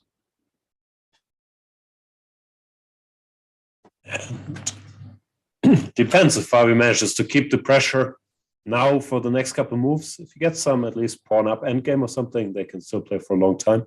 But it could also fizzle out quickly, I would feel.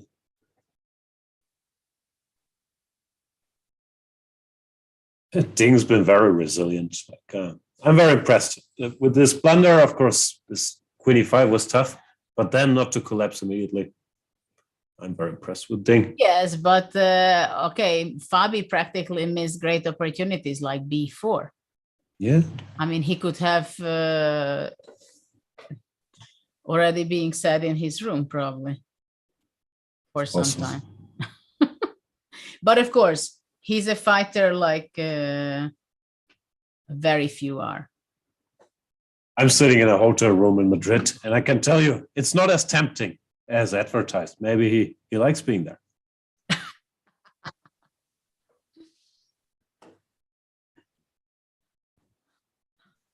What move can he try? Rook c1, then there's also bishop b5. I don't know if he's maybe. going to go. Is there any other move, by the way, than queen f7? But queen f7 looks a good one. Maybe queen h7 you can go immediately. Directly. Why don't go not bishop queen h7?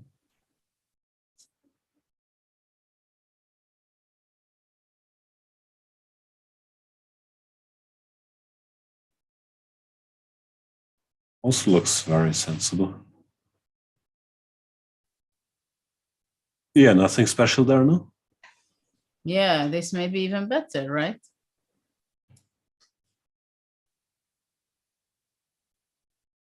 Very much.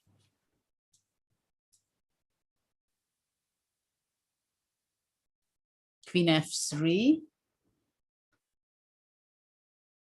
Bishop goes back and then hold on, bishop f6. No, but bishop f6 is a perpetual check. Look at this. How beautiful perpetual check we found. Fan.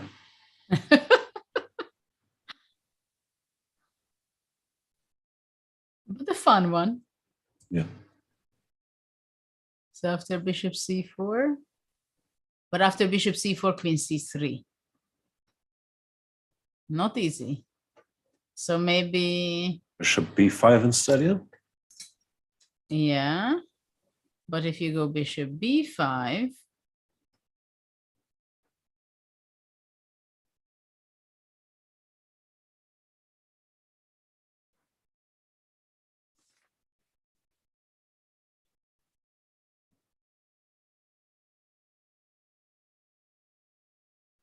what to do next? What about e5? I go e5. Takes. Queen d5 check. Yeah, okay, I And shouldn't do this that. is you don't want to be trying out. That's very likely true.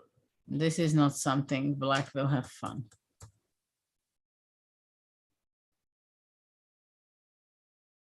So actually queen h7. So queen maybe. d7 after e5. Are we giving up? Queen d7. After e5, I thought, but yeah. No. You're fighting very well, but this once I play e5, I think I'm not going to let this go. There's no way back. First of all, I can go bishop c5, which is not going to be very funny for black. Do you want to? Rook c8. Really? And e6? No, trying not to hang on the material.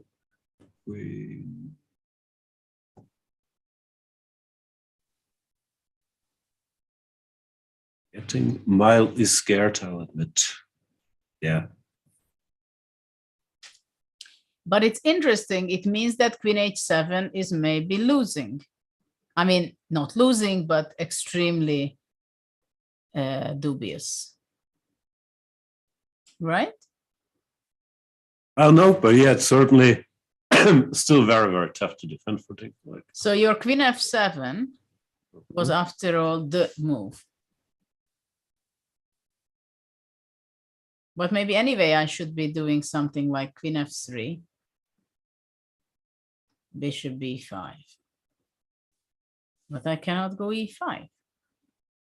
This is the thing. Doesn't make sense. And if after a Queen F7, I go Rook D1.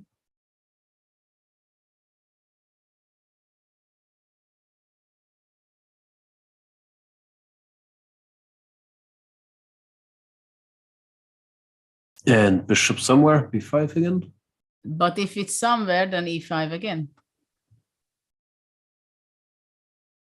D7, but after E5, you're happy already. I know that much. Yeah, but you, what can you do? Maybe bishop C4. But bishop C4, correct. Good choice. But you know what I do? You know what is very unpleasant? I go Rook C1 here. Bishop B5. Is E5 coming again? You always have a move. Yeah, E5.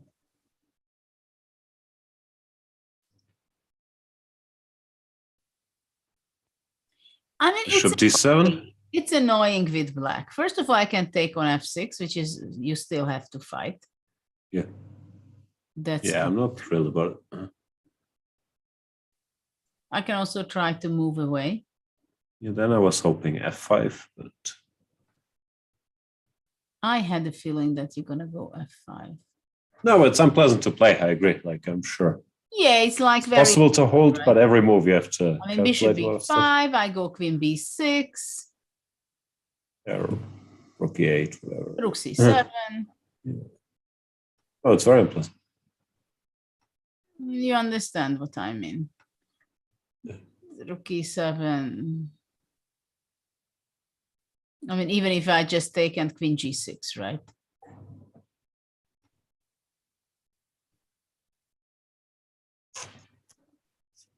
It never ends. It's a horror to defend this with black against Fabi, I think. It's so difficult. But Ding's the man for the job. Ding is hanging in there. We'll give him a little time to think. Let's have a look at Nakamura's game real quick. Is that still ongoing?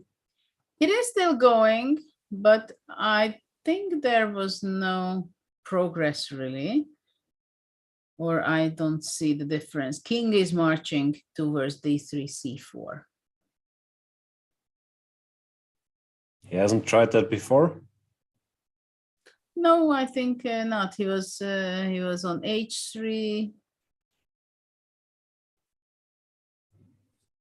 Basically, they started this end game. This is move 56. And they got this end game here. F5, F3, move 38. So nearly 20 moves ago, nothing really happened. King was on G3, on H3. He hasn't checked out the queen side Touching yet. Yeah. every square half of the board. This is what the big ones are doing, right? So it's done. He never stood so close to the queen side as E2. Was King E6, was that careless by Richie or not? Why? Because now after knight B4, it's not so easy to get back to F6, G5. But I will stay on E5 and nothing happens, right? Yeah, probably doesn't need to. I don't know, King E5, let's say. King D3.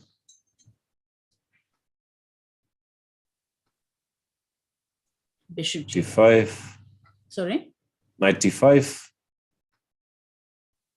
I don't really have a plan. There's just nothing to do. Okay, so let's take it, okay? All right.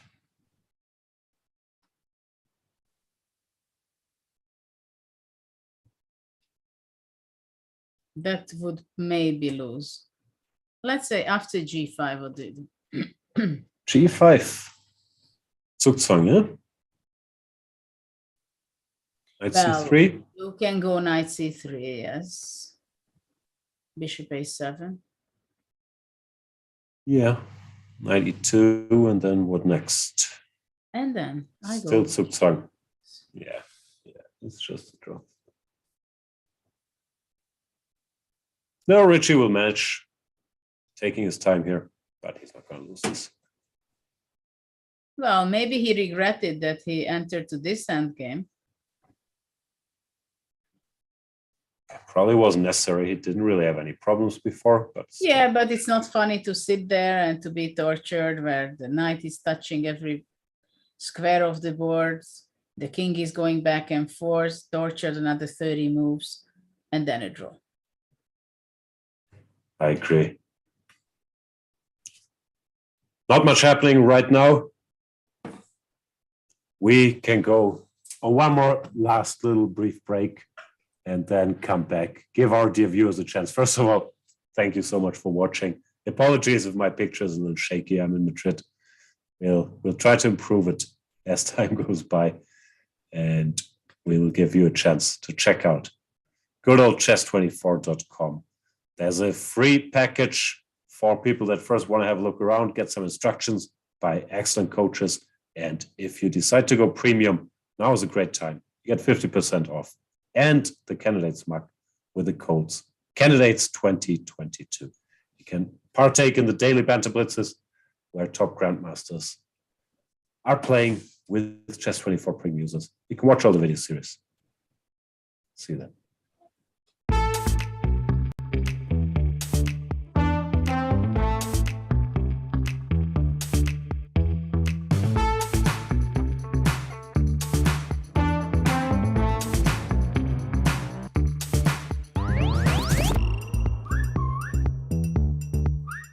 The Grunfeld is a very good opening for those of you who are striving to get a double edge. In this video, we're going to look at the latest developments in the 6 bishop g5 ladder. I'm gonna start with sort of my first official Stonewall game. The idea is not to fight against any opponent move, prevent everything, defend and so on. No, it's just to move.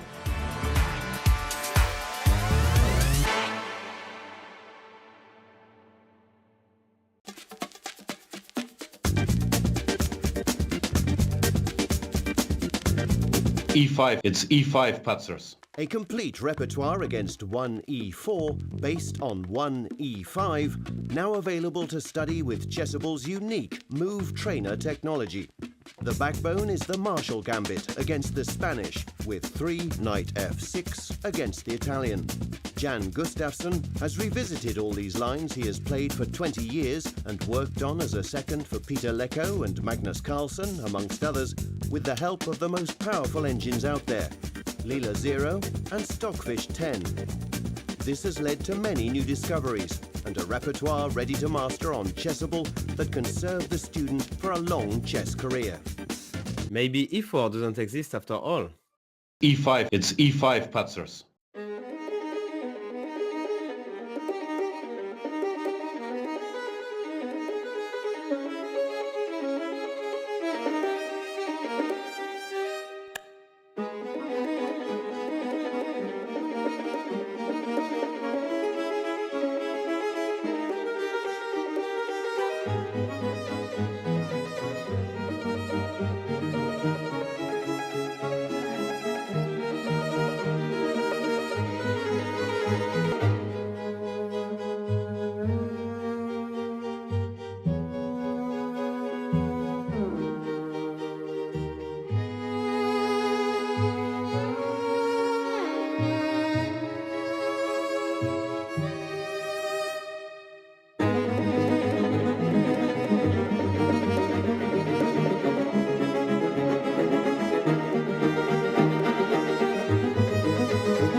A5. What do you think about this opening? Honestly, what do you think You about... don't have to play knight c3. We can actually put a piece on d2, which is better because then we avoid the potential doubling of our c pawns. What you have to understand about practical endgames as a whole is that, just like in the middle game or the opening, you cannot rely solely on these general considerations.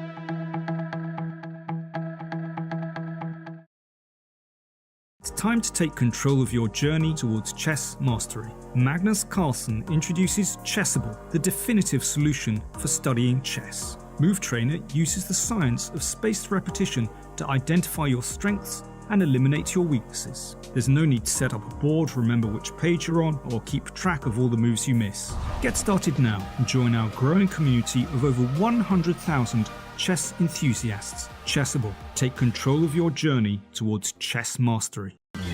This is John. John loves to study chess. This is David. David loves to study chess as well, but efficiently. John spends more time setting up the board and figuring out what's on the page of his book than he gets to study. David likes to take it easy and use his time wisely.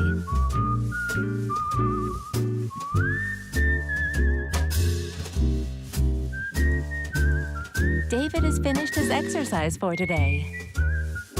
John should try the same.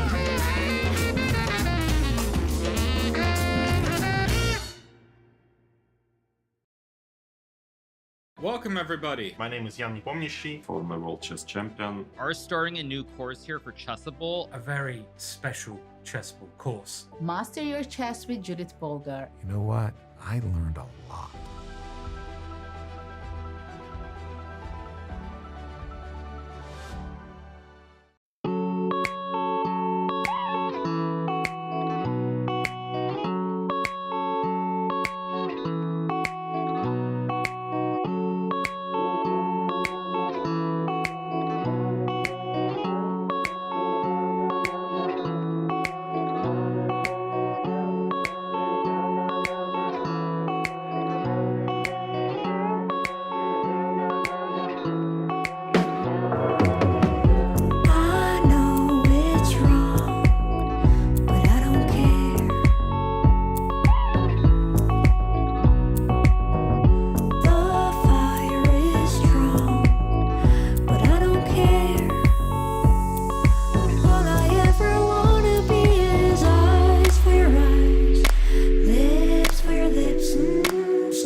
And we're back. Some moves have been made in the game that could be very relevant for the second place between Karana and Dingliren. Is Karana suppressing Judit? Well, I think that, yeah, Fabi is pressing very, very hard because after Queen H7, as we were talking, White played Queen F3, pushing back the bishop from D3.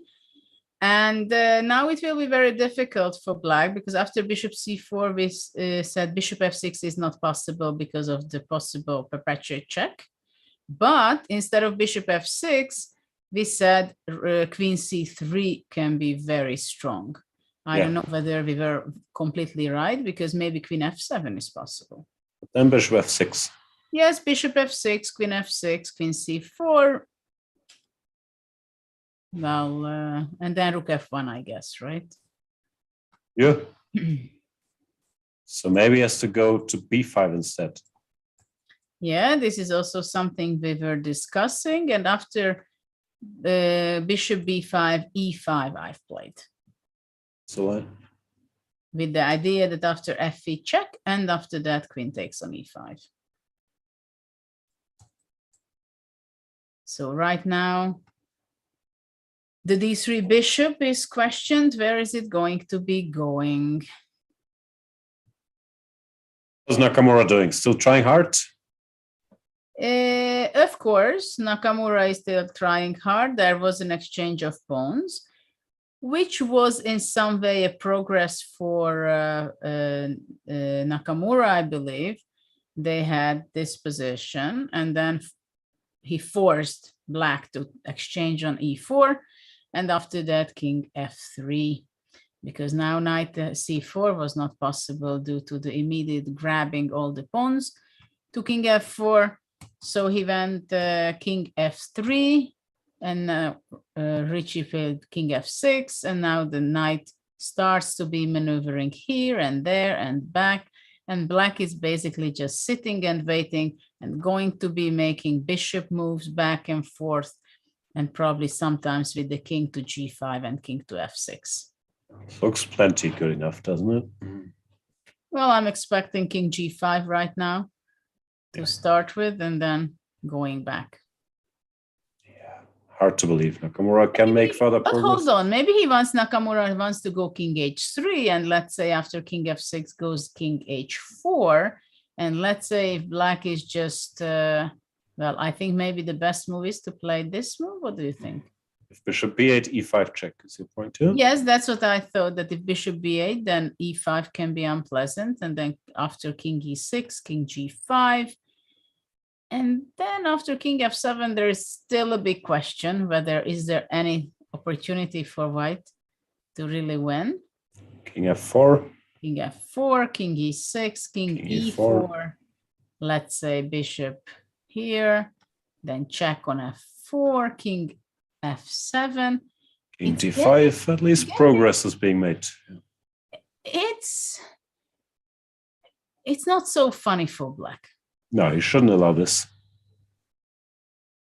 It's not so funny for Black. I don't know still if it's lost, but it's getting more and more tricky. Yeah. So what can you do instead? After king H4, bishop D8 was an option. But Ah, yeah, now black is in time, yeah. E5, king e6, king g3, king d5. But you know what? Maybe the best, oh, I don't know. Bishop d8.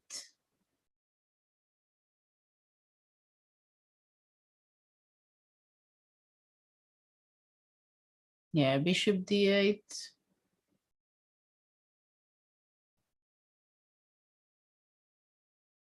Well, okay, let's say it's not so easy what to play. Still a King draw. 5 is on the board. Hmm. The players are just finishing the end of the 5th hour of play.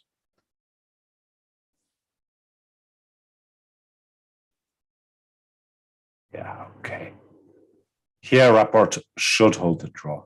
You will have to be a little precise, but I have a feeling he will be. And Ding played bishop to b5, avoiding this bishop c4, queen c3, double attack. But So the question is Fabi playing e5 now? yeah, this is the question, whether e5 is a good move or we're missing something. Queen d3, queen d5. Also, the endgame is not fun. Yeah, but keeping the queen is probably even more fun for white and pushing e6. King h7, let's say. E6. I mean, ef is also quite annoying, but e6 can go wrong with that. I was hoping to have some bishop c6 in counterplay. After e6. Okay, so I take. Okay, I take and I go rook e7 next. I doubt that anything. Bishop c6 anyway. Okay. Rook e7, king g6, yeah? Or king h6. Well, maybe queen g5 here, possible? Or it's not possible. Hard to believe this is winning all of a sudden, but who knows? Queen f6, rook e7, and queen h5.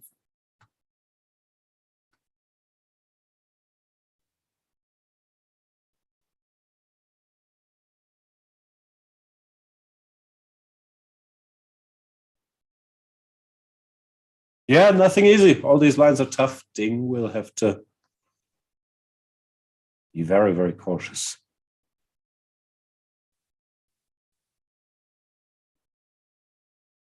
So this was winning, yeah.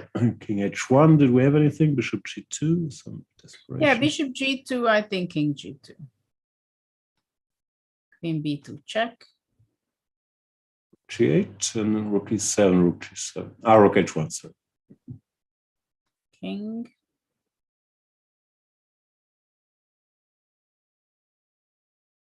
Yeah, it's not clear. Probably king h3.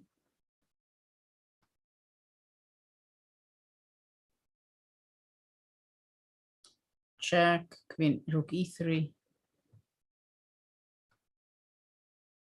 And then king h4. Yeah, the checks will expire. I'm not sure. Check.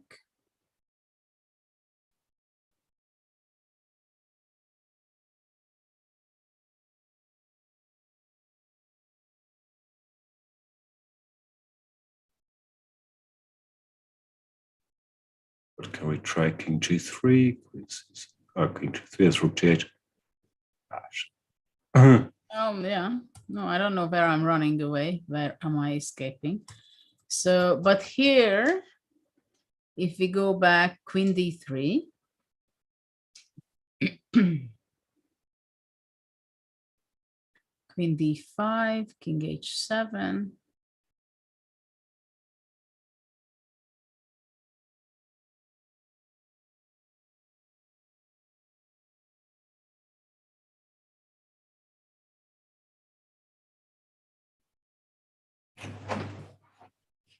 What happened? Takes. Fabi made a move. E5 is on the board. Here we go. More calculating to be done for Ding. But here I think the easiest is to go queen d6.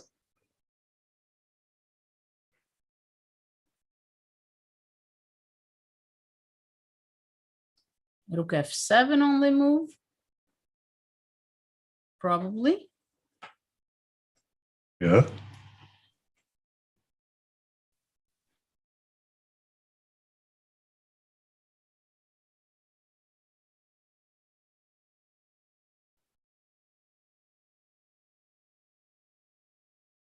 King is back.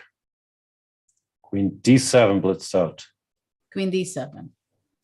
This we were discussing. After queen d7, we said Bishop c5. bishop maybe? c5 Yeah.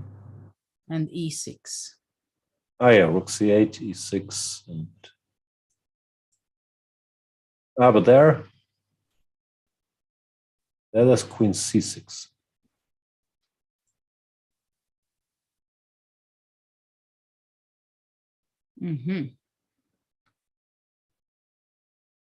Okay, this I shouldn't allow them. So queen d7. Well, queen e3 is possible, for example.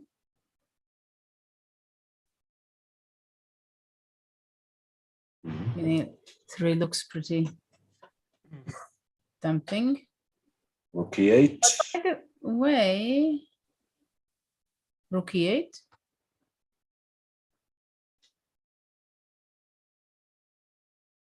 Press e6 killing.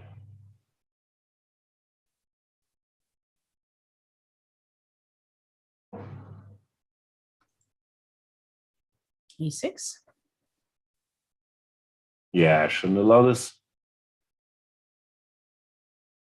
Queen e3. I'll go queen e6. Stop the point. Here, queen e6, right?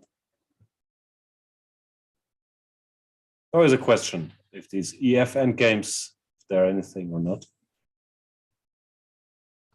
Takes, rook takes.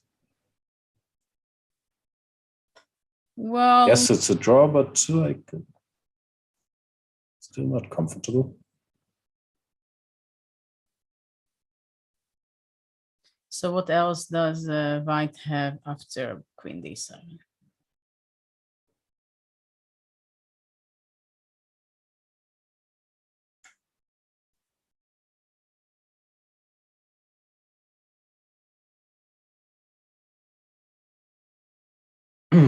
Ding, still paying for his earlier mistake, What but he about hasn't bishop set a foot down. d5 and rook d1?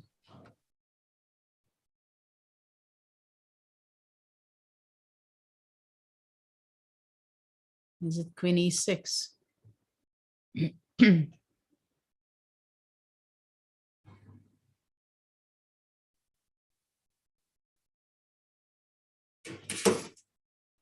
Though I think here I can take. Oh, after this, rook d8, bishop e8, right? Because otherwise on king f7, queen h5, and rook f8. Ah, king e7, you'll have a bishop. No, no, no.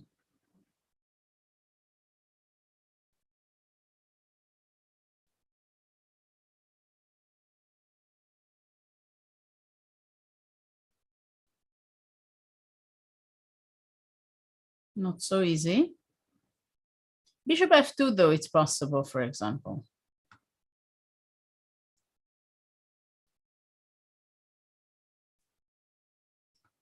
You take.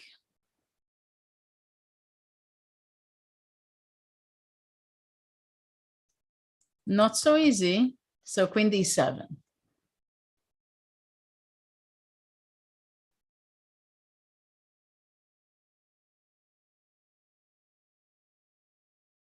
On queen b3 check, what does black do? Rook f7? Rook f7. Looks like black has just enough to hang in there. Bishop c5 on the board. Bishop c5. Rook c8. Ding's very sharp now. Rook c8.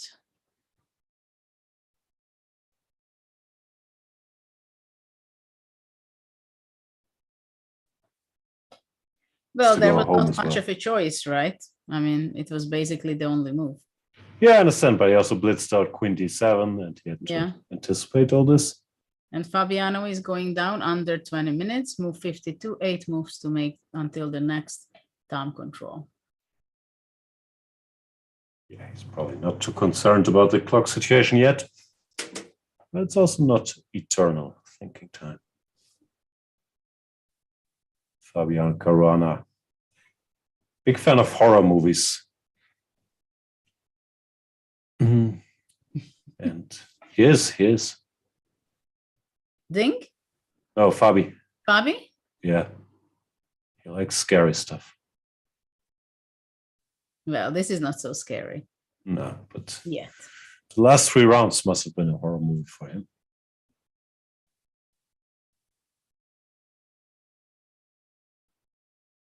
Yeah, the bishop has to stay on this diagonal and not to allow check on a7, right?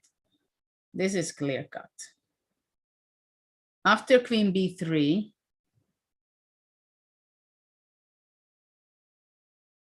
black goes.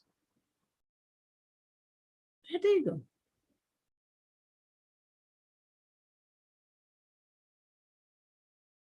King h7, king h8. No, king h7, ef. King h8.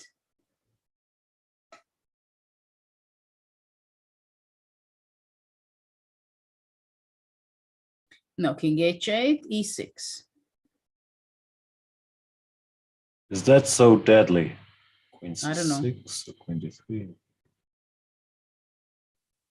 But okay, queen d3, maybe I can just go queen b4, queen c4.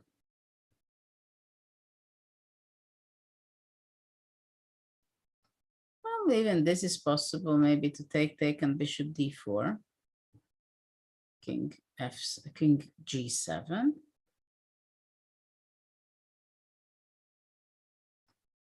Rook f3, rook e3. Maybe it's nothing, no big deal. Starting to look quite drosh. So after king h8, We can move the bishop, bishop e3, keep the game going. but maybe now queen e3. Or bishop e3, bishop e3.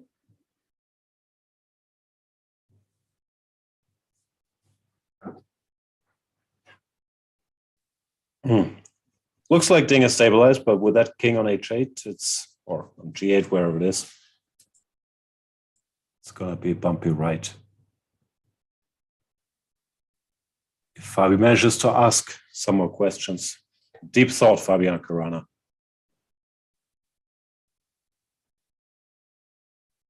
What's he gonna do?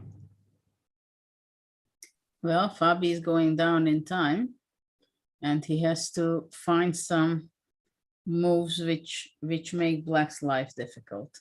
I like queen d3 though, to give that check. Queen b3, queen f7. e6. Back.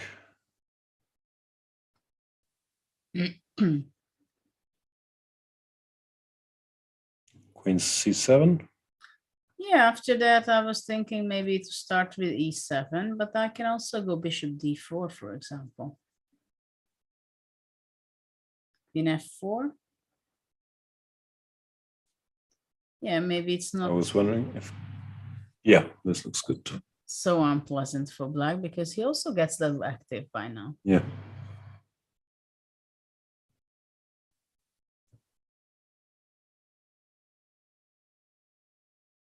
"14 minutes. Yeah, time is running there. Let's go back a bit to the actual position. Rook c8. Ding is fighting like a dragon. A feeling he will succeed in holding the draw. Well, that makes the lead of Nepomniachtchi even growing to 2 points then, unless Nakamura can convert. I think the fight for first place is more or less over. The fight for second place, however, still in full swing. It's been unfortunate, no? They have tie breaks for first place, but there are no tie breaks for second place. So it's going to be on Sonneborn Burger if they are tied. That would be a strange way to decide one World Championship finalist. Yeah. Has of course happened in the past, but probably the guys will know their Sonneborn Burger, and we'll have to, whoever has a bad Sonneborn Burger, if they're still tied before the last round, some giant risks will have to be taken. Well, we are not there yet. No. So Fabi's time is ticking, and he knows it, that he needs this extra half a point so desperately. And he's sweating, and he has such a tough games in the last few rounds. Such a tough games. Yeah, it's not a short event. He scored half out of 3. He did mention himself it was a marathon, not a sprint. That his start was excellent, then he couldn't quite keep it up. Yeah, it's always a big challenge. How do you spare your energy? How do you save your energy? Because it's not easy. Even though they have their experience, especially Fabi, he has so much. He's the most experienced in this field. And still, one thing he knew, and he expressed it very clearly, that the second half of the tournament, or actually the last quarter part of the tournament, will be the decisive, and he knows it. And look what happened to him after the half way. Yeah. He's trying to find a way to break Ding's defenses here. But it looks like no such way exists. Well, Queen B3, one alternative. E6, we thought that it's not really good because it's exchange of queens immediately. Then bishop can be moved. Cannot be moved from the diagonal. So it has to be going back to E3, for example. What do you think of bishop E3?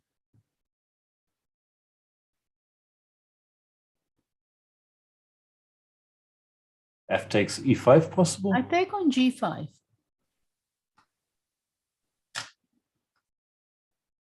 And moreover, I can play Queen F6.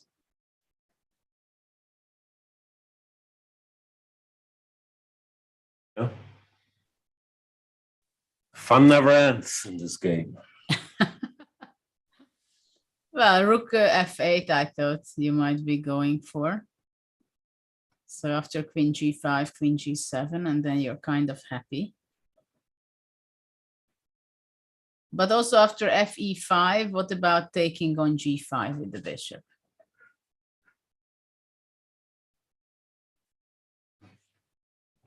So if Black goes Rook F8, then Queen G3 would be strong.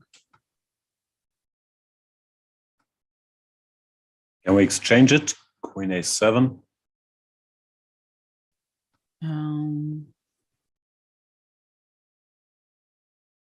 King H2. Queen F2. You're really fighting for the exchange, but Queen E5. Unsuccessfully. You can keep fighting though. Queen F5. Well, you can go Queen H7, Bishop H4. I know, but I go Bishop H6. Check. Why not Queen F2? Queen F2, Queen E5.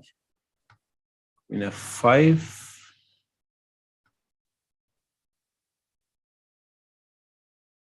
Queen G3. F2. Check. F7.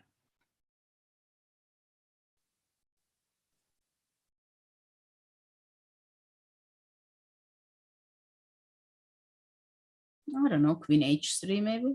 Yes. No, the game of course continues. But also in this, at this point, actually, I know.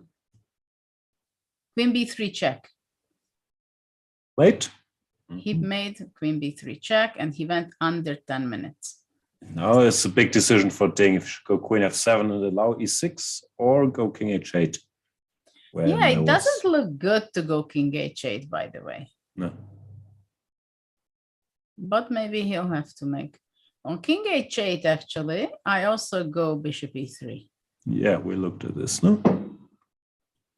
No, not yet. E6, what we were looking at.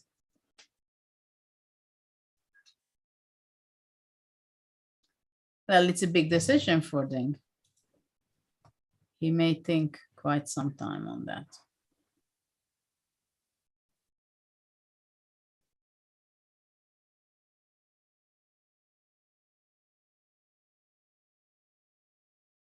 It does have 35 minutes.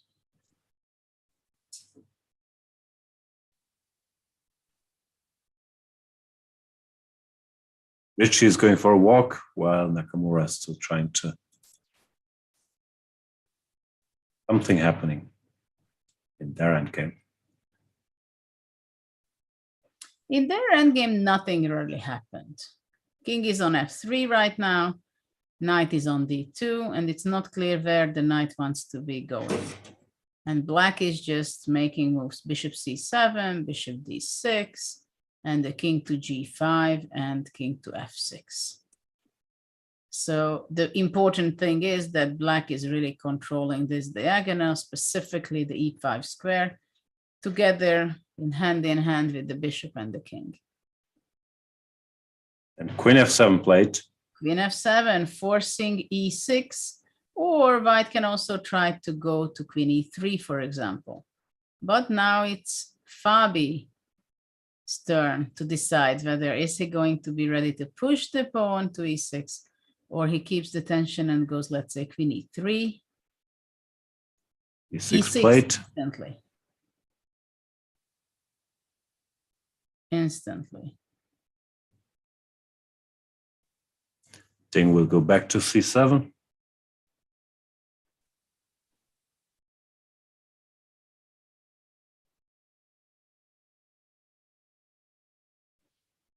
Well, he may go to g6, for example, no? As well.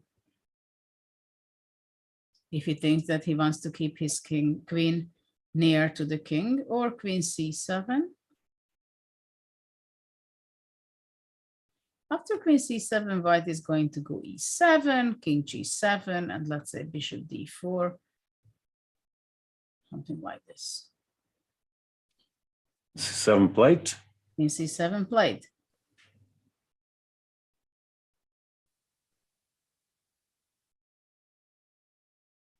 Ding playing very quickly. Yes, time. Well, probably he's calculating during while Fabi is calculating from his end. And he just thinks there is not much of a choice. But of course, when you enter to the 6th hour, already there were a lot of things happening in the game and in the brains of the players. And also it's tactics, right? Because we shouldn't forget that time is a very important factor. And it is also very annoying to Fabi that if he's receiving the moves instantly. Yeah. So no, but he has to make sure his moves work. No, in this position, one step off the road and he can be lost. So no, I've been very impressed with this defensive effort. Overall, I've been very impressed with Ding the last couple of rounds. Just today, 1 weak moment, but since then, all these moves, like the last 10 moves, none of those will look easy to me, like queen f7, queen d7, queen h7, bishop b5, queen f7, queen c7, whatever he's doing. Very, very sharp. Fabi is very much focused, very focused. He's just thinking, how can he make Ding's life difficult over the chessboard? How will this pawn on e6, queen ever, any chance? e7 played. King g7. King g7 blitzed out. I send that pawn might queen, but isn't this a little easier to play for black now? There's not that much danger to his king anymore. Well, basically the main danger is only the square on f6, the pawn. Exactly. So that can be the only target, and this bishop is extremely well standing against rook f1 possibility. Yeah. This is why it's getting harder and harder for white to really create real winning chances. That's why I think bishop d4 would be a good spot. So the pin maybe could be used sometime. Queen f4, we had something Yeah, like this. yeah, that's the problem for white, that this is very powerful little activation for black. Also, can Ding win maybe? Like rook h8 next? Well, maybe even that. Black can take over. Likely, but... Well, actually, already after bishop d4, maybe it's possible. Yeah, some counterplay also.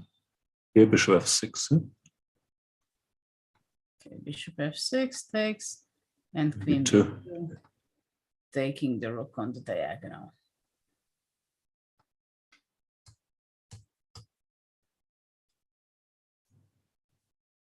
Well, it's lucky for the moment, but then white really have to be careful from this respect a lot. And Fabi, he hasn't been thinking about any potential danger for the last 2 hours. Is there another plot twist? Bishop d4 played. Ding will play queen f4. And who's better and why? All of a sudden also rook c1 is there. Well, maybe queen e3 will be played, but that is not. Yeah, but that's a draw for even there. After takes. Okay, it's a draw.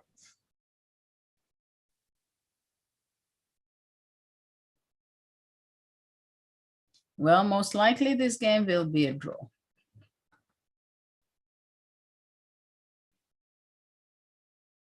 I agree. Ding's thinking.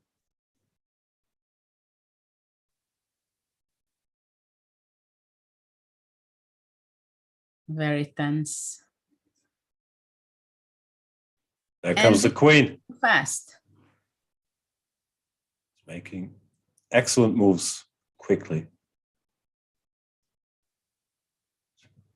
Fabi maybe with a slight head shake there. Well, maybe queen e3 is.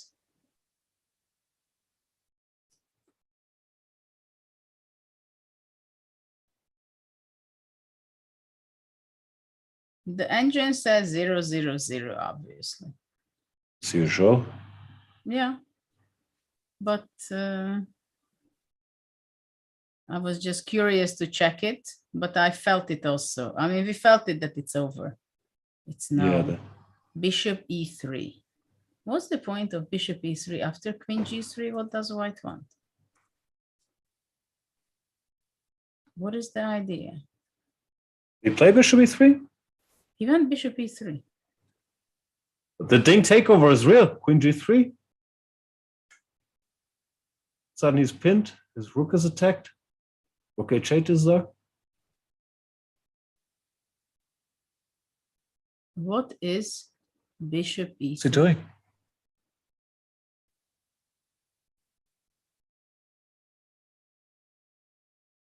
I mean, I think it's natural what's happening. He still wants to be the side pressing. He doesn't want to simplify the position. But I understand. But what is going on? Is he going to lose? Does the engine say? I don't see a move. I don't see the engine now. Okay. I try to understand it. That is it a huge blunder or what? Queen g3 is on the board. Oh. The momentum is definitely now with Ding. Oh. What does Fabi do? Queen Is it d1, rook c2, yeah? also there? What has happened? Maybe played for a win. One move too many. What move is this? It's not the time control yet, is it?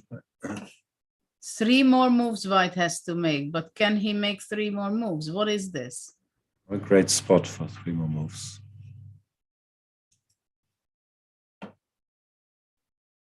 Well, might. okay. I mean, let's say queen b4, but then queen b4, rook c2. E8 knight.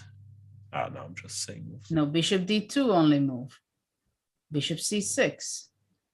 E8 knight. Well, rook e2, you are still alive too.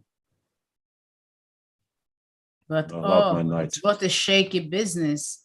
After queen b4, rook h8. Okay, it's still not over, right? No, but after queen b4, bishop c6. c6. e2. Oof, but Rook e2, bishop g2. yeah.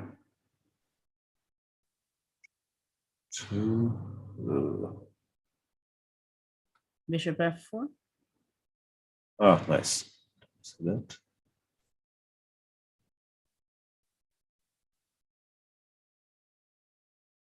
Hmm.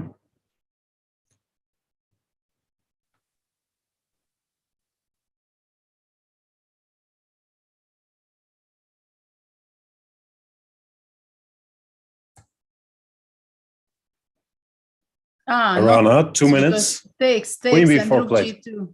Rook g2, rook c1, mate. These guys are so good at calculating, like queen b4 plate. And how does this go? Bishop c6, rook e2, we said. But after rook c2 now. Directly. Bishop d2.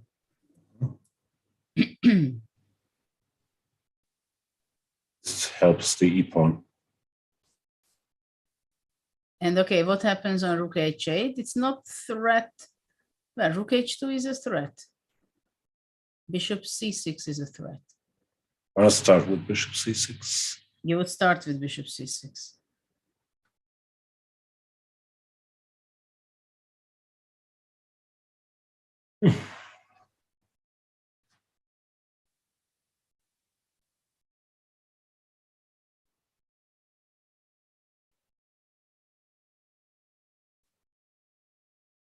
Bishop c6, rook e2. No, bishop g2 we couldn't get to work. No, it's maybe working. But e8, knight.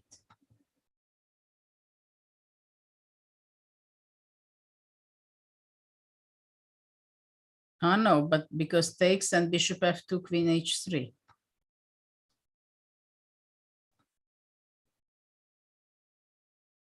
So what is he going to do on bishop c6? This is the d2. Queen d2. But then rook h8.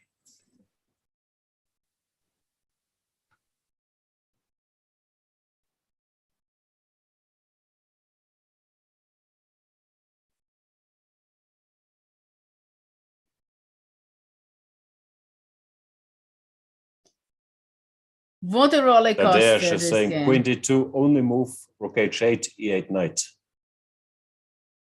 Well, I understand. I do not, but I will. Rook e8, well.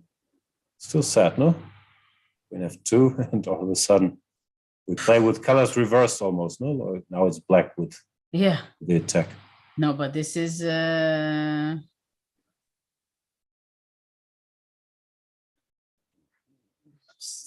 not fun, to say the least. Wow, what a blunder. And it was mainly psychological. No, already yesterday, Corona, he tried against Duda to force the issue. And today as well, after Ding had defended so well. Yeah, but it was such a position. But it was such a position when it was only for 2 results. Exactly. You can forget there's a counter. So it's nerves, yeah? Things happen to everybody, that you push, your opponent defends well. And then, yeah, you refuse to exchange or make a draw. And it can go the other way. Well, bishop c6 looks the strongest.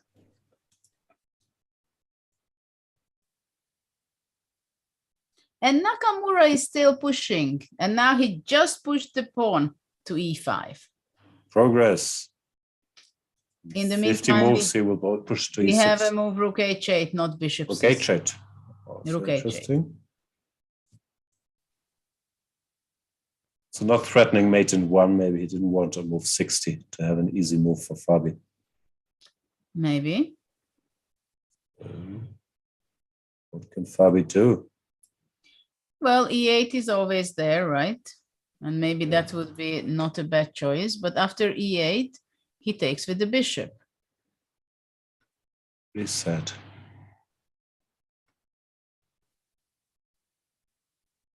Takes bishop f2 and you simplify. And e8 queen on the board. Wow. Fabi's also amazing. He just switches from pushing to defending accurately with little time. But it must be so painful. Yeah. So painful.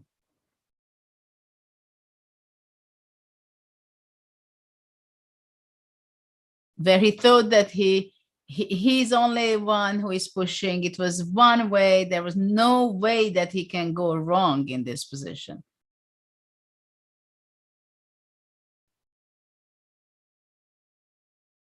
Yeah, now the question is whether black wants to give a check first and after that to take the rook with the rook or with the queen on e8 or without the check. This is the question. By the way, if the check is an option, isn't e8 queen a bit irresponsible? Shouldn't he have played e8 knight check? That e8 knight, yeah. Yeah. Maybe there was no knight nearby, but there should be one standing there. Well, both are exchanged. Yeah.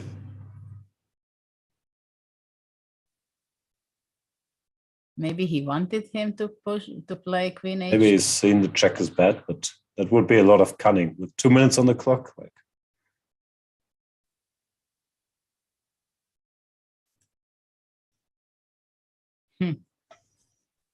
What so a game. bishop takes. What's the line after bishop takes? Still looks scary. What a crazy game. And now I think with Nakamura, we're gonna see a draw very shortly because I just don't see how white can progress here. The knight is tied to the pawn on e5 and the king is tied to the pawn on g4. Yeah, nothing there. King e4, he's playing. e4, allez. But of course, king takes g4. 4, e6. Richie not impressed. e6. e6 coming. He's putting his face as if he's executing the final moves of his master plan. Sojourner, bishop d6. Or bishop d8, but bishop d8, knight e5. Well, he's going to have knight e5. The king has to go to h5. Then he goes king d5, goes around. Yeah, it's usually tough to block this bishop out from both sides. Yeah.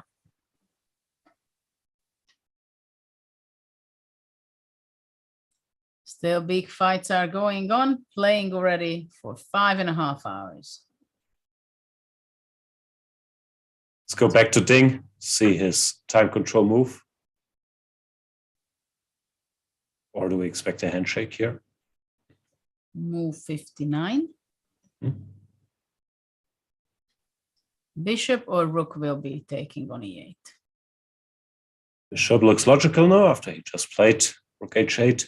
And rook takes bishop f2. After rook e8, white obviously should be playing bishop here and exchanging, and then it shouldn't be so awful for white, right? No. Queen g4. And let's say something like queen c3. I would like to control the c6 square with my queen. Yeah, still not fun, but it feels like there might have to be more winning chances with the rooks on and the h file as a factor. So what happens if bishop takes? Yeah, that's the question. If bishop takes, maybe bishop d4. Queen h2. Yeah, queen h2 going out. f4.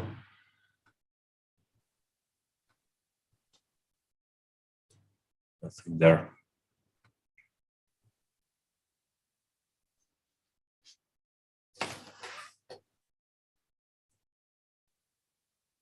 You're waiting for me to suggest rook f1, but I shall not. Yeah, this we are not going to make this kind of move. And well, there are Queen h2 played. He's trying to punish e8 check. queen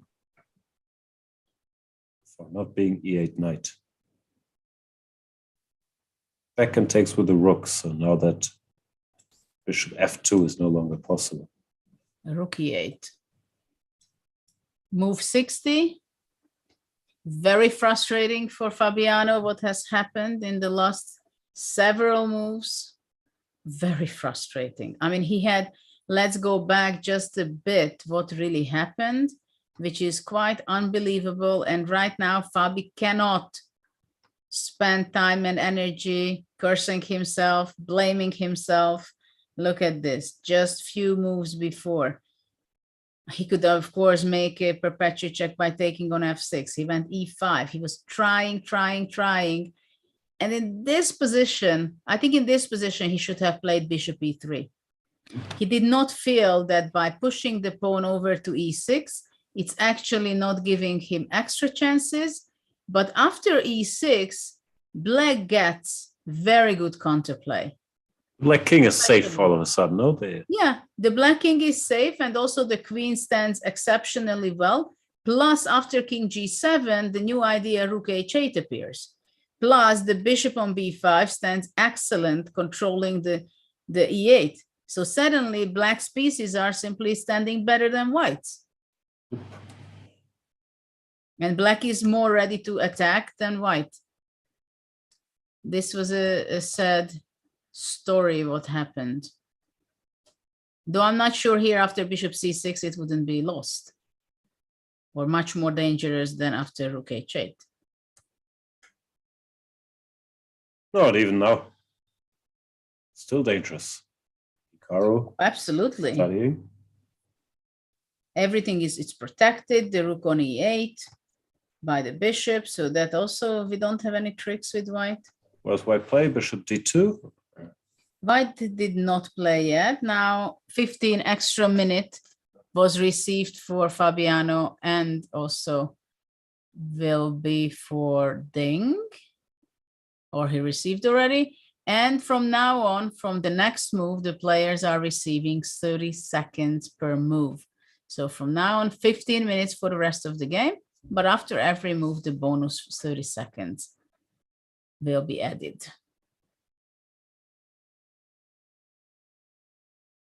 How Ding should be feeling now after having that awful position, awful blunder.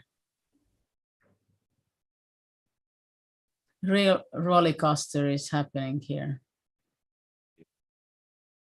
Anyway, okay, I'm not sure Fabi deserves to suffer, but Ding, he defended so well also over the last 15 moves or 20 moves, however long it is, that, yeah, I was impressed with him. He's really in great shape now. Yeah. Very good stuff by Ding. So we've made the time control is, well, it's not a very long time control because I only got 15 extra minutes. Is Nakamura still trying to queen his e-pawn? Well, he's, yeah, now he's thinking what to do after bishop d8. From which angle should he be trying, possibly? There's not much to do. 95 check, he will probably try. Oh no, knight b4. There's the angle. Well, I think he wants to be tricky. For example, g5 would possibly be risky because king e5. Yeah. Well, it's still a draw, I guess, but if king f3. King f3, knight c6. That's Exactly. fair. Even this is not lost, maybe. Still. c3 and black queens also. But yeah, in this position already, black could get in trouble. But this is why black, well, actually black can go g5, and after king e5, simply go check first. And after king here, to go king bishop there. And after king d6, black just goes back king f5, let's say. But He still, also didn't need to play g5. He can keep that diagonal open for the bishop, but yeah, nothing wrong with g5. but still, I think I would go g5.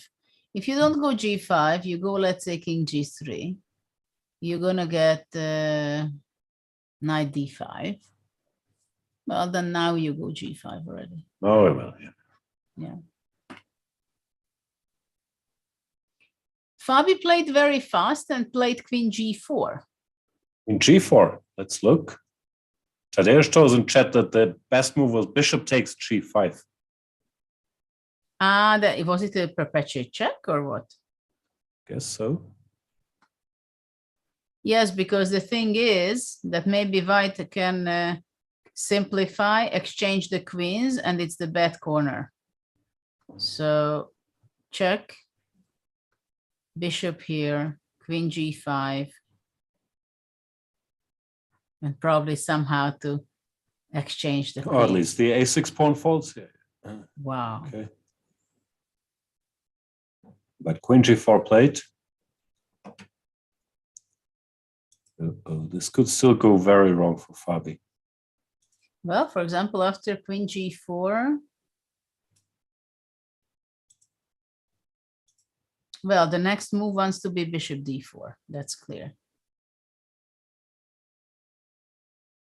Queen e5, stop it.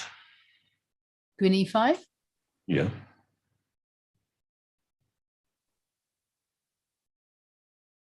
Still long suffering ahead. Just with colors reversed now.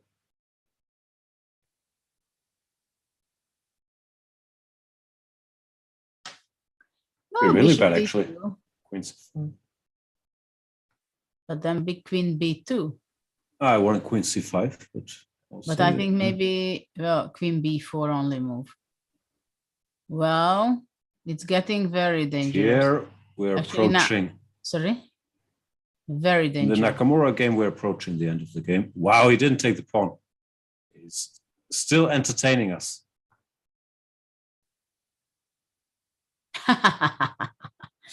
Well, yeah, because now it's a trend to play it all out until two kings on the board, right? Yeah, but he could have taken the g pawn. He didn't. He wants to finish a knight up. Or the moral victory. Maybe it could be a bet or something that he will have extra knight. Yeah. Wow, what a long game. Nearly 100 moves. It was 96 moves. Still. Draw. That's a power move, not to take the pawn, to insist on this. So the last game is still running a little bit differently than we expected just 5 moves ago, let's say. But now it is Ding who is pressing quite a bit Fabiano. Yeah. I'll be right back. Sorry, I'm collapsing today. I had the 7 a.m. flight from Hamburg to Madrid and didn't sleep much before. But it's exciting to see how this ends. I'll be right back. Yeah. Well, it's a very tough, very tough game still going on. Fabiano against Ding Liren. What is this position after queen g4? Interesting enough that Fabi did not spend any time calculating, and it didn't occur to him that maybe bishop g5 can be a draw. Of course, there were so many emotional things happening in the last few moves that it's understandable that he's just somehow trying to hold the position, that there are no checks around the king. And most likely his plan is actually to go bishop g5 after all. But let's see what black can do. Queen e5 was what we looked at. Let's see if there is something else also in this position for black to be thinking about. What about king g6, for example? Even king g6 can be a move considered, but queen e5, centralization of the queen. The queen stands incredible strong in the center. Incredible strong, very difficult for Fabiano to play here, because now his pieces is pretty much tied up. So what happens if bishop d2, queen c5 check, rook e3, let's say. After rook e3, rook d8 will be unpleasant, I think. Attacking the bishop on d2. And actually this b5 bishop incredibly powerful on this diagonal, and also as it is protected. But what happened? Queen d4 after queen e5, queen d4, queen f5 check, and king g1. So now white can feel more or less safe with his king. But I think black might be going rook e4 and then playing possibly battery with the queen from e6, or also I would be maybe trying with rook g4 kind of move. So after rook e4, let's say Fabi goes back to d2, and then let's say black goes rook g4, threatening with bishop f6. Also, I think black should be coming up with his king to g6. He can also improve his position playing queen f3. And actually king g6 is on the board. I think it's very difficult for white to hold, because the black bishop is simply so much powerful. When once it's going to be placed to c6, then it will be very difficult, almost impossible for white, I think, to defend the attacks over the g2 pawn. Also, black can try to go back later on to h8 and to come from h4 to attack the king, the queen. Queen d2. Now Fabi is playing, he's impatient, and he wants to play fast because he knows that his time is running down. But it will be extremely difficult for him to hold this position, if he will be able to. He's low on time. He has half of the time, less than half of the time than Dingley Ran. Dingley Ran won his last 2 games. So he's on +1 as well, just as Nakamura and Fabiano. So Nakamura made a draw with Rapport, and this is the game which might be decisive, which would make a great deal for Dingley Ran, because he would move up to +2 and he would get a lead of half a point ahead of Fabiano and Nakamura. But of course, it's mathematically still possible, but from practical point, it is not possible for him to catch Jan Nepomniachtchi, who seems to be having 1.5 or 2 points ahead after round 11, which means that he's very close, only 3 rounds to go, only 3 rounds to go. This is crazy. He has such a lead ahead of the other players in such a field. He was playing brave. I think this is something we can tell, that he was playing very bravely. In crucial moments, he was handling it well. He had the great fighting spirit. Though when he had already +2, I think, or +3, he started to make some soft draws with the white pieces. But whenever he got the chance, then he took the chance. And today also he had fantastic technique. But of course, today's game, Alireza played some very provocative opening, which was not exactly the way how Alireza can play. But I think yesterday he got quite confused about his game, because he played a pretty bad game already yesterday with a low level of playing, and it was disturbing him very much. So he wanted to get out this game out of his head, and he was playing during the night some 200 games on Lichess, I think, bullet games. And so this was maybe not the best preparation of him. Probably many people talk about this, and he will be hearing this from many people, that how come that he came up with this idea. But of course, it's very difficult in such a situations, how to handle the stress, how to handle yourself when you're making serious mistakes. He was one of the favorite of the tournament before the world champion was saying remarks that, well, he expects him to play very well, and he's one of the candidates to be the next challenger of him. So probably it was not easy for him to handle all those statements, pressure. Also, he became very fast on the top, one of the top on the rating list, number 2.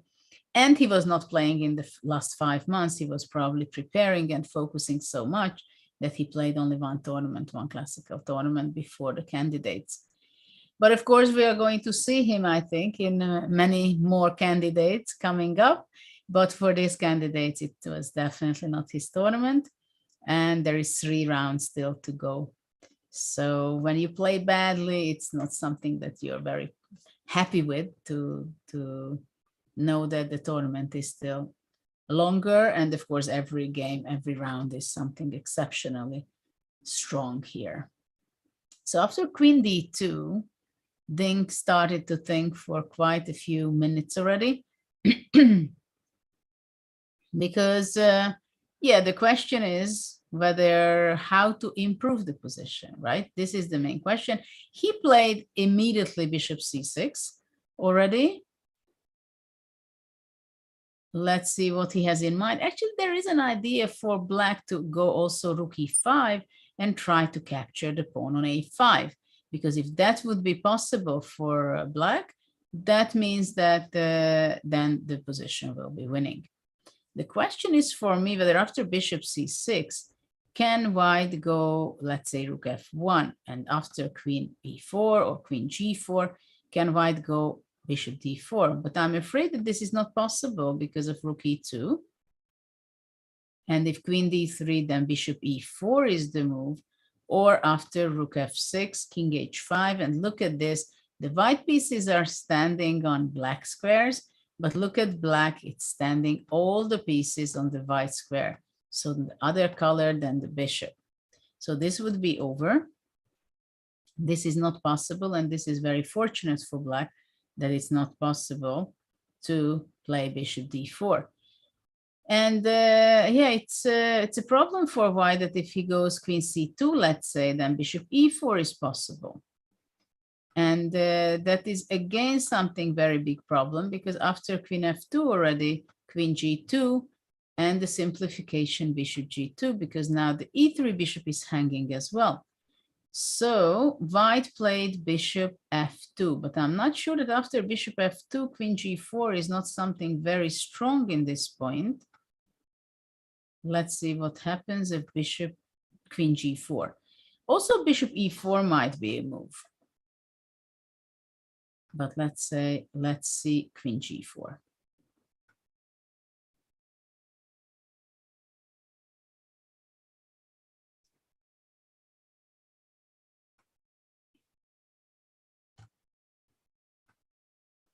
Queen G4, threatening mate on G2. So what can White do in this position? Moving away from with the bishop. But let's say White can also give a check here. And then on Bishop E4, going, let's say, Queen G3 or Queen H3, probably Queen G3. Queen G4 is on the board. It's becoming very stressful for White. Suddenly, Black is making a huge attack over the G2 pawn. Very understandably, extremely difficult to defend this with White. Very difficult to defend. He has only 13 minutes. And Fabiano knows that when he's going to go down to 1 minute or 2, the attacks is going to be coming from different angle. So that's why he's also playing fast, because he knows that if he's going to be thinking another 5 minutes or 7, it's not going to make his life better, because practically he has kind of only moves. He's trying to save the game. But let's see, bishop e4 is on the board. So now queen g3 or queen h3 will be.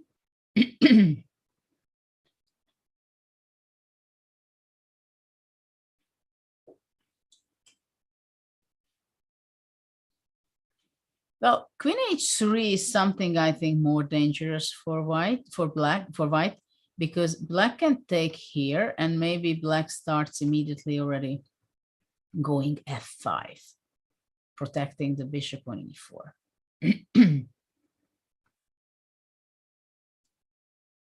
And then this h3 pawn may be very weak. So black will be, queen g3 was played. So the exchange is done on g3. So now queen g3,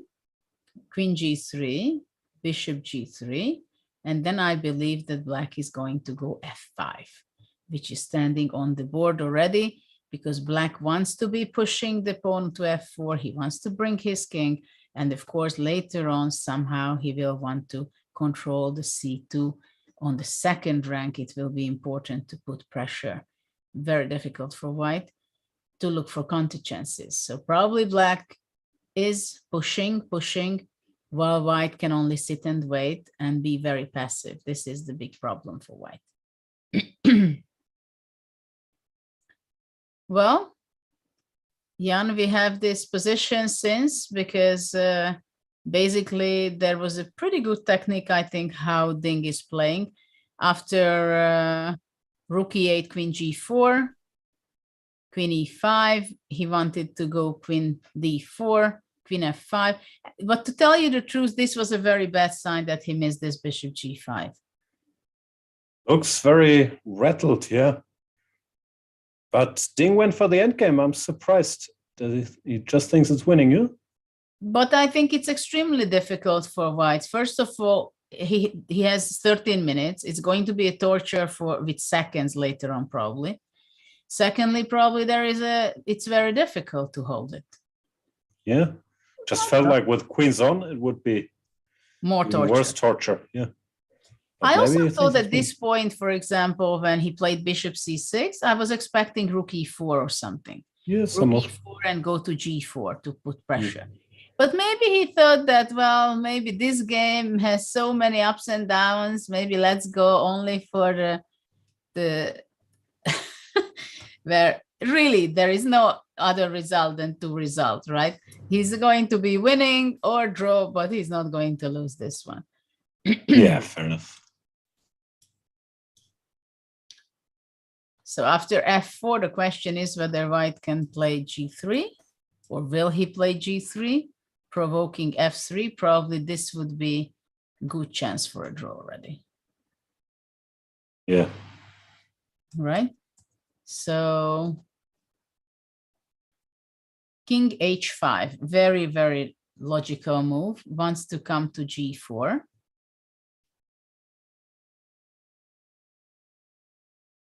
Though I'm not sure he will be able to win that. No, I have my doubts too. Bobby really has to get himself together.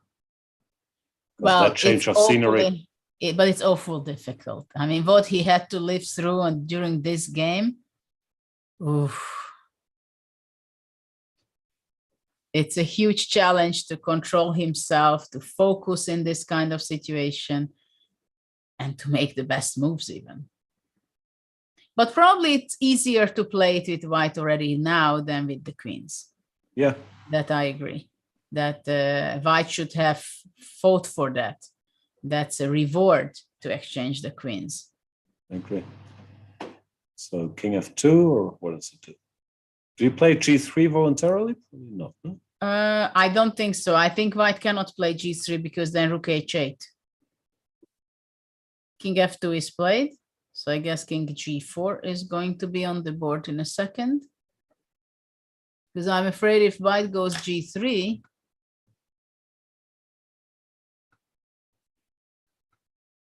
Then it would really very annoying checks on h2. Yeah, I was wondering if the king can sit on e3, but f4 will always be looming. Yeah, but for the moment, maybe white should be waiting. Or you're afraid that black is going to go f4? Some rook c8, rook c2 is there now? Sure. f4, king f5.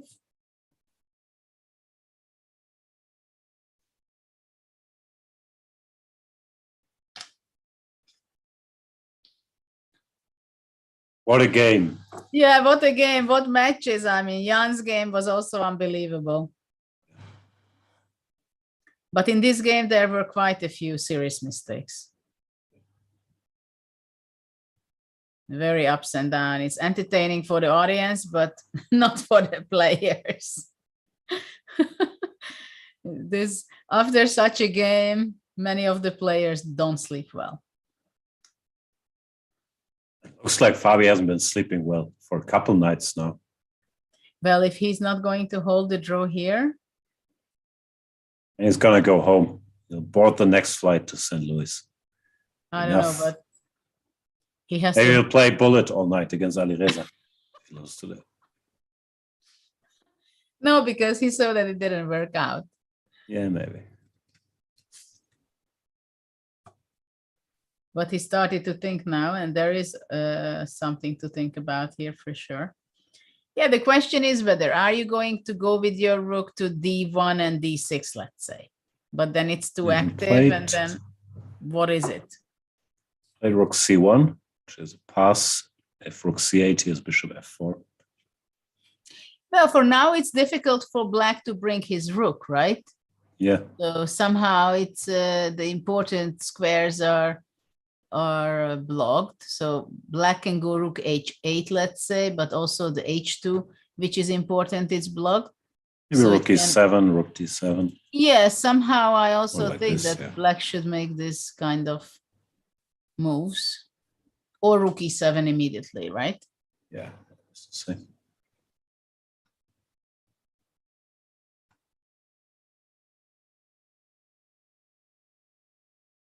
And after rook e7, actually bishop d3 is already a threat to go into rook e2.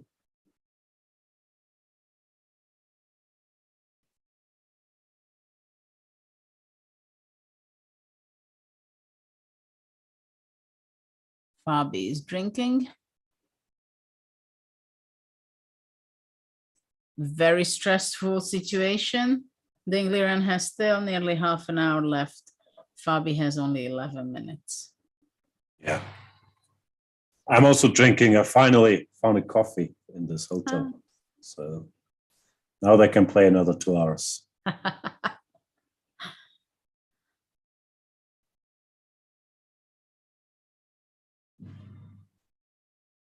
Yeah, it's tough. So if you don't win this with black, would you be annoyed? I don't know. I think that's why I was surprised. I had a feeling with queens should be very close to winning, with the king being safer and opposite color bishops. Well, here, okay, of course I had no clue, but my feeling is this is a draw. So I'm a bit surprised Ding went along with this. Rook e7 on the board. Also, at this point, it's unclear. After this roller coaster, what feelings they will have. If they're annoyed or relieved or just tired, probably everything. But isn't it the rook c1 was maybe the wrong move? Now white has to be making a move with the bishop. And then rook d7. d7. Yeah, it's awkward. So now rook d2 is in the air, and how can you stop it? Bishop e3, f4. Game over. If you go back, then you lose your pawn. Let's see if in this position, I think it should be lost. I think simply not even bishop g2, but king g3 probably. This is just lost now?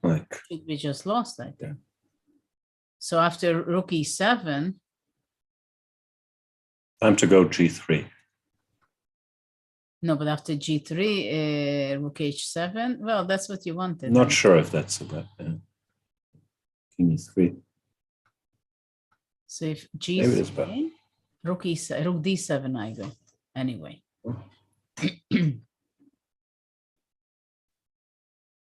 Yeah, it's unpleasant.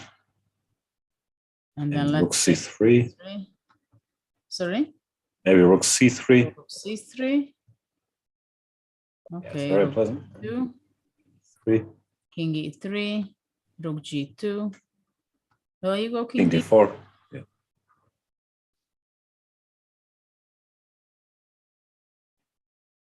Bishop f3. The threat. You want f4. I mean, I'm thinking about taking this one day. Yeah. And maybe Oh, this day is not far away. Still very, very tough. I was wrong. Maybe it's just not, well, it's certainly not an easy draw, but maybe it's just not a draw. Let's say rook c5. Oh, yeah, that's a good move.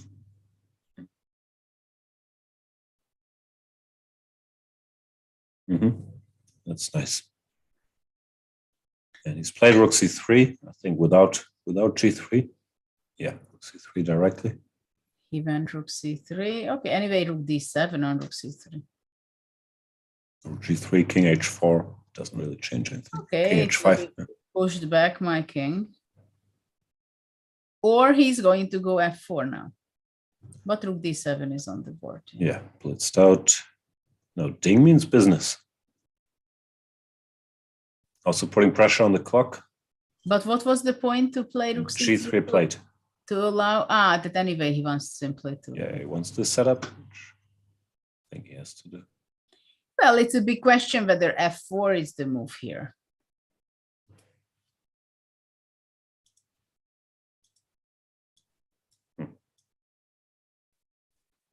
I mean, let's say f4. Takes.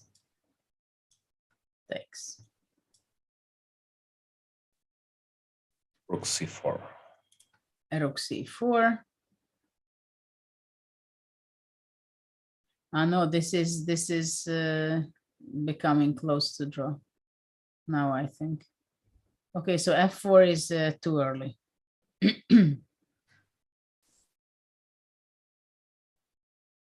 Also would be such a relief for Fabi, who just has to calculate. What do you do if I to move?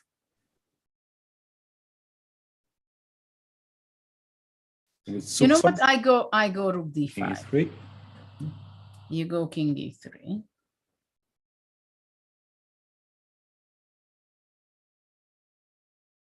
Let's say I go king h3.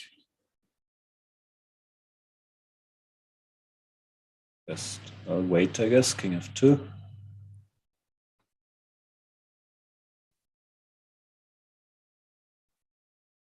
You're in little zugzwang, you know that. I don't think so. No?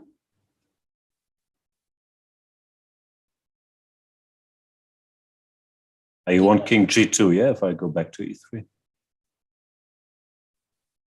Yeah.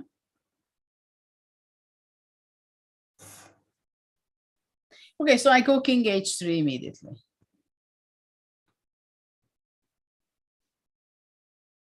Okay, I'll allow it. King e3.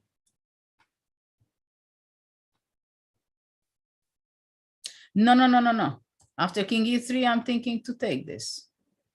But I shouldn't, right? Because takes, rook a7, bishop g2, takes, here.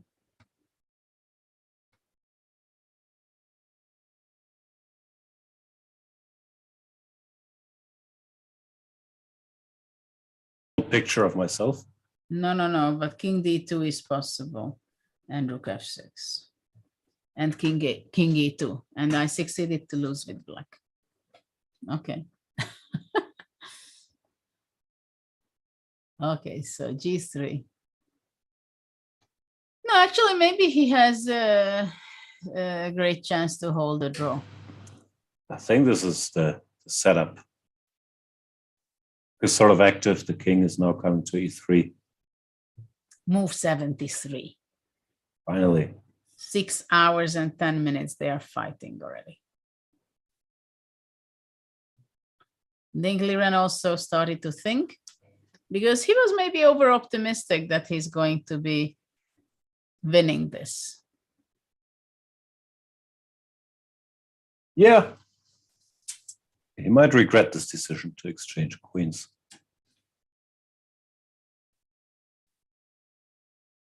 Also, he might have played earlier f4. So when white goes g3, then he pushing it f3. No? Even in this position, let's say.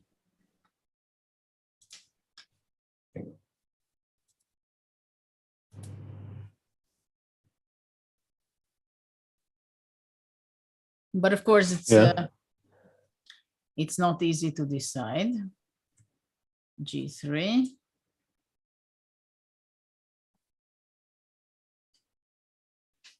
Yeah, now after G3, he has to find a way to ask another question. Has to be some exchange sacrifice somehow. How to do it? You can just play rook d2, king e3, rook a2. Then bring the king to g2.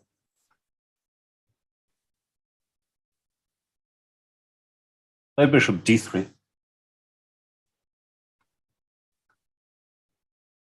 King d4.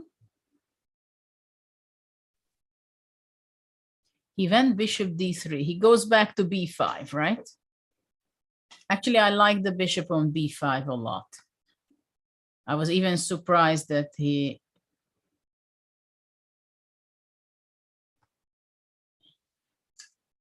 moved it earlier, bishop b8. When the bishop is on b5, then he can start dreaming of giving a check on e2, yeah, and the white king doesn't get out. That would be bad news. No, bishop b5. Bishop goes back, rook e7.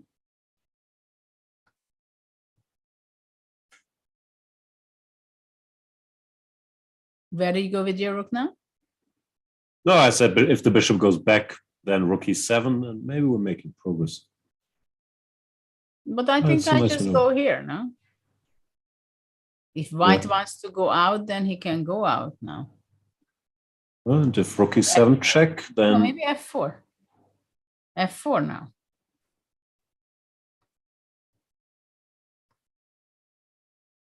Yeah. Right? This can be dangerous. Sure. Well, even this may be no big deal because bishop a7 later. Rook e2. f3. Now game over. Yeah. Okay. With the king on the first looks like bad news. Bishop b5. So white has to be careful a lot not to end up on the first rank with the king. Nice maneuver, this bishop to b5.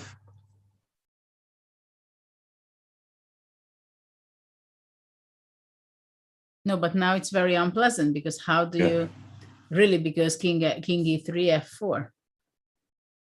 Also, practically, he found a way to pose new problems when Fabi had just found the setup to stand with the king on e3. Bishop c7, now rook e7 or rook h7. Say rook e7.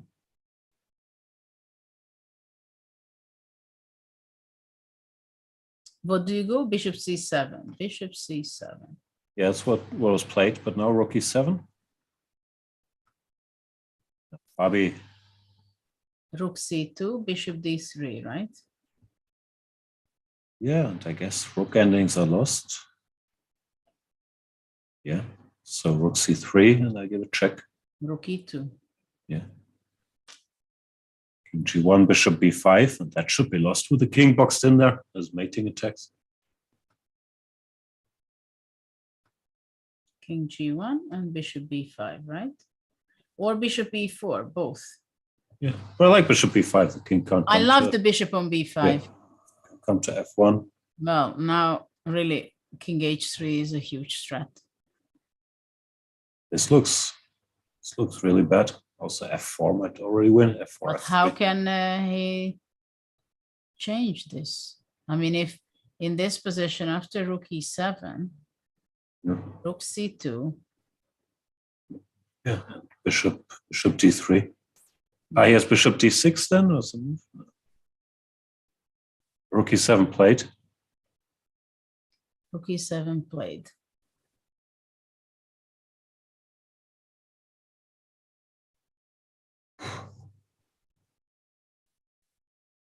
Wow.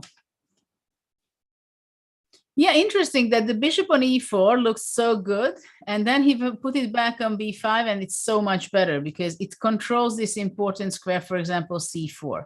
So on the fourth, white cannot make any action, which means, yeah, it's difficult because the bishop, of course, wanted to be here defending this diagonal.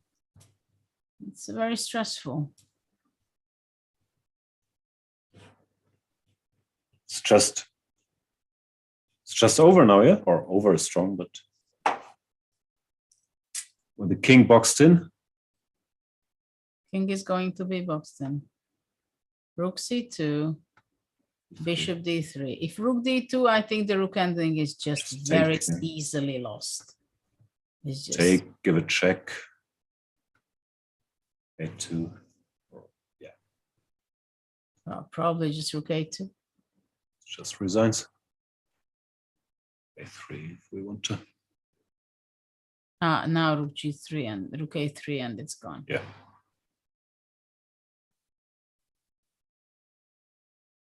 Rook e7. What an incredible horror situation. Can you imagine Fabiano losing his third game out of the last 4 games? I can't imagine. Also, if you had given odds in the position around move 40 or whatever it was, for Ding winning this game, I think you would have gotten a very good price. Well, this is chess, especially when it's already towards the end of the tournament. I mean, luck goes on one side. And of course, mistakes are done even more due to the nerves. Yeah, and also Ding made his own luck today. Like, he made so many good defensive moves, I think. He fought 8 out of 10 players just collapsed there against Fabi. Yeah. That would mean he wins his 3rd game in a row. Unfortunately, too late for him because Nepomniachtchi is also winning every game, and he started a bit slowly with losing the first and then drawing 7. But he's arrived. You never know how many games he's going to win in the next ones. There's 3 left.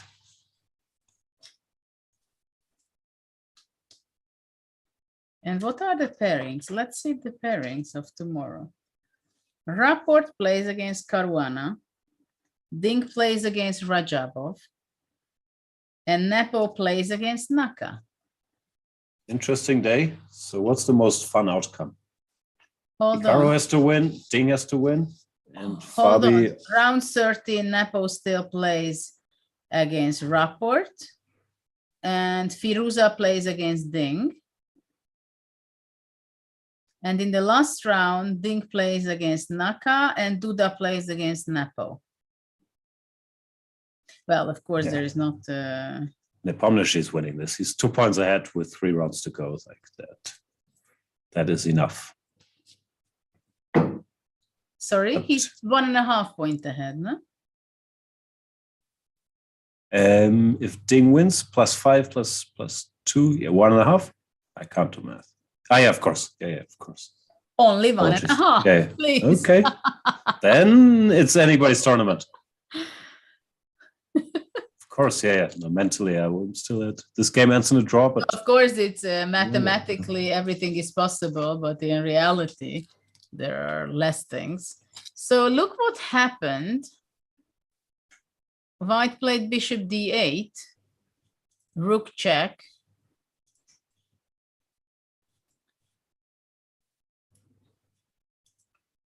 Maybe we can have a very short technical break because my board doesn't want to work as fast as I want to work, okay? So sorry, we are just coming back in a second.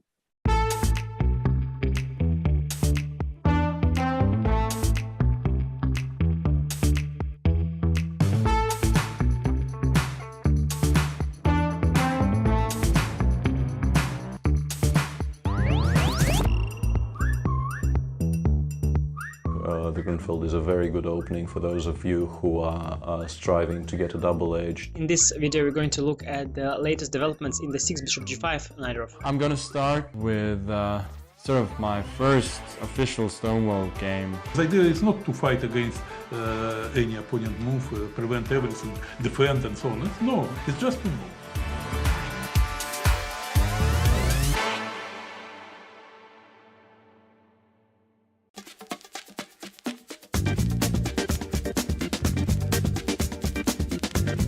E5, it's E5 Patzers. A complete repertoire against 1 e4 based on 1 e5, now available to study with Chessable's unique Move Trainer technology.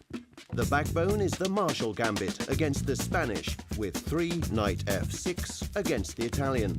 Jan Gustafsson has revisited all these lines he has played for 20 years and worked on as a second for Peter Lecko and Magnus Carlsen, amongst others, with the help of the most powerful engines out there, Leela 0 and Stockfish 10. Welcome back, everybody. Bad timing. The game just ended this very moment. Ding Liren wins. Fabiano Caruana resigns on move 78. Whoa. What happened, Judit?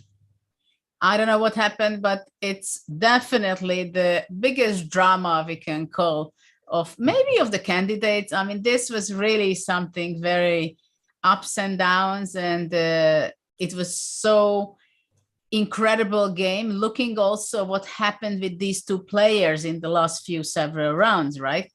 Nakamura made half a point out of the previous 3 games, and now he's losing again. Corona. And he said it that the second part of this event is so important, and that's where he's collapsing basically. While Ding Liren was playing so badly in the first half of the event, and this is the 3rd win in a row for him, and he could lose this game in several moments, I must say. Yeah, let's just briefly look at the final position where Caruana resigned after bishop d3. He just can't do anything to stop king, let's say bishop d6, king h3, rook g2, bishop e4, yeah? Well, it's hard to be standing to see this position, right? And you have respect for your opponent, you have to respect for yourself, you don't want to be suffering. He's so exactly that it's just completely over after the 2nd rank was occupied by the rook with the black.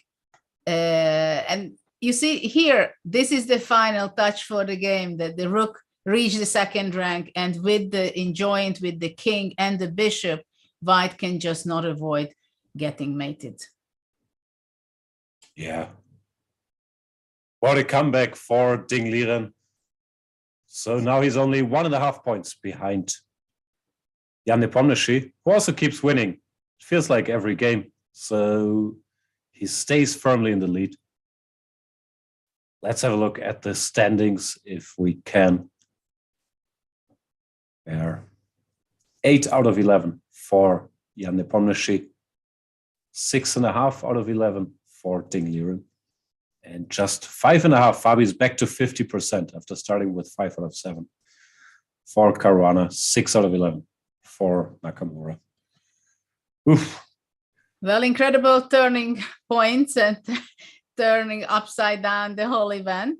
Of course, well, Jan is kind of leading for some rounds already, definitely. He's playing very convincingly, but there are huge turbulences going on between the 2nd, 3rd, 4th places, right, with Nakamura, Ding Liren, and Fabiano. So there are great surprises in the event, and I'm pretty sure that we are going to see some more to come in the next days. Yeah. Alireza in last place, all by himself now. After today, he played too aggressively, both at night and then during the game against Nepomniachtchi. Rough tournament for the 19-year-old star. All right, that was exciting. I feel bad for Fabi. I will hit the streets of Madrid, but I won't talk to Fabi if I see him. I'll just let it be. Well, thanks for watching. See you tomorrow.